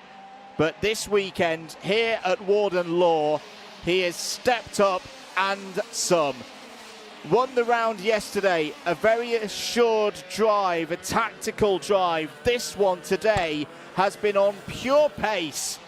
Out of centre 2 for the final time through the Dunlop chicane. Harrison Whittaker will have the widest smile in Sunderland under that bright red lid right now as Harrison Mackie continues to defend from William Antrobus for second place. Harrison Whittaker yesterday went from 2 wins to 3 wins in the Wera Tools British Kart Championships. He's done the double. Harrison Whittaker wins round 2 here at Warden Law. A tremendous weekend. He leaves the northeast of England with a perfect championship score of 260 points. There is a long way to go, of course, in this championship bid, but you cannot ask for a better start than that. P1 for Harrison Whittaker and Premium Karting. They are the kings of karting northeast. That's about as close to domination as you get in Senior X30. It wasn't all his own way all weekend, but on paper, points-wise, he is absolutely the one to beat. He's had a perfect score. The only thing he's done wrong all weekend is he didn't quite park up in front of the new number 1 board for the podium, for the Parc Fermé there. But we'll forgive him that one. He will be... what will he be thinking right now?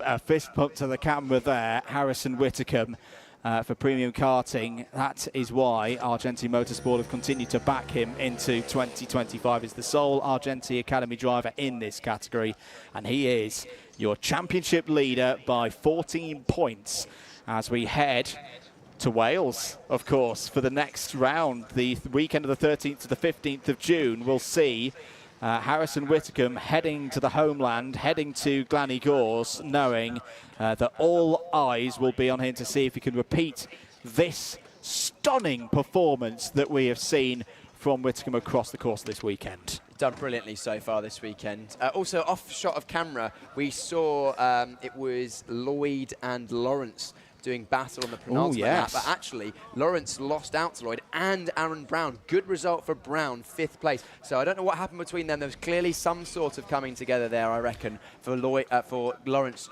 to have lost 2 places in the final lap, but that doesn't often happen without something dramatic happening. So maybe potentially we'll have a look at that in the highlights that will be coming very, very shortly. But for now, here are the provisional results. Our championship leader, perfect, Harrison Whittaker, followed by the second Harrison Mackie, Antrobus, Lloyd, Brown, and Lawrence, who lost out on the last couple of laps. Good drive from Bird, up 10 places in that race, up into 7th place, your number 5 seed. Jack Buckley, Gabriel Stilp, who recovered to a decent result, and Tristan Powell rounding out the provisional top 10.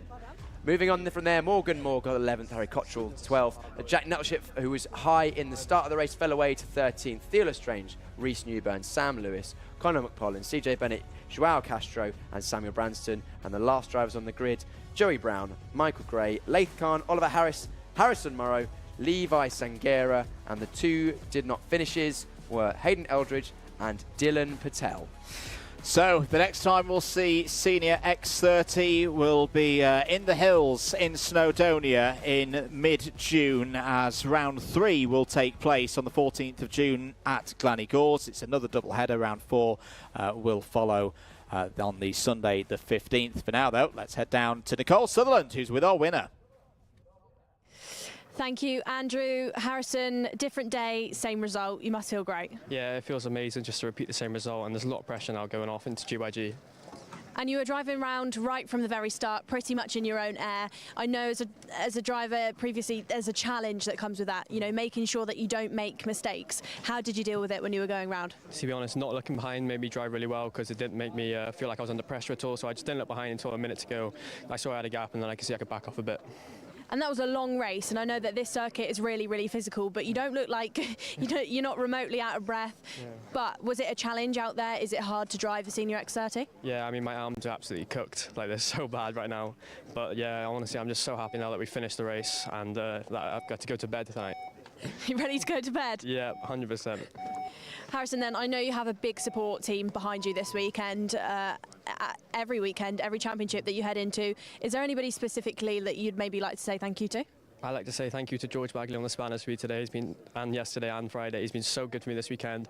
No problems whatsoever. I'd like to thank my mum and Steve, Argenti, Ollie, Karen, and everyone who's backed me. And the guy over there with like the gels, he's helped me put some on my arms, and it's actually really helped me out. So I need to say thank you to him as well. Our new championship sponsor. Yeah. Yeah. Wow, it's working well for the drivers then. Harrison, congratulations, great result. We'll see you once again on the podium. Thank you very much. What a race, what another win for Harrison Whitcomb. We'll head up then to hear from one of our championship partners. Highlights to come as well.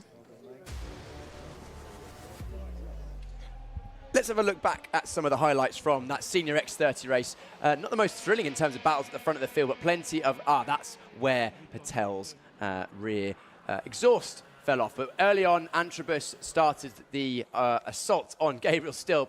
Unfortunately, he fell down the order. We had a number of incidents actually through the horseshoe. That's Joey Brown coming together and falling down the order. This is the part of the race where Stilp just started to go backwards one by one, didn't have the pace at that stage of the race, and a great move from Aaron Brown. He eventually finished 5th on the road.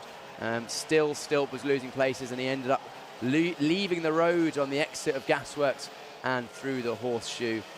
And that losing of positions just kept on going, but he managed to recover to finish inside the top 10. A driver that had a great run through the field was Lewis Bird.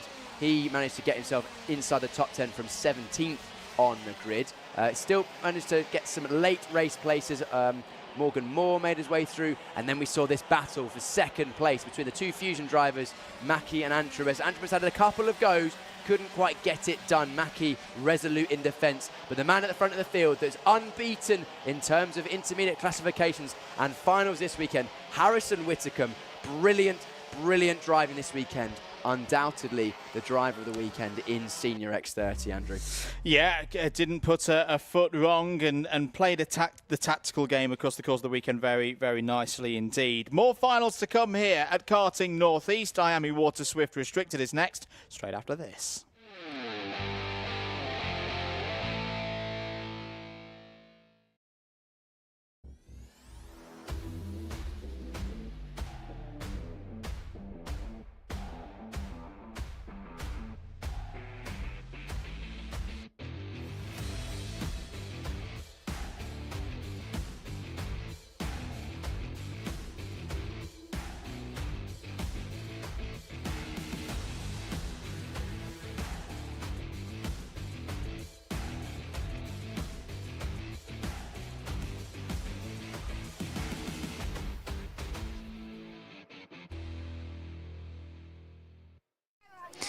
Always a pleasure to hear from our championship partners then. Just reflecting back on the Senior X30 race where Harrison Whitcomb took his second race of the weekend, and a driver that could possibly do the same in our restricted class is Albie J. Stubbs, the O-Plate, who is starting on pole for this final.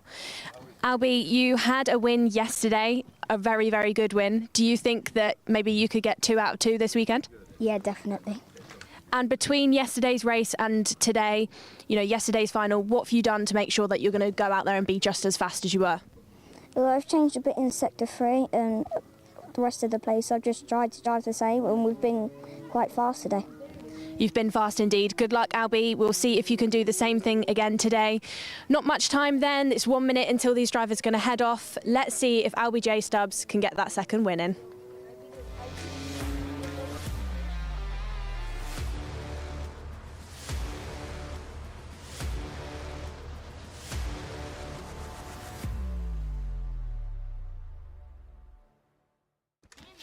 Time for the final in IAME Water Swift Restricted, the second final of the year that decided for who's going to take round 2 of these Wera Tools British Kart Championships. There's a quick look at the number 92 of Freddie Baker, one of the very impressive privateers on show here this weekend. We'll start from the inside of row number 4.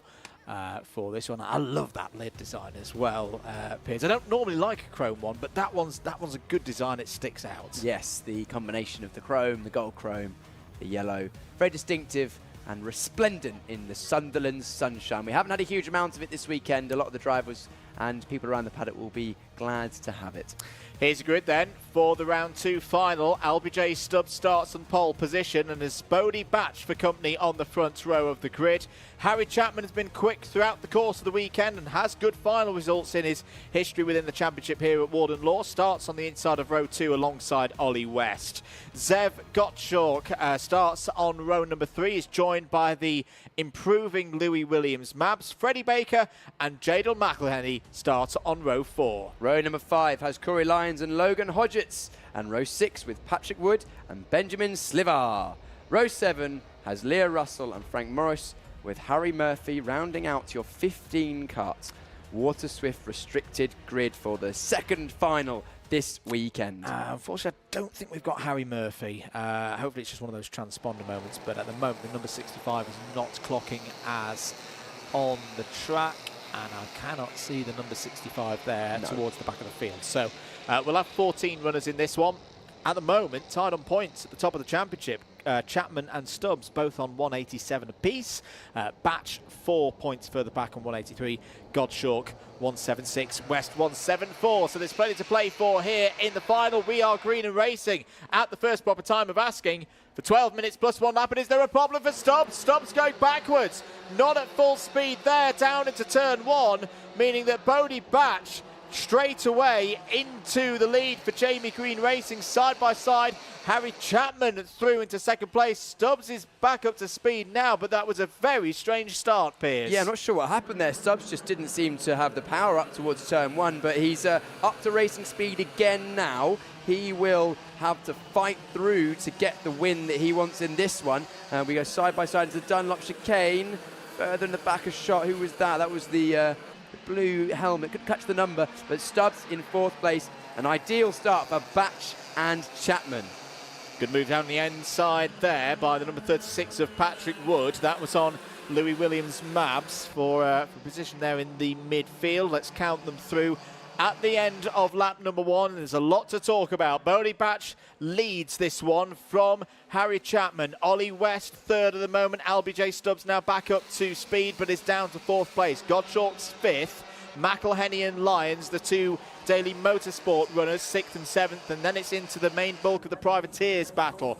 Williams-Mabs at the moment P8, Baker 9th. Patrick Wood completing the top 10 as Chapman down the inside takes the race lead on lap 2 into the centre S. Lovely move there past Bodie Batch. Yeah, Chapman, that was a good move in centre 1. Also, I noticed he left it a little bit wide at the apex to give Batch no chance to hold it around the outside. Comments coming in on the Karting UK channel. How old are these drivers? The racing of these drivers between 7 and 11 years old. Most of them between 8 and 9, maybe 10 years old. So great racing from these young drivers. Change for the lead so far. Stubbs easing on to the back of the leaders already. Yeah, and they see one of our youngest drivers in the white helmet, kart number 21, Zev Gottschalk. He's 7 years of age. Got to be in the year of your 8th birthday to be eligible, but you could even be 8 on the 31st of December 2025 under that ruling. So some of the youngest drivers you will see racing at such a high level. There's a good battle there between Corey Lyons and Louis Williams-Mabs. Louis Williams-Mabs on the distinctive DAP liveried Kart. It's a Kart Republic chassis underneath on that number 22. But those beautiful classic colours of burgundy and gold. Oh, a little bit wide there for Ollie West out of the Dunlop chicane. Ollie West looking good though, still on for yet another top 6 position as Williams, Mabs and Lyons go side by side. Not for the first time this weekend. Those two have been side by side a number of times, but it is Lyons that comes out on top that time as Williams Mabs just getting past as well by the 36 of Patrick Wood down towards turn 1. Does he get that move done? No, not quite. So Williams Mabs holds it around the outside. Right, we have a 3-cut battle for the lead now. Fastest lap on that last lap by our O-play, LBJ Stubbs. Closed the gap to Bodie, Batch and Chapman at the front of the field. A long way to go. Heats 8 minutes plus a lap. We still have 8.5 minutes plus a lap in this one. So effectively, spin, the 77. That is McElhenney. He's gone round on the exit of Senna 2. We didn't see how that started, but we've seen how it finished. Maybe we'll get a replay of that as already Stubbs looking to make a move on Batch, trying to get the cut back. He'll struggle to do that as it goes left now into the horseshoe in the final sector before we head into Paddock Bend. But Batch looking a little bit scrappy at this stage, sliding around a little bit, giving Chapman just a little bit of breathing room, but that's exactly what Chapman wants. Into the middle third of this race then. Nicole Sutherland down in the pits. What have you got for us? Well, boys, I'm just watching on at this race. I'm watching on LBJ Stubbs, the driver that we interviewed on pole on the grid walk. Just looking at his sector times, boys. In the 2 previous laps, he's gone purple absolutely everywhere. And now I'm just watching hustle the 2 drivers ahead of him. I really think, at this point in the race, he's lighting things up. He's going to be having a look after dropping back in those early stages. I tend to agree with what you've seen there, Nicole, but there's big news. Bodie Batch, Kart number 88 plus 5-second penalty. That's just popped up on our screens in the commentary box, and it means that right now Bodie Batch would be down to P10 on the road. It would put Stubbs up to second, of course. So Bodie Batch is more than likely not going to be the winner of this race. We have seen drivers with 5-second penalties win here at Warden Law. Ewan Charman did it a couple of years ago, funnily enough, in an Argenti Motorsports entry at the end of the 2023 season. But for Bodie Batch, this is going to be a tough ask now. He's got to find a way through past Harry Chapman, and in fact that's opened the door for LBJ Stubbs to take second place on the road. Zev Gottschalk is starting to wind things up as well for Jamie Green Racing. Could be on the podium here at this race because Gottschalk has broken away from Ollie West in the number 24. Stubbs points up the road to Chapman to say let's keep pushing on, but keep an eye on the 7-year-old there. Zev Gottschalk is less than a second away from leading this race. Yeah, if I was Harry Chapman, I would have liked to have seen Batch behind me and not Stubbs, because we've seen what's happened so many times this weekend. Stubbs' race pace has been almost too much for everyone else to handle, and with Batch having that penalty, fight between those two would help Chapman at the front of the field. But Stubbs already right on the rear bumper of our leader Chapman, and don't forget that Batch has that penalty, but he can still get involved in the outcome of this race total, even if he's not the one that's going to end up at the front of the field. Down the inside, LBJ Stubbs takes the lead of this race. Sweet move there by the O-plate holder. Officials, I think, being kept occupied in this one as we have a look at David Manchester there in the CCTV camera room, looking over 30 plus cameras here around the 1.2 kilometre circuit. These penalties that have coming in, I think we've also had a breaking tram lines one, plus 3 seconds for Benjamin Schliver, and now Louis Williams Mabs has received a +5 in-race time penalty. Given the time of when Bodie Batch's penalty came in, we wondered this earlier with Harry Chapman in a previous race in this category. I wonder, did Bodie Batch jump the start? He probably did go over the line before Stubbs, which is what caused him to get the penalty, but if it is, then it'll be a bit harsh because it didn't look like Stubbs actually had full power, so Batch may well have got on the power at the same time or later than our leader Stubbs. But with Stubbs is something not quite right with his engine, maybe a slight oil up. Unfortunately, it's dropped him, or dropped Batch ahead, or put Batch ahead over the line, which has contributed to that penalty. We'll see what comes of it. It may well get amended, we don't know. But all we can talk about is what we're seeing on circuit right now, and that is Stubbs at the lead of this race. Back where he started the race, but of course he fell back into the clutch of the drivers behind after that poor start.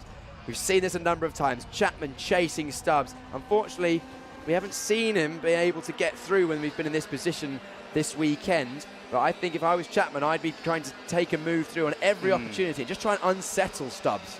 Yeah, this would, of course, be for the championship lead as well, not just the win of this second round of the championship. Let's have a look at the start again. So there's going to be two interesting aspects here.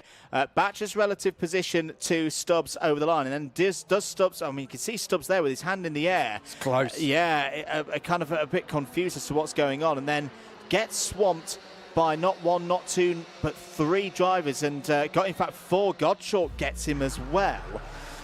So yeah, interesting circumstances there at the very start of the race. 3.5 minutes to go, Piers. Yeah, I think a bit unfortunate for Batch there. Looked like they went over the line pretty close to the tolerance, but it must have just been slightly ahead for the penalty to have been awarded already. But it was the second half of the straight where Stubbs actually lost out most and lost those positions. So it wasn't as if Batch jumped the start completely, so we'll keep an eye on what happens with that. But for now, it is Stubbs at the lead, Chapman second, Batch still in third on the road, and Godshort, his Godshort's last lap just a tenth or slower than our leaders. Batch actually setting the purple first sector on this lap, so trying to keep that group of three, a group of three, and not let the front two pull away. Chapman still on the back. He needs to, in my opinion, make a move right now, if he can, to try and stop Stubbs, just edge away as he has a couple of times this weekend already. Indeed, the battle buffer effectively right now is just under 2 seconds between Chapman and Godshort. Bodie Batch is almost running a little bit like a ghost car at the moment. Is still actually on for a very good result in terms of those points.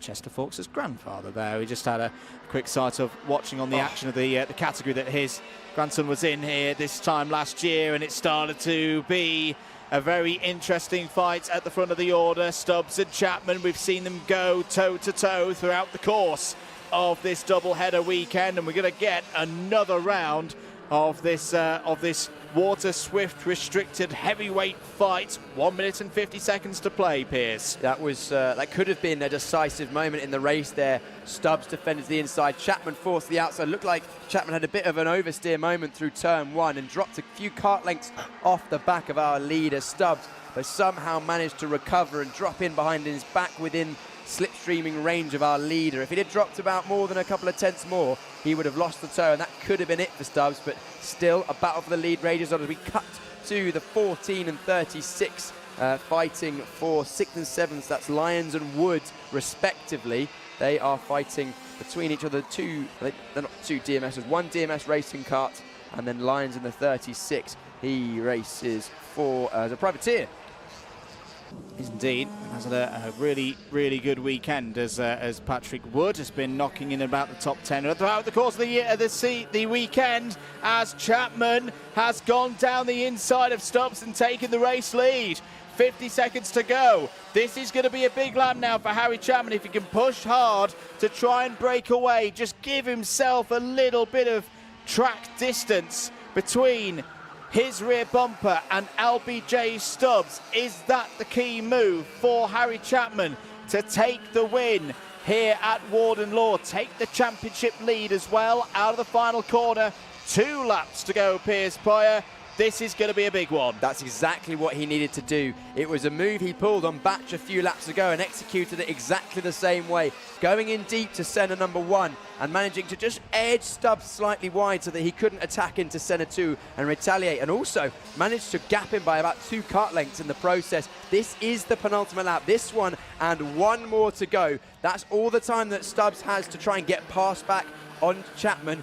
Can Stubbs close that gap? And then if he does, Can Chapman defend the lead of the race? Beaudette Batch is still in this fight, although won't finish on the podium due to that penalty. Yeah, at the moment, the penalty would drop him down to 4th place. As Stubbs has closed in again, as Stubbs just held something in reserve for the latter stages of this one. Has Chapman gone too deep, side by side, off of Gasworks? They're touching again as here goes Beaudette Batch down the inside. Now that could be key. That could be very, very important for Harry Chapman. There is now a kart between himself. There is the last lap board. There is a kart between Chapman and his closest rival, because Beaudette Batch, unless something remarkable happens in this race, cannot win. He's got a 5-second penalty from the very start of things here. Chapman through St. John's for the final time will defend into the first part of the Senna S. The exit from the Senna S is going to be really, really key here as they run towards the Dunlop chicane. That's pretty good from Harry Chapman through the Dunlop chicane. Got to get the line right on the approach to Gasworks. This is where things are surely going to get close. Stubbs has still got a chance. He's going to try and go around the outside, try and retake second place on the road. Chapman's done a very nice job there to keep things in control through the horseshoe. 18 months ago, he was Bambino champion round this place. He's now a winner in IAME Water Swift Restricted. Harry Chapman wins round 2 at Warden Law in the Wera Tools British Kart Championships and is on the top step of the podium again. It's been a long, hard wait for this moment for Harry Chapman and his family, but it's paid off. A victory for kart number 32. Harry Chapman is your IAME Water Swift Restricted winner. Absolutely wonderful drive from Harry Chapman. And as a privateer, means even more for him. It's just him and his family working together, maybe his mechanic as well. But a great race, and good to see the camaraderie between those men. But there is your winner, Harry Chapman, taking victory. Beaudette Batch second on the road, will not keep that position, I don't think, due to the penalty. And LBJ Stubbs, the one that's won most of the races this weekend, third on the road, probably will end up second. And there's going to be a big, big smile in a second from Harry Chapman. He's been receiving some driver coaching this weekend from Henry Gregory, who, yes, that's the moment he got the win. It's Harry's third win at a British Championship level. As I say, had a very good run in 2023 in the Bambino category in the C50s. Last year was a testing year, a learning year, but holding things together in this one. Wins round 2, will leave as championship leader here this afternoon, but only by 5 points. It's a close run thing with LBJ Stubbs just behind. Let's have a look at some of the highlights. Right, let's look back at that. This was the start that caused the issues for Stubbs and for Batch. Batch, unfortunately, getting the 5-second penalty for that. And early on in the race, we saw some moves. That's the 77 making moves. McElhenney through the field. We cut back. This was a move that we saw a couple of times in this race. Williams Mabs getting involved in all the fights. First move for the lead at the time that Chapman went through. Got that done at Senna 1. That was critical, and he copied that move later on, which was the decisive one, the 14 going at the inside. That's Lyons on the inside of Williams Mabs, just getting forced a little wide, and then Stubbs making his way through. We saw a slight half spin from McElhenney. That dropped him down the order.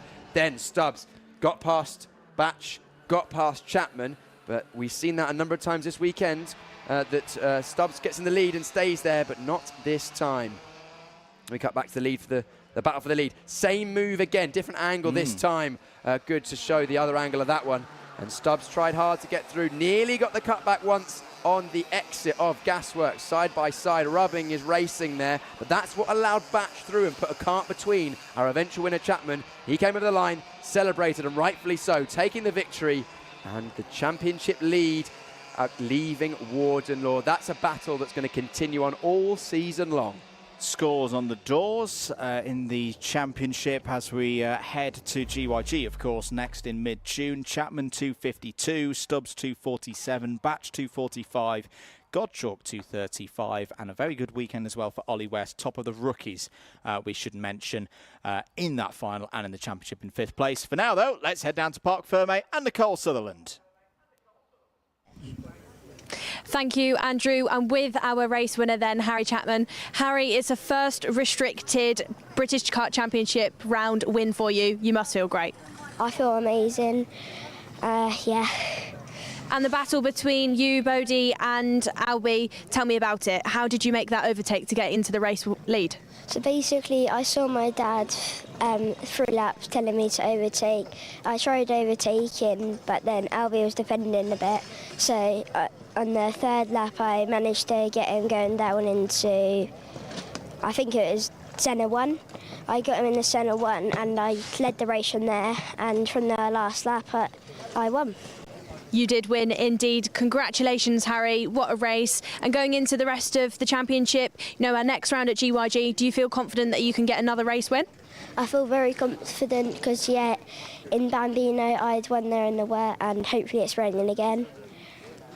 Well, hopefully that works for you then, Harry. Congratulations. Great to hear from our race winner, Harry Chapman.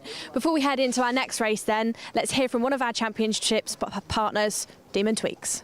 Here at Demon Tweaks, you probably know us for our massive cartwear range. We've got everything from suits, boots, gloves and helmets from the biggest brands in the business. But we are so much more than that, because if you're looking for kart parts, well, we've got you covered too.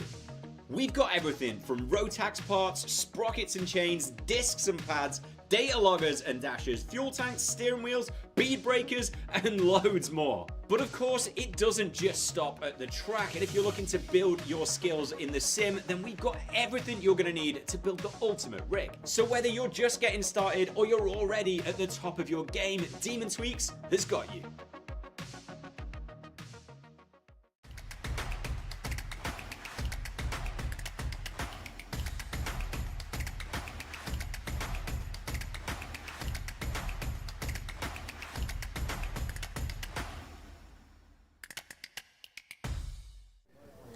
Back on the grid then, but this time with our older category KZ2. I'm next to Timo Jungling. Timo, starting on the front row for this race, tell me about the weekend so far. What's the KZ like round Warden Law? Yeah, KZ's really fun. It's really physical around this track. And I'm starting P2. The week's been quite consistent so far. In the first heat I got P1. Unfortunately I had a bumper. The second heat I had P2. So it's been a nice, consistent weekend so far. And Timo, you've raced in different categories. You've been in the Rotax paddock, you've been a Rotax Grand Final winner, but you've jumped into KZ2 and really lit things up within this as well. Can you tell me a little bit about how the British Kart Championship KZ2 compares to maybe the FIA that you go and race in? Yeah, obviously the grid's a lot smaller, but there's even though it's a smaller grid, all the drivers are very competitive among all of us. We have basically all the seeds from last year, so it's super competitive. There's fewer tracks in Europe as well, so the drivers here have a slight edge because there's more tracks and it's all in the UK, so it's quite easy to get to the tracks, but it's very competitive. Really competitive. Well, good luck to you, Timo. We see how you get on, see how competitive this race is. I want to head further down the grid to try and see if I can find Charlie Turner. Here he is. Charlie, number 2. Bit of a change for you this year. You're in a different car, on a different chassis. What's it been like so far? What's influenced the decision? We're not going to lie, it's been a very, very difficult weekend for us. Through winter testing, the cart's been really, really good at fast-flowing tracks, but obviously we come to Warden Law, very tight, very twisty, very narrow, very grippy. For whatever reason, the cart's just not working. We've done literally everything on the setup, every heat and practice session in the final. We've tried something new, so whether it'll work or we don't know, but we'll just have to see what happens in the final. And then Charlie, with your race experience, your championship experience, you've been in the game for a while. When it came to making the decision to jump into a new car, were you actually quite confident that you could get it working, or was it, a bit of a nervous thing for you to do? I've just got open-minded. I just think of it as just a go-kart with 4 wheels and an engine. Just, it wasn't a easy decision, but we're here now, so we just got to try and make the best of it. Well, we'll see if you can make the best of it within this race, Charlie. Good luck. Thank you very much. Great to hear from Timo and Charlie then ahead of this KZ2 final, the first KZ2 final of the 2025 season. As you can see, we've got our returning champion Josh Price to my right. Drivers within this class are really loyal to the championship. We'll see how they all get on with this in this race. Good luck to all of them. Let's head up.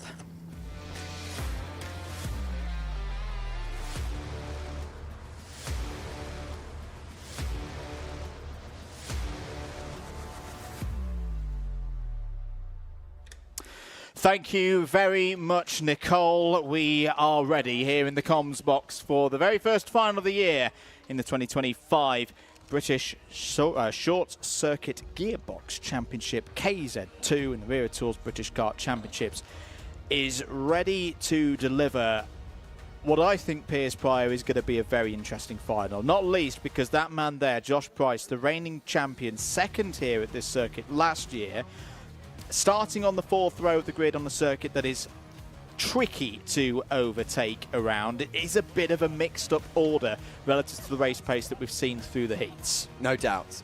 We saw Josh Price having excellent pace. DNF from Heat 1, winning Heat 2 convincingly, starting in 7th.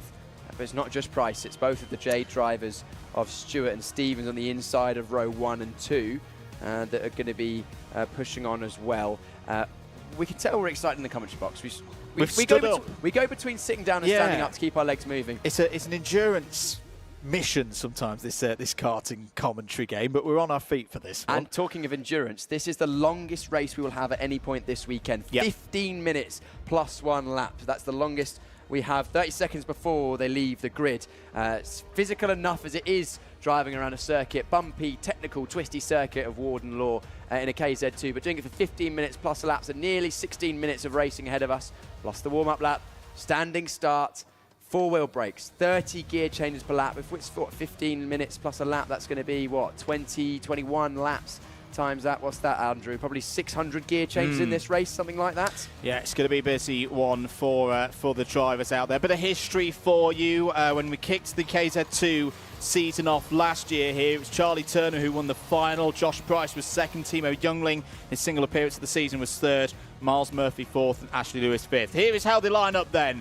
in 2025 here at Warden Law. Oliver Stewart has an opportunity here to create quite a story from pole position. Timo Youngling is alongside him on the front row. Ella Stevens starts third on the grid. Is on the inside of row 2 alongside Ashley Lewis, the first of the Rush performance runners. Miles Murphy starts on the inside of row 3. Is joined by the driver who's got a very good record around this place. Charlie Turner there, 6th on the grid. Josh Price starts his title defence in the finals from the inside of row 4. He's joined by Derek Morgan. Jessica Edgar is alongside Jake Weston. Weston 9th, Edgar 10th on row 5. 11th is Ralph Youngling and 12th, Nat Thomas. And the final row of the grid, row 7, is Lee Ward and Nino Piccoli on the outside of row number 7 for your 14 kart grid. 14 karts, 50 horsepower each, don't forget. It's a good 20 more than we see in Senior X30. And you have that all of the time because you have 6 forward gears. So it's pretty ridiculous around here. If you haven't watched any of the KZ racing we've had so far today, well, you're in for an absolute treat. Corners that aren't corners in other karts very much become corners around here. The right-hand kink that goes up towards Gasworks, flat out easily in every other class we have this weekend.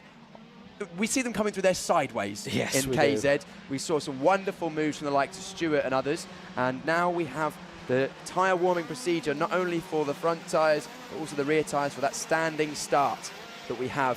0 to 60 in under 3 seconds, these KZ2s will do down towards turn 1. We'll be arriving at turn 1 at pretty much 60 miles an hour. Bearing in mind they start halfway down the grid. So here we are, rolling up for the final. 15 minutes plus a lap. I am looking forward to this. I think we both are, mate. These very brave ladies and gentlemen are about to give us the best of British here in KZ2. I can see support for Timo Youngling from his former DHR teammate Emerson McAndrew, and the grid forming here at Warden Law at Karting North East. Race 29 of the weekend, the first final of the year in the Wera Tools British Kart Championships of KZ2. Thumbs up in the air from Dan Ashton. The lights will come on. 1 light, 2 lights, 3 lights, 4 lights. KZ2 final is go, and it's a very good start for Timo Youngling, who will lead through the first corner. A solid one for Stewart. He retains second place. Ella Stevens has also had a good start, holding on to third place. Into fourth has hopped Ashley Lewis. It's a comfortable start for those at the front of the field. No real big changes in position. All drivers running through the middle of the circuit, Piers. Big slide through St John's from Jessica Edgar further down the field. But at the front of the field, an ideal start from the outside of the front row from Timo Youngling. No jump starts around here, of course. Everyone goes when the lights go out. So assuming they don't go before those lights, all is well. But we know the pace that both of those Jade karts have had in second and third. Stewart followed by Stevens. They set the pace in a lot of the practice sessions. They're hoping that Youngling won't have the pace that he had in heat number 1 and will be more like heat number 2 where he fell away. But don't count out the number 1 kart of Josh Price. He actually started in 7th, down in 9th, lost a couple of places despite his good launch off the line. So out of position through 1 and 2. Jake West as well.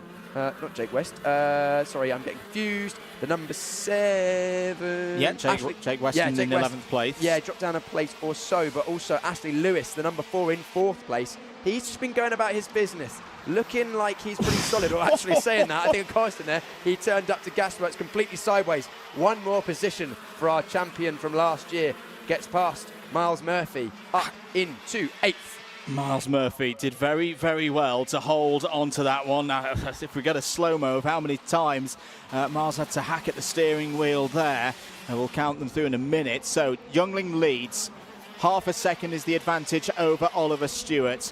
Ella Stevens there in 3rd place. Ashley Lewis then forming up the Rush Performance train with Charlie Turner, who's won the last 2 finals here at Warden Law in KZ2 last year, of course, and then in 2022 the KZ2 Championship didn't visit this part of the world in 23. Down into Gasworks, down the inside goes Josh Price on Jess Edgar. That's a good move. That is Price back up to P7, where he started this final. Now he's got to find a route towards Derek Morgan, who's had pretty good race pace so far this weekend and through today's heats, Piers. Yeah, he struggled a little bit in that second heat, fell away towards the end of the race. I heard from him that he's has been struggling with the rear end of the kart, especially over the bumps. You'll notice that the KZ2s don't take that curb on the exit of the dogleg, choosing traction over minimum speed, and that's a thing that we see a lot with these gearbox karts. They've got so much power that you'd rather keep the rear wheels firmly attached to the ground, and that's more important in terms of lap time than actually how fast you go to the middle of the corner. Same with this Gasworks corner. They come out, go into and come out of the corners a bit narrower than we see from many of the other classes, just by the sheer amount of braking performance from the 4-wheel brakes and the amount of power from these KZ2 engines. Let's have a look at the front of the field. Timo Youngling extending his gap at the front of the field by a couple of tenths on that last lap over Stewart and Stevens. Stevens ever so slightly faster at this stage than Stewart, closing that gap. But the fastest man on circuit, the number 1, Josh Price, in 7th place. He's now closing onto the back of Derek Morgan. He'll be trying to get himself as close to the podium as he can. Long way to go yet. We've had a number of racing laps. Still 11 minutes or so, plus that one additional lap. And those tyres will be crying enough, the LeConte tyres, at the end of this one. We're going to see a resumption of the battle for the championship less than 6 months ago. Charlie Turner ahead of Josh Price there. They, of course, finished the 2024 season with that epic duel in the wet on slick tyres. 3 Sisters went the way of Josh Price to take the number 1 plate. He missed out on it the year prior. Stewart and Stevens were a touch quicker than Youngling on that last lap, 46.64. As there is the resumption of things from 2024 between Turner and Price, and Josh Price very much looking like he wants to get on with things here. It's down the inside of his rival from the previous season, and through goes Josh Price into P5, still with 10.5 minutes to go. He's not out of this, Piers. Certainly not out of it. He'd made his way through Derek Morgan away from the camera's eyes and made his way all the way onto the back of Turner already in 1 lap. So that's how quickly he's moving through the field, and he's already closing down on Ashley Lewis. Oliver Stewart with the fastest lap on that last lap of 46.5. Gap at the front of the field down to just 0.2 of a second, Andrew. This is looking good for the Jade Racing team. They have a rich history across the categories in the Wera Tools British Kart Championships. 17 wins, 39 podiums in the modern era. But there's an opportunity here for one of the most special ones, but they have got to overcome as a duo. Stewart and Stevens, one of the best drivers around in this category. Timo Youngling, who I think's just kicked it into another gear, quite literally out of the final corner. He's seen the presence of Oliver Stewart out of the final corner. 46.68 for Youngling, 46.67 for Stewart, but it's closing up behind as well. Ashley Lewis is a touch quicker than the three ahead, and Josh Price is setting 46.2s. Josh Price now on the rear of Ashley Lewis into the Senna S. This could be a key moment in this race. If Josh Price can dispatch of Ashley Lewis quickly, and that's not going to be an easy task given Ashley Lewis's experience and expertise in this category, but if Price can do this quickly in a lap or so, he's still got a chance of winning this race. Yeah, the experience of Youngling in these karts showing the previous lap time around. Stewart just went a bit hot into the Gasworks corner, nudged the back of Youngling as we saw Murphy do earlier in heat number 2 and losing places, but not so dramatically. That gave Youngling an extra lap of breathing space, but back on the rear is both Stewart and Stevens, the two Jade Birrell ARTs chasing down the sodium test. Up the inside of St John's goes our championship winner from last season. That's decisive. Price into second. He is still the fastest man on circuit. He set the fast lap by a good 3 or 4 tenths on that lap previous. I reckon with 8 minutes to go, we could see this trio turn into a quartet. Right, we're into a new chapter of this final now. This top 3 we've been talking about for the last couple of laps, but now Josh Price is unleashed. He's got a bit of clean air ahead of him. Could there be a swap between the Jades? Because this is normally the stage of a race where we start to see Ella Stevens' pace come to the fore. And the big question mark, it has been a heroic return for Oliver Stewart here this weekend. But how's the body feeling? How's the recovery feeling? Is this the stage of things where things start to tighten up? It's so tough to come back after a long spell on the sidelines. Oliver Stewart is trying to dig deep here. He's closing in once again on Timo Youngling. They wrap round once again towards Gasworks on the brakes, downhill, cascading down through that tight right-hander. What are the sector times looking like for Price? They're looking very good. He's very quick through sector number 1. It's pretty even through sector number 2. The tough bit for Price, though, now there's an investigation for the number 1. So that's another turn potentially in this final. Yes, Josh Price is fastest on circuit, a 46.21 last time around, and that's all in sector 1, where Price has got the advantage in terms of pace. But now not 1 but 2 investigations hanging over the reigning champion. 1 at 4:11, 1 at 4:15. There's potential drama here, Piers Prior, in the first KZ2 final of the year. And Stewart's on the attack once again, and he's going to lose position to Ella Stevens. Stewart attacked too much. Nearly went into the rear of Youngling there. That has unleashed Ella Stevens. Stevens through into P2. 6 minutes and 20 seconds to go.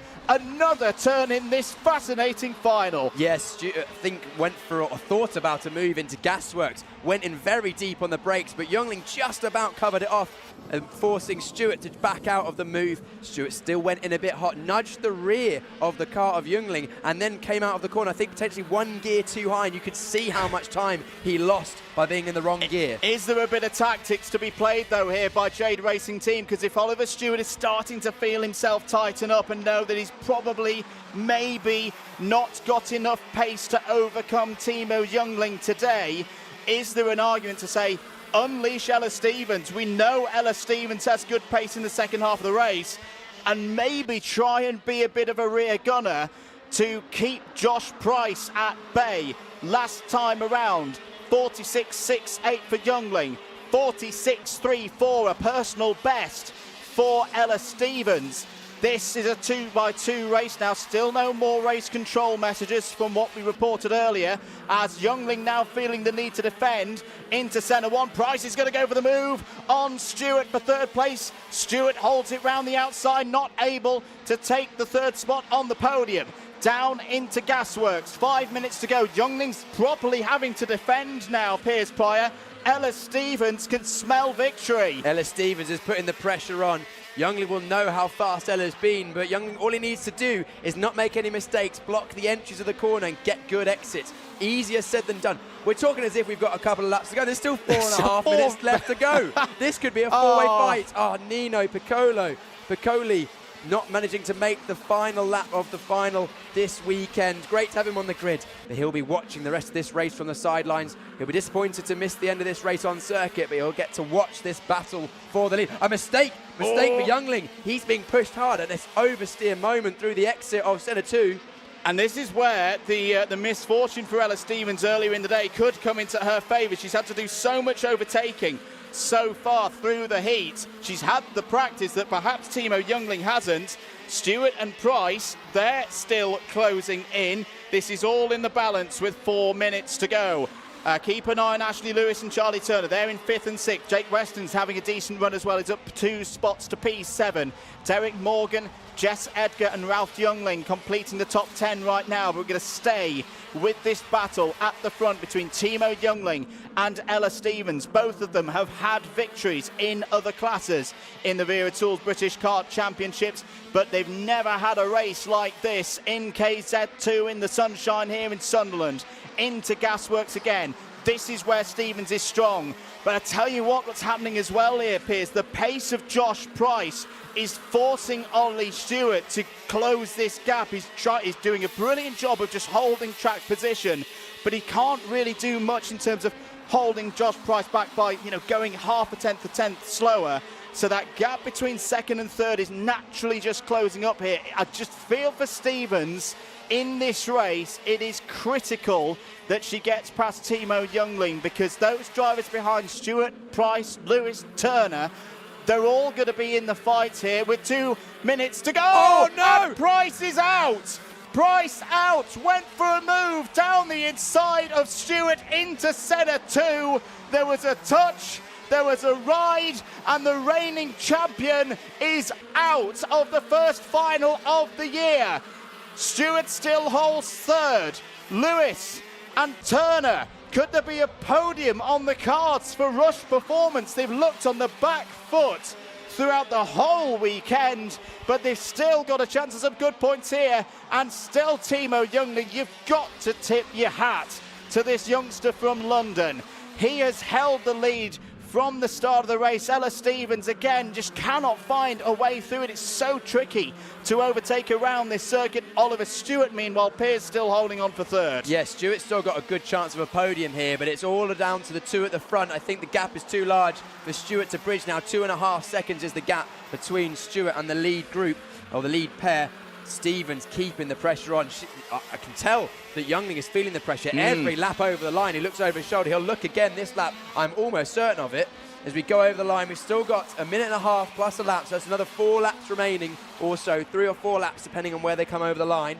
But Stevens doing a good job, just keeping the pressure on. It will only take 1 missed gear change, 1 locked brake, 1 wide apex for Stevens to go through. Youngling, you can see his car wobbling. That's another little mistake there, grabbing a front brake into Senna 1. Stevens not able to capitalise this time, but she's still well within striking distance. Another look over the shoulder from Youngling at the front of the field. Stevens had a look. Half defensive from Timo Youngling. I think if it's going to happen, it's going to be Gasworks. How much does Ella Stevens want this race victory? Closing in on the rear end, Timo Youngling is one talented driver, took the step from the Rotax categories, was a seeded driver off the back of 2023 in junior Rotax. It was a huge step, a massive step to go not only into a senior category but into KZ2. Arguably should have won here last year, had the pace to win here last year. He was only third on the podium after technical issues here and there across the weekend. He came into this weekend wanting to put right the wrongs of that 2024 meeting. He checks over the shoulder once again. He sees that Ella Stevens is not within striking this distance this time around. 19 seconds to go.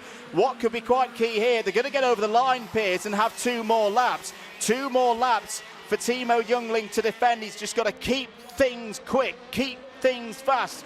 Into turn 1 once again. 2 more laps to go, confirmed. It doesn't matter how much time he loses really now. 2.5 seconds back to Stewart, who's actually just gapped Lewis in 4th place. So Stewart in a fairly comfortable 3rd place now. He would have been part of this battle if it weren't from the coming together with him and last year's champion Price. Price is out of this race. He's left his kart on the side of the road, so he will not finish.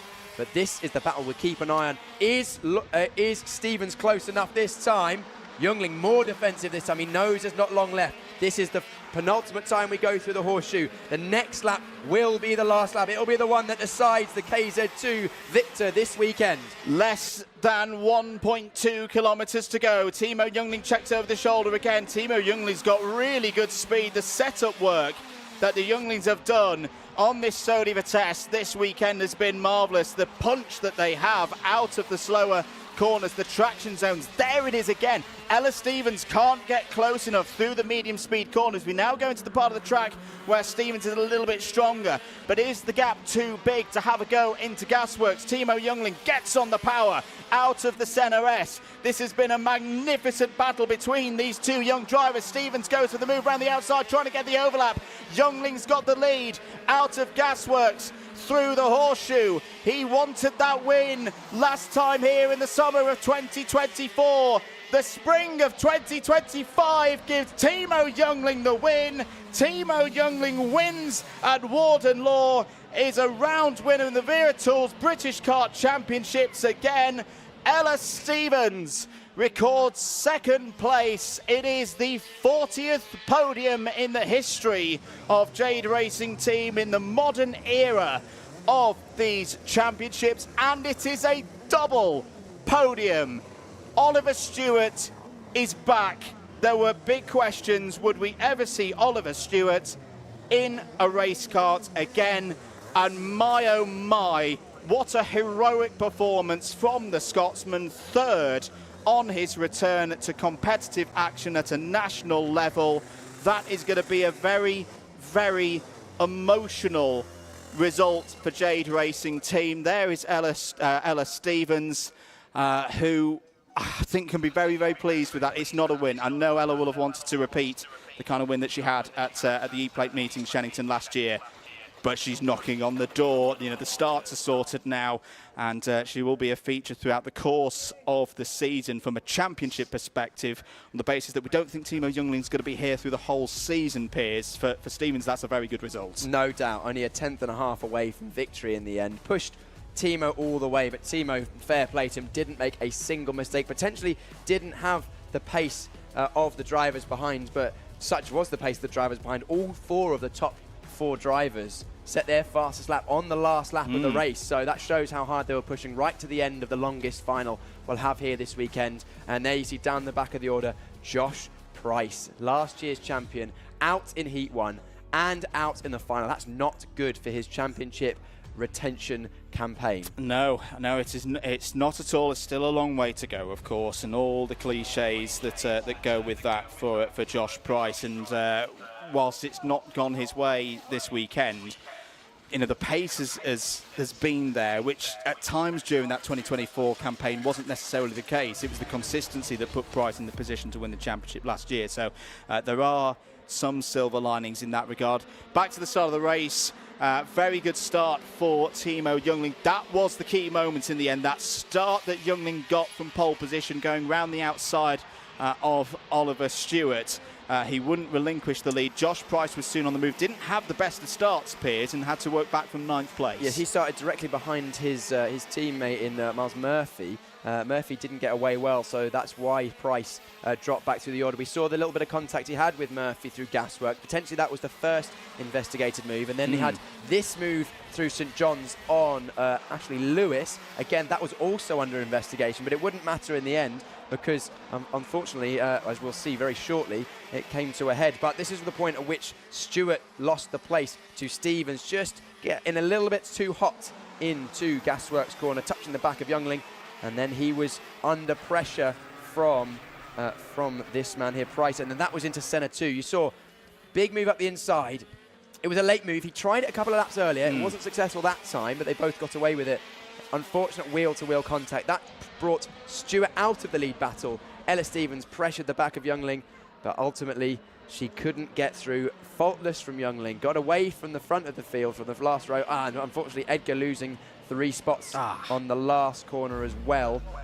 But a brilliant drive from our eventual winner. A super first weekend for KZ2. Just a very quick one before we go down to Nicole Sutherland. Virtual Championship scores, provisional results, of course. Youngling 127, Stewart 125, Stevens 122, Lewis 118, Turner 115. It's going to be a close one again in KZ2 throughout 2025. Let's head down to Parc Fermé and to Nicole Sutherland. Well, you just said it then, Andrew. Super weekend for KZ2s and super weekend for Timo Youngling. Timo, great race out there. You know, you were being put under some serious pressure by Ella Stevens towards the end. Tell us about it. Yeah, so obviously throughout the whole race I knew I had to keep my head. The Bearers have been slightly faster than me throughout the week, so we're going into the final. I had to keep that in mind, and I got a really good start. I went into first, and at the start my pace was like pretty good. I was able to hold like a gap, and then I think Ella got behind me and she was closing in on me, and then like the last like 7 laps or so she was behind me, so some corners I had to defend, but I just kept my head for all of it, and yeah, I won. You did win indeed. You know, Timo, and this is a long championship. It's all about points. You're out to Europe soon, but will you be back for more at the next round? We'll see. We'll see. Congratulations, Timo. We'll see you later on the podium. Let's head up then to hear from some of the people that make this championship happen before we go back onto the grid for another grid walk.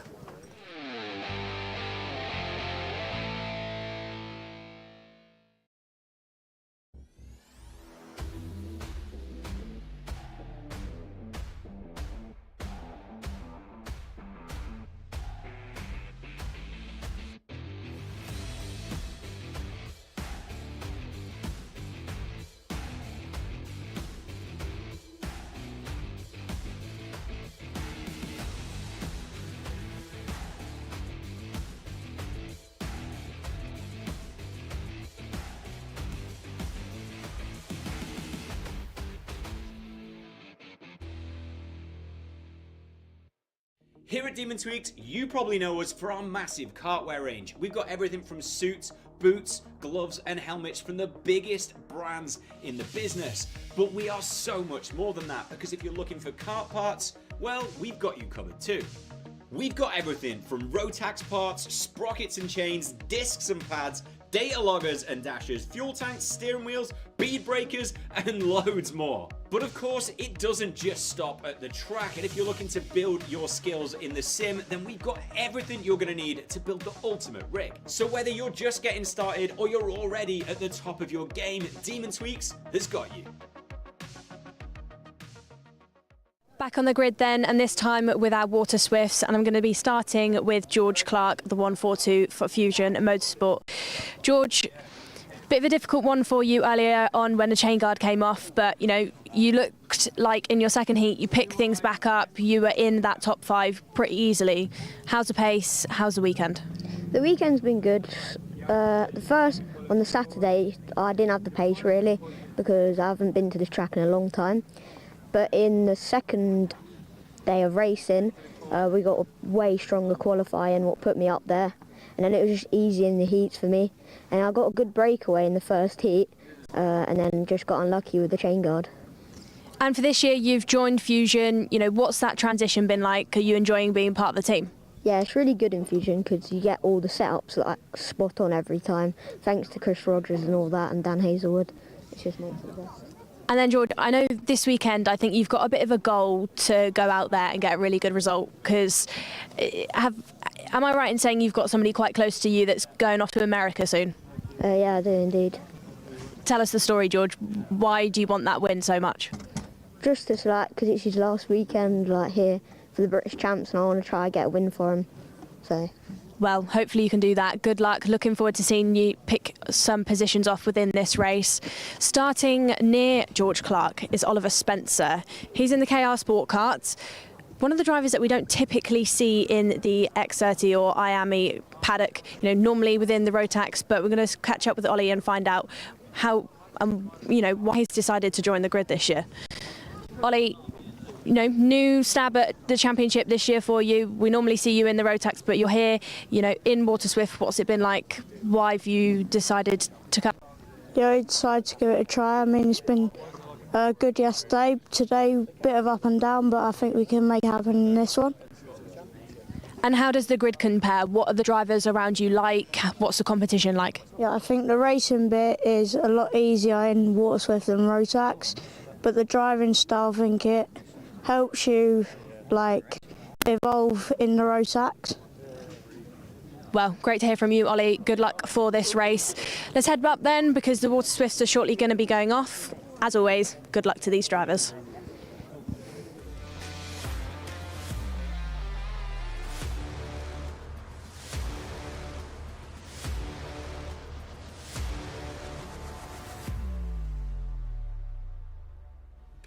Thank you very much, Nicole. Ready here in the box for the IAME Water Swift final, the second final of the season for Wera Tools British Kart Championships. Andrew Mather and Piers Prior in the box for you.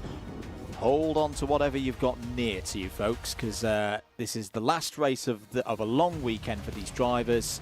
No holds barred. This could be quite spectacular. There, chilled before the start, is Christian Kobe. Will be starting this race from 5th on the grid. Chester Forks there, P7. It's taken a big step forward across the course of this weekend. One of the graduates from last year's IAME Water Swift Restricted. What can George House do as well here in this one? Starting 3rd on the grid, has already had some big results across the course of 2025. Piers, I think this is the hardest one to call of the weekend, but I'm gonna poke you. Who do you think is going to win this race? Please don't poke me. You can poke me figuratively, though. Harry Williams starts on the outside of the front row. We've seen the outside not being ideal, generally, for drivers this weekend. We've seen what he can do once he gets into the lead. If he gets into the lead, I can't see past a Harry Williams win. However, going from 2nd on the grid, that'll be hard. He's got his teammate on pole position alongside him, but then behind the 2 Fusions on the front row are 2 XL drivers of House and Patterson. So potentially House from the inside of row 2 could also be one to look out for. I can't call it, but it's going to be a good one. Hello to Jason Livings. Ollie Spencer being cheered on by his teammates in Germany, Leo Livings and Lucien Smith. Here's your grid then for the final in Water Swift. Austin Newstead on pole position. It's a Fusion front row lockout with Harry Williams, the final winner from yesterday. It's 2x2, XL Motorsport lockout, row number 2, George House alongside Colby Patterson. On row 3, Christian Kobe and the very impressive Nathaniel Hodges here this weekend. One driver's off before we've even got going on the formation laps properly. Chester Forks is on row 4 alongside Henry Clark. Yes, and then row number 5 is Luca Narroway for Evolve and Mason Hibbert for Fusion. Row 6, Night Measures for Evolve and Austin Gibson is on the outside of row 6. So Jensen Ackerman's off, but we'll continue with the grid. Marjoris Kovetskis and Oliver Spencer, row 7. Row 8, George Clark and Daniel Ferguson. Row 9, Danny Dempsey and Mason Brooks. Row 10, Wyn Goodchalk and Jensen Ackerman, who's fallen off the circuit. Andy Stewart, Alex Riley, Ilyas Sami, Charlie Clough, and Johnson Stewart, Evan Owen, Sophie Campbell, Callum Graham. That is your 34-car grid. Are we going green? No, nope. We are not, potentially due to the Ackerman being off on the inside of the circuit. Oh yeah, just to run down the rest of the rows of this one. Ryan Meta and Joseph Davis on row 15, Oscar Kenny and Ian Carey on row 16. And good to see Ruben Sagu and Ada O'Brien on row 17, because they weren't on this grid yesterday. So they've made it through to the top 34 cut-off. Unfortunately, those not quite making it, and there is a big one here. Ethan Robinson's not made it. Alfie Davidson's not made it. It's been a torrid day for the reigning restricted class champion. Quick look into your comments as Jensen Ackerman's just going to try and retake his 20th place on the grid. Hello to Emma Barrett, cheering on the Sodies from KZ2. Hello to Alice Powell, of course, cheering on Ella Stevens from that one. Thank you for all of your comments. Just to note as well, KZ2 will be back on the 9th to the 11th of May at Dunkswell. That's going to be good. That's the next time you'll be able to see the British Short Circuit Gearbox Kart Championship. Right here, though, it's time to go racing in IAME Water Swift. 12 minutes plus 1 lap are underway. Another very even start across the front row, but it's advantage Newstead after turn 1. On the inside, it's got a good start, but it looks like Williams has been able to hold their Piers towards the front and in P2. Yeah, Patterson's dropped back as we see someone going way off the circuit at the dogleg. That looked like an XL kart with a yellow helmet, the 184. That will be Mason Brooks. Mason Brooks, who started the heats at the back of the field, made his way through, but he's going to have more work to do in this one. Another driver that made their way through the heats was Austin Gibson, who started in 12th place. We'll keep an eye on him as he's managed to make his way through in all the heats. Can he do the same in the final from 12th place? Defensive already at the front of the field. Bit of jostling further back, the 138 getting involved in that. That's Chester Fawkes. Chester Fawkes, so he's working his way up the order. Night Measures got a different coloured nose cone on his kart this time for the Evolve Motorsport team. Clearly took a bit of a battering in the previous heat from some jostling, but we are line astern. It is Fusion from Fusion from Excel from Fusion.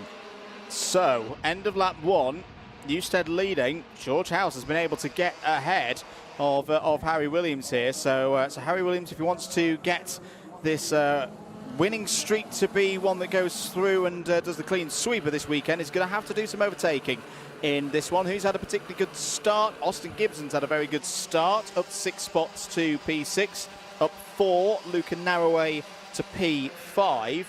Danny Dempsey's had a good one as well. Piers up 3 spots. The privateer from Ireland is now in 14th as House goes for a move. Newstead holds it round the inside and holds on. Just about. It was a move up the inside of Gasworks that we've seen so many times, as we see now Narroway going wide through the horseshoe and into paddock. That was Gibson making a move. He's up to 5th place. He's with his teammates now. Some other team managers and mechanics looking on at the live timing. Hopefully you've got us from the Brive broadcast in your ears as well to keep you along with this. And the timing room are going to have to do a good job in this one, keeping everyone in check. Make sure that all the karts are accounted for, because it's going to be very, very close indeed. 5 the lead, move the lead once again. House wants to lead from the front. And this is a similar thing to what we've seen in other races in 2025, as 3 fusions into 1 doesn't quite go, and well, there's a bit of dissent in the ranks perhaps. Harry Williams, as Newstead back down the inside for the race lead, retakes the race lead from George House. Ozzy Gibson trying to go around the outside as well. Switch back. Oh, House shuts the door in a nick of time there to hold on to P2. I was just having a look at the virtual championship scores. Yes, it's only round 2 of a 9-round championship, Piers, but the fact that Harry Williams on the live scores has already got a 16-point advantage, I think this is it's already at the point where the other fusion drivers... Oh, it was Gibson round there. Did Gibson survive? Yes. No, I don't think he did. Gibson has made a mistake coming through the dogleg, got all over the curb on driver's left and dropped it. So Gibson falls out of the top 3. That just shows you how hard these drivers are having to push. They know, even at this early stage of the season, for Harry Williams' title bid, this is looking really good. He's got consistent form. Everybody else is taking points off one another. They've got to take the battle to him, even though it's only round 2. Good move from Mason Hibbert at the inside of Gasworks, but I think I've commentated thoughts Gibson out of this race. I was literally about to say, if he could win this one, what a comeback that would be, but unfortunately that is going to look or be unlikely in this one, although we've seen stranger things. House sets the fastest lap of the race from 2nd place. They've got a bit of a gap at the front of the field, the 1st and 2nd of Newstead and House, as Harry Williams is nearly half a second back. Williams may be able to bridge that gap, but that remains to be seen. Very close all the way up and down the order. Where is Gibson after that? Let's have a quick look. All the way in 30th place, 10 seconds off the lead now, so that's going to be pretty much Gibson out of that. Ada O'Brien is out of this race. A really good effort from Ada this weekend. Made the final step forward into the final after missing out yesterday, but unfortunately her race ends on lap 5. Nathaniel Hodges with a good move up the inside of Night Measures into Gasworks for 7th place. We've seen Nathaniel up the order, fighting for the lead in many of the heats. Didn't quite get things right in the final heat this morning. That's why he started towards the back end of the top 10, or he actually started in 6th place, my mistake. Henry Clark with a fast lap on that last one in that second group of karts. So that gives hope to them that they could potentially drive up to the back of the likes of Williams and potentially even the lead duo of House and Newstead. Williams in a bit of no man's land at the moment. He's going to have to hope that he's got better one-lap pace than Austin Newstead at this stage so he can close that down, although it's not looking particularly likely. His last lap a little faster, but if House continues to push Newstead, it's going to be hard for Williams to get involved in that lead group. This group now that we're looking at, Narroway, Clark, Patterson, Hodges, Measures, Spencer, Forks, they are all nose to tail. There's going to be a fair amount of jostling in that one as we just see, I think that is Patterson making a move on Hodges. Or was it on Hodges, or was he getting passed by Knight Measures? We'll touch on that in a moment. That was a move, yes, so he's up a couple of places, is Patterson on the last couple of laps. He's right behind Narroway. So this final, it's just on a low simmer at the moment on this Easter Sunday. If you're waiting or being called for your Easter Sunday lunch, just tell whoever's cooking it, just hold for another 7-8 minutes or so until the end of this one, because it's got all the ingredients to erupt between now and the checkered flag. Colby Patterson was on the move there. It's just got past Luca Narroway for P4 as Margaret Kvetskis is out of this final in the 152. One of our brave privateers has had a tremendous step into IAME Water Swift at the start of this season. That is not how he wanted his first double header to finish. Side by side between Narroway and Hodges. Good racing room given between the two of them. Hard but firm racing out of the final corner. Knight Measures is coming through though. Measures through to P7. What a turnaround for Henry Clark as well. We've not talked about Henry so much so far this weekend, Piers, because it's not been the kind of weekend that Henry probably wanted us to talk about. It was a 33rd place finish yesterday in the final, but again, a double header, new day, Sunday, a chance to shine, and right now Henry Clark potentially on for a top 5 here. Yeah, Hodges up the inside of Measures into centre one, and following through is Oliver Spencer. Spencer getting involved in this group that he's been involved with all weekend. He's always been about there or thereabouts. He now looks for a move on Hodges, goes up a couple of positions his lap, does Oliver Spencer.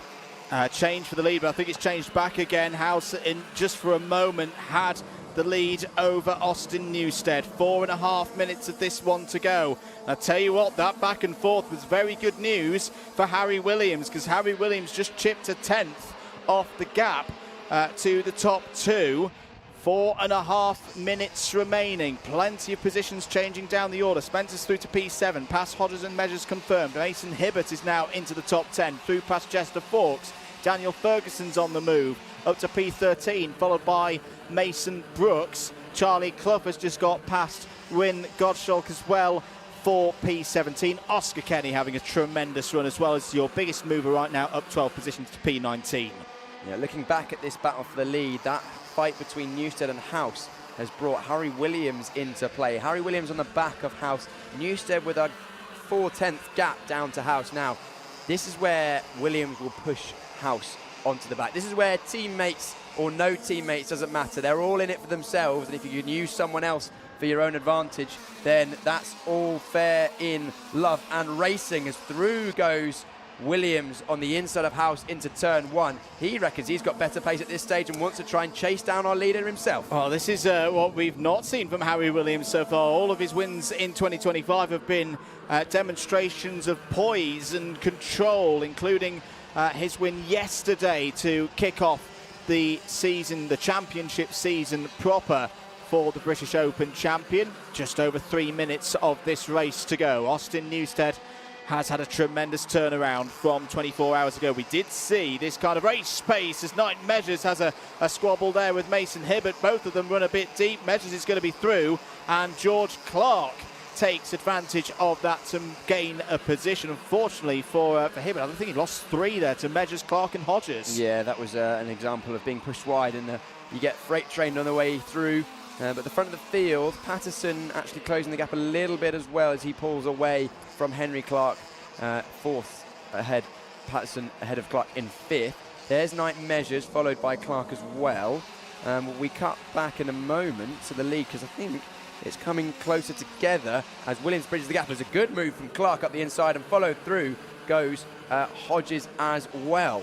Yeah, really impressed with Nathaniel Hodges this weekend. He's putting in results well beyond what the form book and the amount of experience that Nathaniel Hodges has that would suggest going into this kind of field. A little bit further back, I think that was a move by Mason Brooks to move up the order. There's Chester Fawkes going side by side with Mason Hibbert, two drivers who know each other very well, and that's a nice move from Chester Fawkes up to P11. The battle at the front, though, Piers, I think the biggest problem right now for Harry Williams, and I know it's something I talk about a lot with Austin Newstead. Austin Newstead just has one of those special gifts of extracting 0.5% more from his race finishes. He has a knack of being a very strong finisher, particularly in a long race like this. And the fact that you've got 0.7 of a second for the gap between Newstead and Williams, this is going to take an almighty effort to close that gap against someone that we know has a very good track record at this stage of races. Yes, Newstead 4th in the championship last year, so he's been there, done that, knows how to do well in these Water Swift races. A lot of the drivers who did well in this category moved up this year into the juniors, so that leaves Newstead as our highest seeded driver on this grid, and we're looking at him leading the way at the moment, and he's actually extended the gap on that last lap. Buying into your theory there, Andrew, he's got that good late race pace, just a couple of hundredths faster than Williams. Williams needs to be a few tenths faster a lap now, with only, what, 2 remaining. This one and one more, potentially a third, if we just come over the line in time. We're cutting back to this battle between Knight Measures, who goes defensive into centre 1, under pressure from Oliver Spencer. Spencer looking up the inside into 2. We cut to the battle, and Spencer made it through on Measures into centre 2, and following through is the 115 of Daniel Ferguson as well. So Ferguson well involved in this fight too. Very good stuff there from Daniel Ferguson. Very good stuff from all of these drivers. It has been a tremendous weekend for the IAME Water Swift category. Just a couple of seconds on the clock. They get over the line, and there was still a little bit of time on the clock. So there's going to be 2 more laps of this one. I don't think that's necessarily a big problem right now for the race leader. It's not one of those where you're almost praying for the last lap board to come out. The gap is staying at 3/4 of a second. Newstead is running at a good pace. I was saying that Williams has just had a mega first sector there. Took 2 tenths out of Newstead through the first sector alone. George House in a bit of a lonely 3rd place right now. Henry Clark, Colby Patterson still wrapping out the top 5. There was a quick sight of Clark and Patterson. Is Patterson going to have a look down the inside into Gasworks? Yes, he is. Super move by Colby Patterson. On his way for some very good points here today. Potentially, and he comes back through. That's a great return of the favour up the inside from Henry Clark on the inside of Patterson. We don't see many moves in the horseshoe and into paddock, but at the front of the field, potentially a mistake in the first sector for Newstead. Close that gap to 0.5 second on the final lap. It's going to be a tall order for Williams to close that gap. We continue looking at this battle between Patterson and Clark. I say again, Williams is very good through this first sector. Austin Newstead's not got this race won yet. Another 2 tenths has just gone out of Newstead's lead. If Williams can get a big sector 2 in, there could be an opportunity into Gasworks. Clark still holding on to 4th place on your screens, ahead of Colby Patterson. Luca Narroway not far behind in P6. We're on the final lap here. Austin Newstead coming through the horseshoe now. Has he got the advantage? Yes, he has. What a turnaround. This is what a talented driver can do on a double header. Saturday was a bad day. Sunday is a good day for Austin Newstead, who wins at Warden Law, takes round 2 of the Wera Tools Motorsport UK British Kart Championships in IAME Water Swift, and puts in a reminder as to why he's a potential shout for the title win this year. Yes, he's going to need to keep that consistency across the course of the season, but when this young man puts everything together, as he has done there, he's proven again that he is one of the strongest in this field. It is his 7th British title level, championship level win in his young career, his 11th podium. yes, he'll be a little bit further down in the standings because of what happened yesterday. Harry Williams will leave Warden Law as your standings leader. But for the first time this season in an IAME Water Swift final, Piers Prior, Harry Williams has been beaten.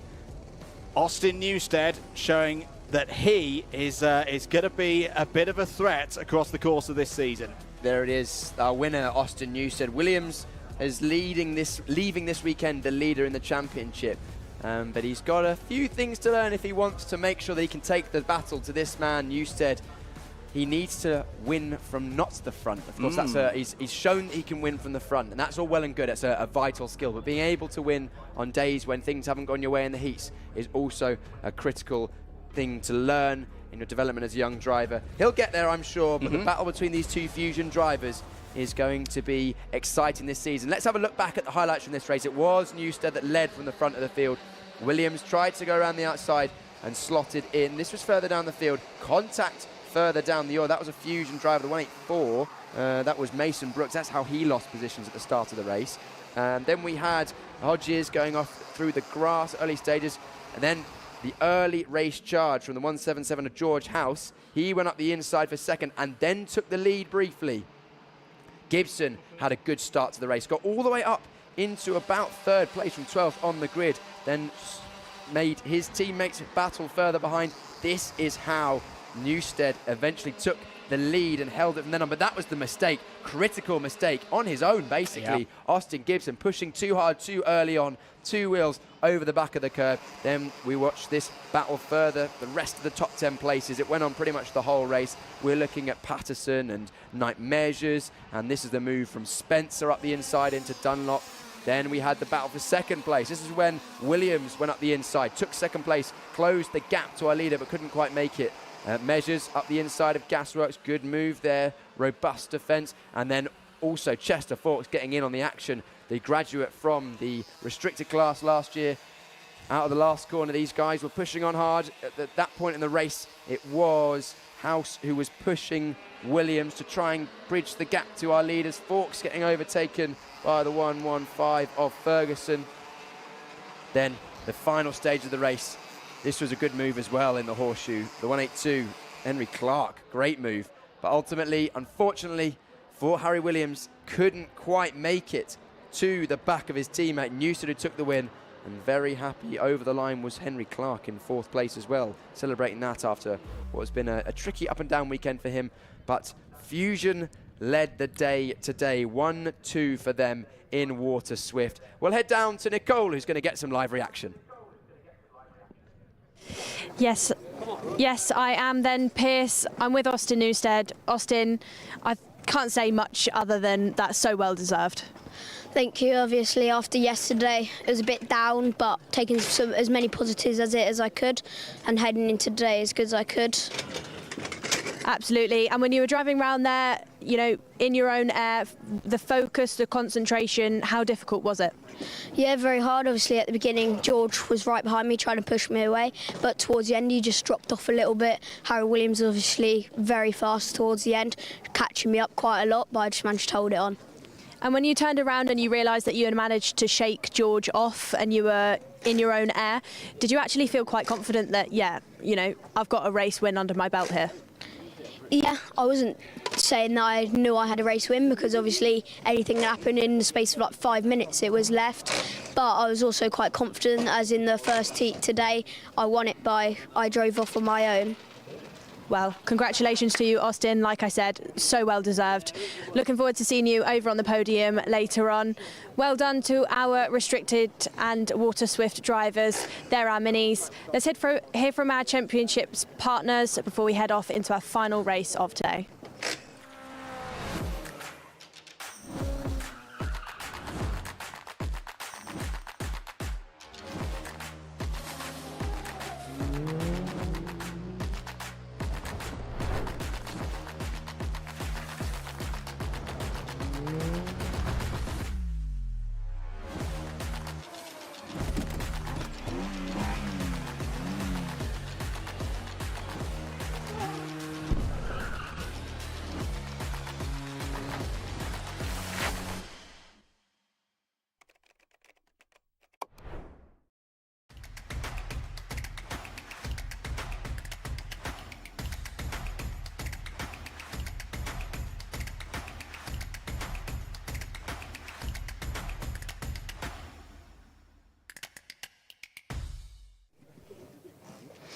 Back on the grid then, and this time for our final race of today, which will be our Junior X30s. I've got Sukmani Kira to my right. Going to catch up with Sukmani. Sugars, this year you've jumped up into juniors. We've seen you in the Mini in this championship for a fair few years now. What's the change been like? Are you enjoying it? It was definitely difficult at the start, but I think I've started to get the hang of it now, so yeah. And why was it difficult? You know, is it because of the size of the kart or the power? What was the challenge? I think like the size of the kart, like the different grips as well, has definitely been hard, but yeah. So maybe getting used to the tyre. And tell me, Sukmani, what's it been like with the drivers around you? Maybe some drivers on this grid that have got a bit more experience than you, one of which is your teammate of Riley Cranham. What's that been like? Yeah, some have got a lot more experience, but yeah, it's definitely been hard, but I think I can still do well today. Well, great to hear from you, Sugars. Good luck for your first British Kart Championships Junior X30 final of the year. Let's go.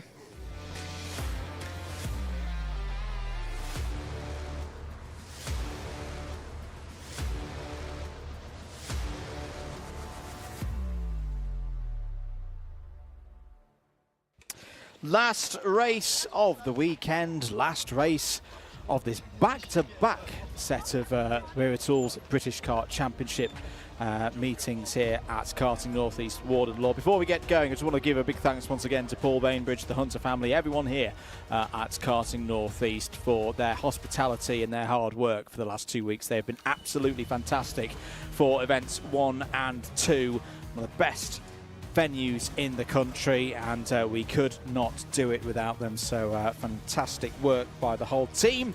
Can't wait to be back here whenever the next opportunity arises. And to finish things, Piers Prior, Junior X30, Riley Cranham on pole position again. Not quite, I wouldn't say quite heavy favourite, because he has been closely pushed so far this weekend.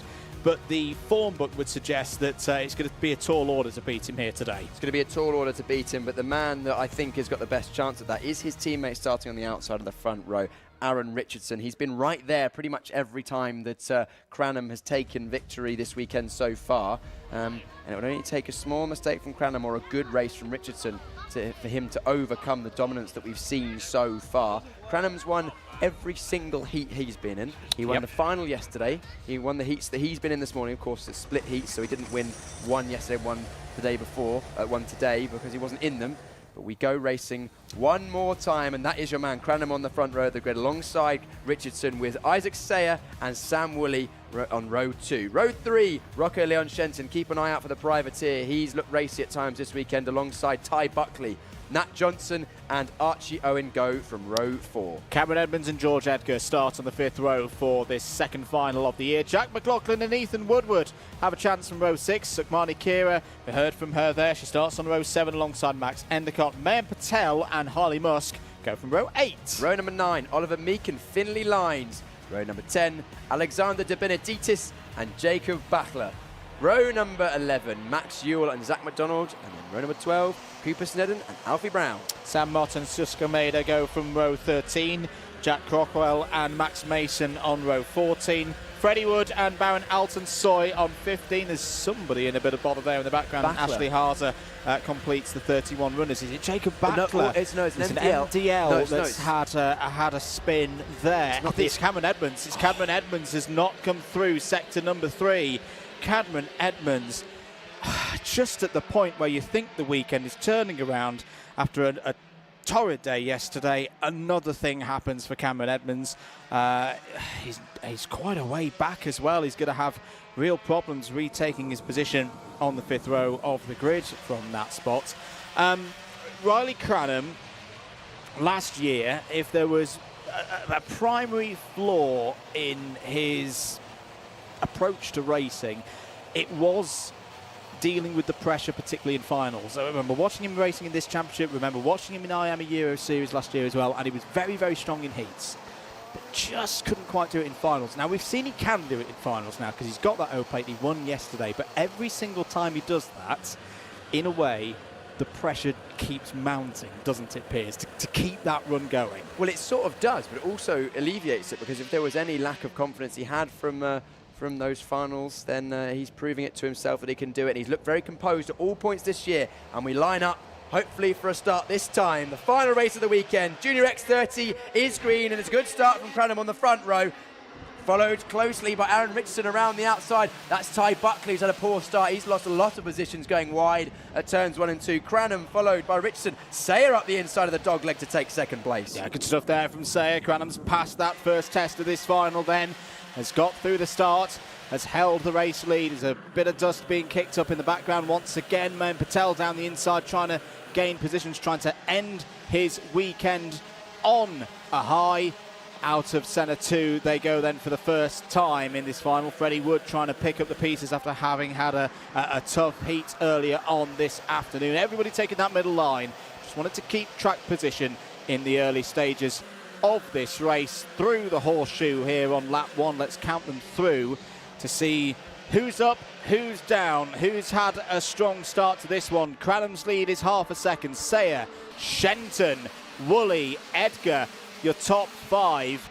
There are some big names in that chasing pack. Piers Prior, especially some that have been a bit quieter perhaps this weekend. I'm particularly looking at the 286 of Rocco Lee and Shenton. Yeah, he has been quick at times, and behind him defending was looked like Samuel Woolley trying to fend off George Edgar. But interesting, first, second and third on the grid started first, fifth, first, third and fifth. So the inside row once again being the place to be here at Warden Law, as Nat Johnson looks up the inside of the 252. That is him going through on Aaron Richardson, who's dropping backwards actually. Richardson's not had a good start to this race. No, Richardson was able to get the position back, but is now outside the top 5, and it's going to be a long race back from here. Other drivers who've had a good start, Mohan Patel was up 5 spots. Alexander De Benedictis for SWRD is up 6. Max Ewell is also up 6 spots. Cooper Snedden has made it up into the top 20. So those are all the drivers going forward in a major way. Back at the very sharp end of the field, George Edgar there. Nick Barrett Racing wanting another podium. They're not going to get commentary cursed today. They got all of that out the way yesterday, I am sure. And Edgar's going to go down the inside for 4th place on Woolley. Sweet move there by the gold medalist from last year's FIA Motorsport Games. George Edgar is on the prowl for another spot in the top 3. Great move from Edgar. I had visions of him climbing over the top of the kart. He just went past, as you said, that the commentator's curse of Mick Barrett Racing was done, but thankfully it looks like that curse has passed, at least for now. If I was Riley Cranham, I would be slightly relieved that Aaron Richardson is nowhere near him. However, I wouldn't be completely relaxed, because Isaac Sayer has been absolutely rapid at points for this weekend, as we see the BMR drivers of Owen and Woodward. Is it Woolley? Yeah, Woolley there Woolley as going well, up the with inside, Woodward yeah. in the fusion. Going back to that lead battle. Oh dear. That is Max Ewell, I think, in the 275. Well, that's not a good piece of news for one of the Mick Barrett runners. Ewell was on a bit of a charge. That charge is quickly stopped, and those 6 positions that Ewell had gained from the first few laps are gone. Yes, also it looked like he didn't actually take Senna 2, so potentially the omitting part of the circuit. Yes, exactly. Isaac Sayer in 2nd place. That last lap, only a 10th or so slower than Cranham. So Cranham's a little bit fast at this stage, but I was just talking about that before we saw some racing. Sayer, at times this year so far, both at Wilton and here at Warden Law, has been absolutely rapid. Probably one of the fastest, if not the fastest on circuit at points. Sayer could have a genuine chance at closing the gap to the lead here, and he's a bit of an unknown quantity for Riley Cranham, isn't he? Yeah, I'd say so. I mean, he's very experienced, is Isaac Sayer, but not so much of that experience within this paddock and versus this particular crop of drivers. 7 minutes and 45 seconds remaining. We're into the middle part of this race. Out of the final corner, the gap is 0.72 for Cranham ahead of Sayer. Archie Owens currently your fastest driver out on circuit. The Welsh driver in 7th place on the road, a 50.92 with his KR chassis, racing for the BMR Restart team. It's got into a rhythm, this one. Jacob Backler is having a good drive, which is good to see Piers has just taken 13th place away from Alexander De Benedictis. It's a gain of 7 for the English driver. He's been up and down the order all weekend this weekend, Jacob Backley. He's had great pace, made it into the top 5. I think it was the first heat of the weekend that we saw. And then it's been up and down since then. Didn't finish the final yesterday. He'll be hoping for at least a finish today to get some championship points on the board. Especially Ty Buckley on a bit of a recovery drive. He started in 6th place, now down in around about 16th. He just got past Cooper Snedden there. Yeah, so he's still got a long way to go to get back to where he started. He's been fast at times, actually put a lot of pressure on Cranham at the early stages of the second or third heat this morning, whichever one he competed in. We're seeing all the drivers run over that curb on the exit of the dog leg. Very bumpy through there. George Edgar, another move, this time for 3rd place on Rocco Leon Shenton. Can he keep that position? Yes, he can. BMR restart kart of the 2, 3, 4 trying to get involved with Woolley. Couldn't make that move. Good exit out of Dunlop for Shenton. He'll be looking to go back up the inside, but wise to it is Edgar. Edgar defends the inside. They're allowed to do that. You say with the driving guidelines that have been laid out at the start of this season, when a driver overtakes, they are perfectly allowed to defend as hard as they want, as fairly as they want through the next corner. So that was spot on from George Edgar. Less than 6 minutes to go then. Cranham leads and is extending his lead. It's up to 1.2 seconds now to the nearest 10th over Isaac Sayer. George Edgar there in 3rd. We're having a look here at Rocco Leon Shenton, privateer on the Birrell ART.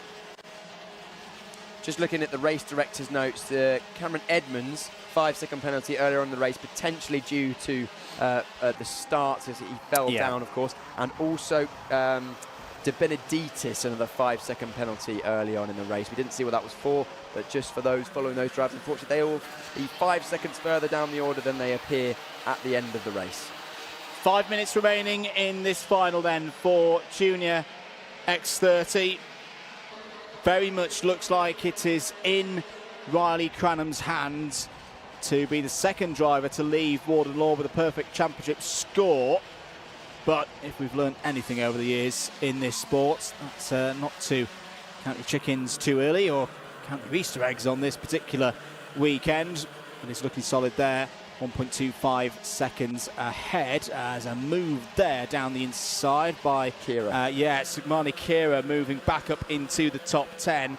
Sukmani Kira, who's becoming a regular runner in the top 10 of this category. Very impressive considering that she's only just stepped up from the intercategories. Had a very strong run in those intercategories in 2024, both at home and abroad. The driver based in Walsall in the West Midlands is out of the race. That is one of the crocks. That's Cooper Snedden.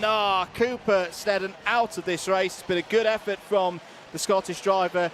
Great to have him back in the paddock this weekend, but unfortunately it ends in retirement on lap 9. Yeah, I think he retired. Was it the final yesterday, one of the heats as well? So he's had a bit of a rocky weekend. Cameron Edmonds. Yeah, so Cameron Edmonds and Cooper Snedden both being in the wars in this race. We'll see them back hopefully for the next round in a few weeks' time. We cut back to this battle. This is the battle for 4th place.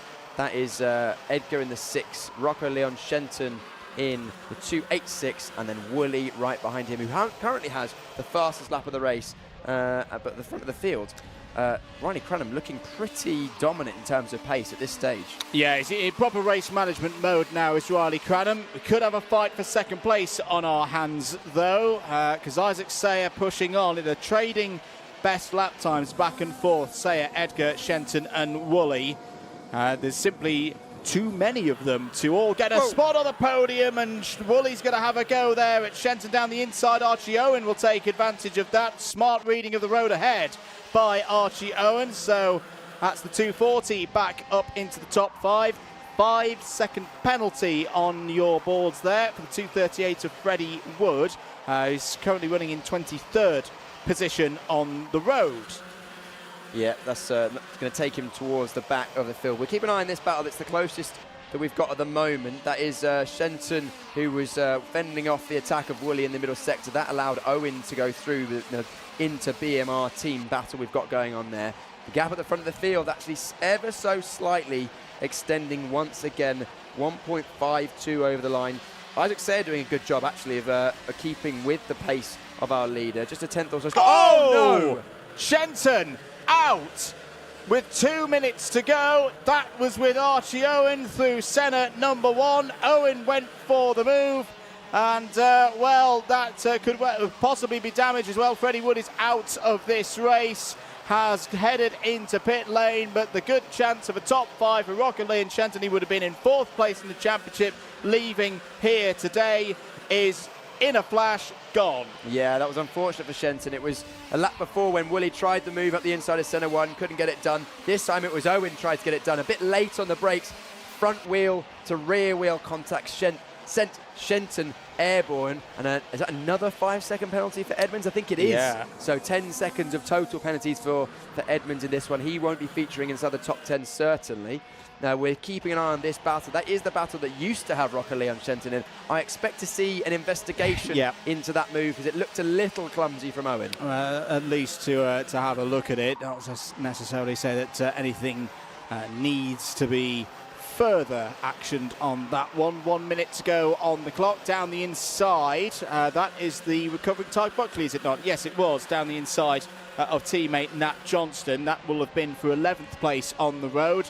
Sayer and Edgar not done yet. The gap is only 0.6 of a second between Isaac Sayer and George Edgar, and in a year where points are going to be close and it's going to need a mighty effort to beat the man in the lead of this race, George Edgar, I'm sure, will be very, very keen to catch the Singaporean driver and find a way through to get another 2 championship points. Remember, it's 65 for a race win, 62 for second, 60 for third place, and then 1 point less for each position back through the field, including those who didn't quite make the final. Everyone has made the final, but in the case where we've got more than 34 drivers, that would carry on into any repecharges. 5-second penalty for Mayan Patel.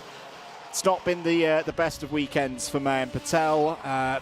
Too scrappy, unfortunately. He's had good pace, has regularly pulled his way up into the top 10, and he's running 7th on the road right now. But that 5-second penalty, as things stand, would drop the number 10 seed down to 14th.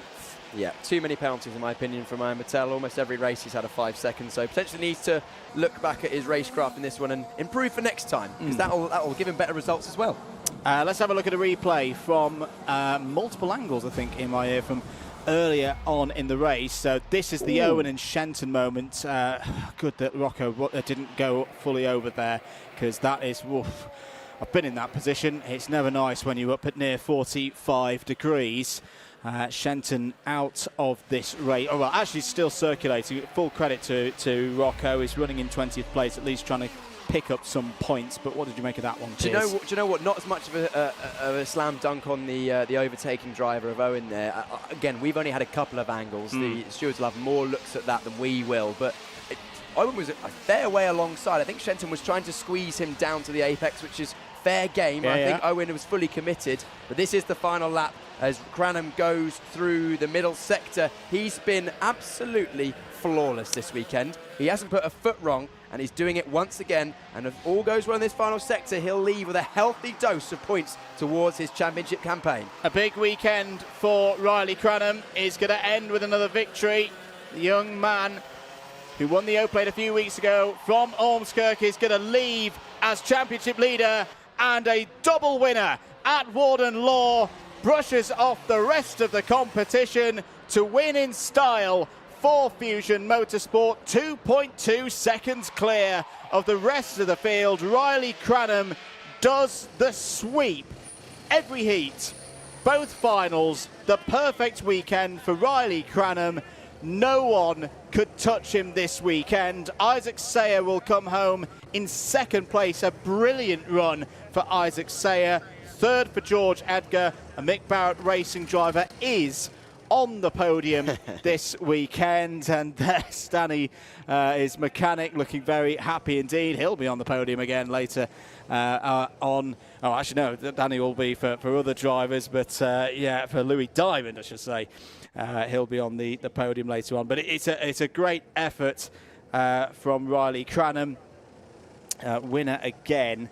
And, well, the championship lead for Cranham now already 17 points. Let's not get too ahead of ourselves, ladies and gentlemen. There's still 7 rounds of this championship to go, but following in the footsteps of Harrison Mackie in this category last year, Riley Cranham is just looking so good. And I think the worrying thing for the rest of the field, Piers, is it looks like he's getting stronger as the season goes on.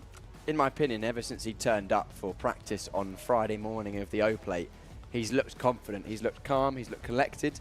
He turned up to every practice session on the dummy grid, chilled, ready for it. Even turned up late one session, no rush. Everyone else on the grid, he put his cart down, got in, drove off, no bother. He qualified badly in Wilton, let's not forget. Yeah. Drove his way through the field. I even tipped him on the Sunday morning when he was qualified. I think he was in the bottom end of the top 10. I said he's going to win it.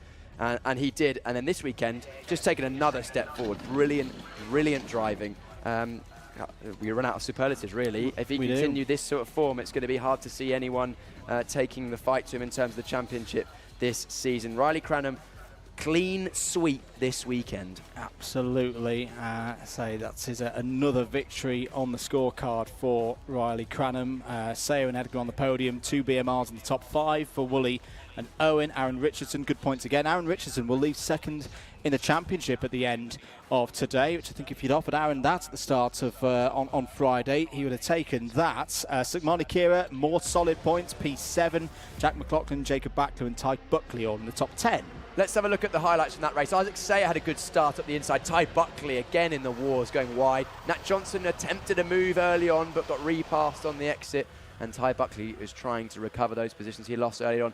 Over the bumps on the exit of Dunlop there. And we saw Woolley and Edgar fighting. Then we saw Owen getting involved in the wars. We look back, that was an issue that was how Ewell managed to miss part of the circuit. A bit of a clumsy move further down the field. That potentially why potentially could have been the penalty for Edmonds getting involved there with Zach McDonald. We watched them all run to the final corner. It's been a brilliant weekend of racing here at Warden Law. Then Edgar made his way through cleanly on Shenton and didn't look back from there. Ty Buckley getting his way through, managing to claw back some of those positions. Woolley tried it up the inside of centre 1 on Rockley and Shenton. A lap later, Owen, his teammate, did the same thing, came in a little late. We've got a decent amount alongside, but unfortunately that contact shoveled Shenton wide and then it's blowing the dust off. Light work for Riley Cranham. Almost more dominant today than he was yesterday, which again is worrying if you're anyone else racing an X30 Junior this season. Oh, absolutely. And, well, let's hear from our round winner, our double winner, our driver of perfection in Junior X30 this weekend. Riley Cranham is down there in Parc Fermé with Nicole Sutherland. Yes, he is then, Andrew. Riley, unbeaten so far in 2025 Viratul events. You know, you've got the O-Plate on there, you had a win yesterday, you hit a win today. Riley Cranham doing Riley Cranham things. Yeah, I am, yeah. Yeah, you are. And tell me, Riley, when you were driving around 2.5 second lead, what was it like? How did you handle that race lead? Well, I knew I didn't have a big gap at the start, so I just kept my head down, kept pushing, and then I looked over at the end and then realised I had quite a big gap, so obviously the pressure was a little bit off me more then. So then I just strove.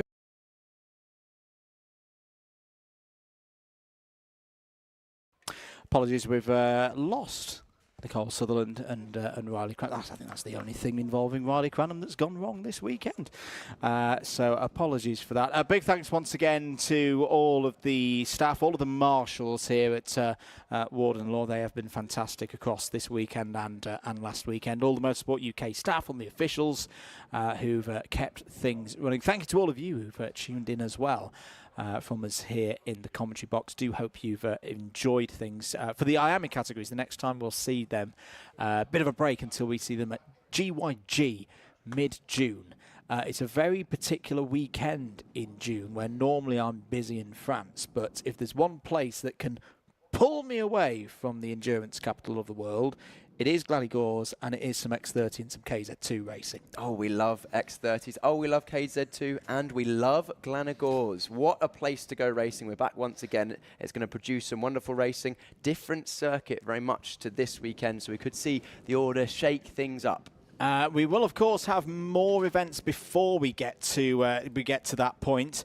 We'll be heading away from Warden Law, heading to Dunkeswell. We've not been to Dunkeswell for a while, so really good to be heading back southwest. At that one, we will have Rotax and KZ2, so we get another dose of KZ2 next time for Event 3. That will be on the weekend of the 9th to 11th of May. Do get your entries in for that, and if you can join us down at Dunkeswell, give the championship your support at the circuit. That would be absolutely fantastic. If you can't make it, don't worry.